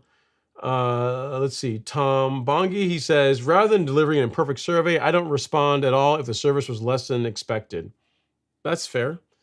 That's fair, Tom. Next up is Oki Lawn Guy. He says, Ron, my backyard is enclosed in a wooden privacy fence and no trees and faces to the east. Okay. For some reason, I can't get grass to grow in the southeast corner. What do you suggest? Is the fence? Okay. So you have a privacy fence. So the problem is privacy fences, like solid fences, depending on, you see the sizes, your lawn, which way does it face? Faces the east. Okay. So depending on, just look at the area that the grass is not growing well in, or where it's thin. Look at that part of the lawn at different times of day. What you're probably going to find is that for a good chunk of the day, the privacy fence is casting a shade on that area. So it's just simply not getting enough sunlight. So your options are not have the privacy fence, or do some kind of do something else other than grass in that area, because it's just like the grass is telling you. You know what I mean? I mean, short of there being some kind of nutrient deficiency or some other problem, I kind of doubt that it's being just that area. It's likely a shade problem just from the privacy fence. So your choices are not have the privacy fence, or do something, put something else there that doesn't rely on quite so much sunlight to do well. Because fence, like a solid fence, is like a barrier. It's like literally having a wall that's blocking the sunlight for a lot of the day. And if it's blocking enough of it that you don't get enough sunlight, then your grass is gonna be thin or just won't grow at all. Won't grow at all. All right. Sekmi is saying, it says, so I have crappy soil. Okay, your words, not mine. I have crappy soil and killed all my weeds. What's a good fertilizer to help the soil that I can seed right after? I'm in the Pennsylvania area. Thanks. Okay. So you have crappy soil. You got rid of all the weeds. That's good. You say you have crappy soil, so I guess you have a soil test somewhere to kind of support your crappy soil claim.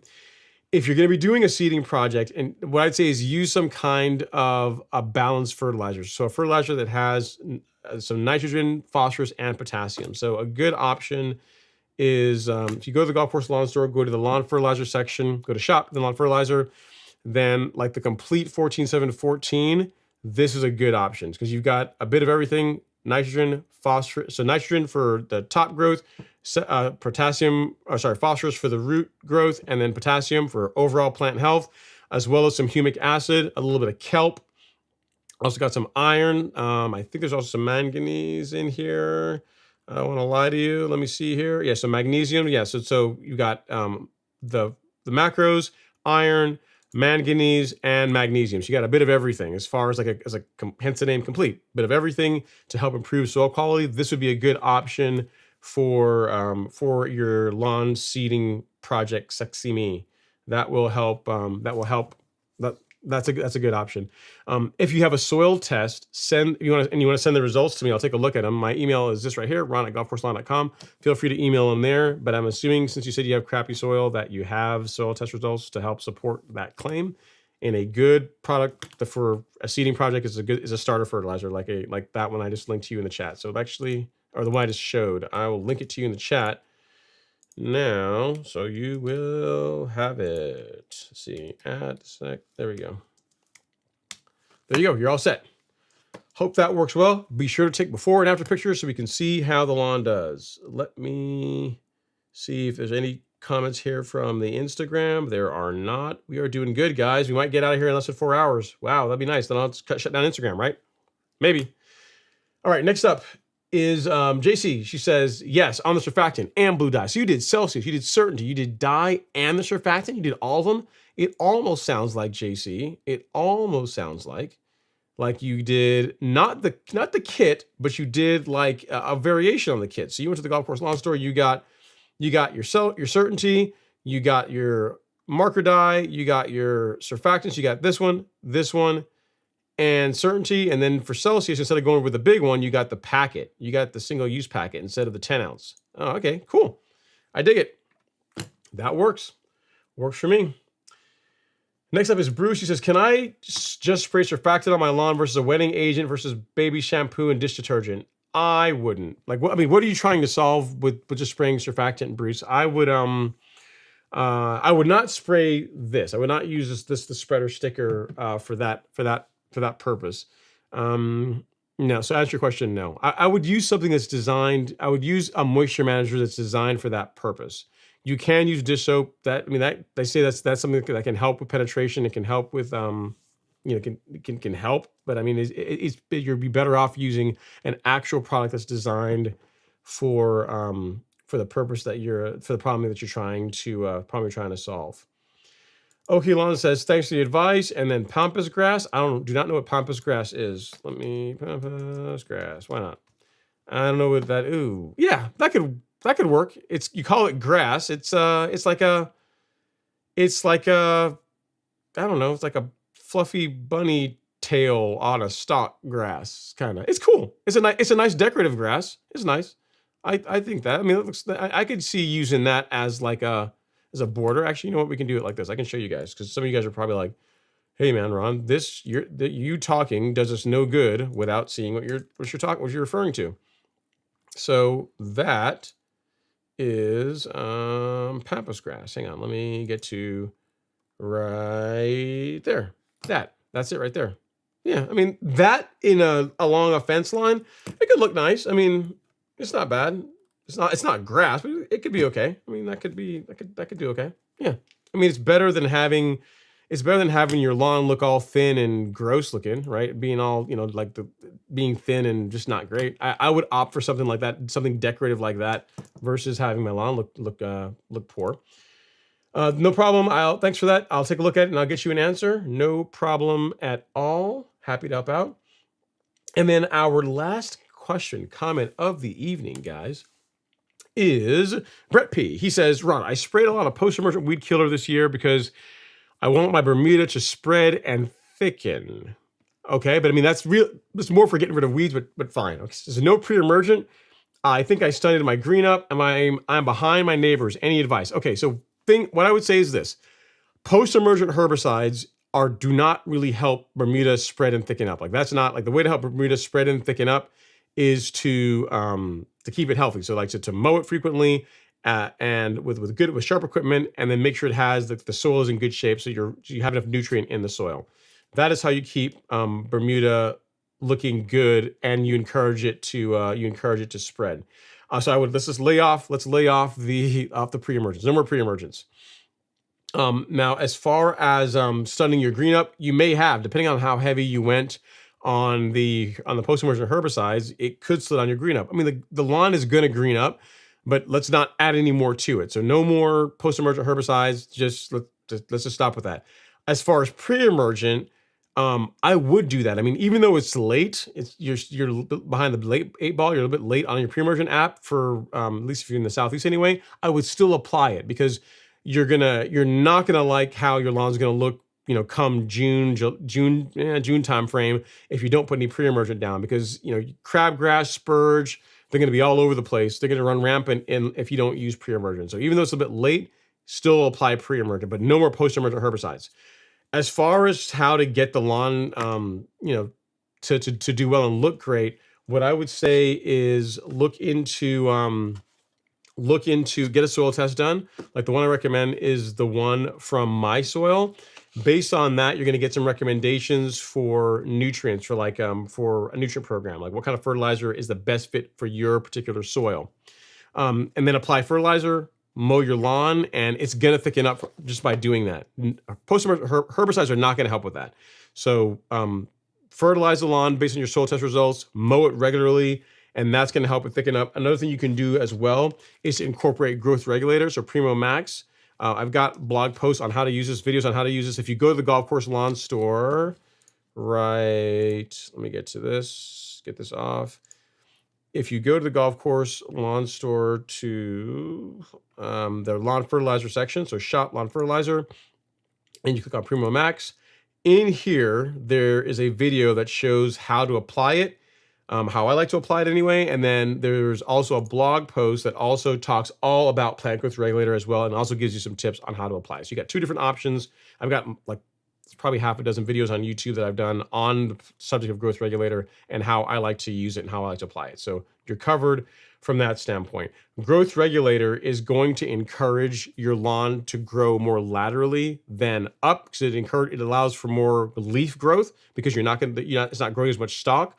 So that, coupled with regular mowing, will also help your lawn to thicken up. But yeah, outside of that, I would lay off the post-emergent herbicides. You don't want to be smacking your lawn with post-emergent herbicides all the time. Would not do that. All right. Let's see. Frederick Hamer says, "Can I use my fireplace ash as potash for my lawn? Seems like a waste to throw it away." I've never heard of doing that. I don't know if that would work, Frederick. It might. That's a good question. You know what? I'm going to screenshot that and look into what is the nutrient makeup of fireplace potash. I guess it probably depends on what you were burning in the fireplace. But I'll look into that one. That's an interesting one. I've never gotten that one before. All right, next up is, last comment is Gunslinger Heel. He says, "Ron, do you have any experience with riding reel mowers? They look very complicated." I do not any direct experience. No, I've seen them. I've been as close as I am to you on this camera to them. But I've never ridden or driven one. I don't imagine they're that complicated. I imagine there's going to be a control for raising and lowering the reels. There's going to be a control for turning on the reels and turning them off. There's going to be a control for riding them. I don't think they're going to be that. I mean, like anything else, it might be a little bit intimidating when you first start, but I can't imagine that they're that hard to use. It's not rocket science. Shouldn't be rocket science to use one of those. So. But yeah, if you need one, you need one. And like anything else, if you've been working on it and you get better at it, you'll be more comfortable. Very cool. Well, guys, gals, everyone, I think I've covered everything that I was going to go over this evening. Again, that new blog post is live. It is the pinned comment in the Golf Course Lawn Store in the live stream. I will also have it in the description and pinned as the comment once the show is over. Get your Essential G, your fertilizers, anything you need at the Golf Course Lawn Store. We got everything in stock and ready to help you guys dominate this season. Thank you guys so much for taking some time and spending hanging out with me this Friday evening. And hopefully you guys get to go out and play in the lawn this weekend and do something fun. Take care. I will see you guys next time.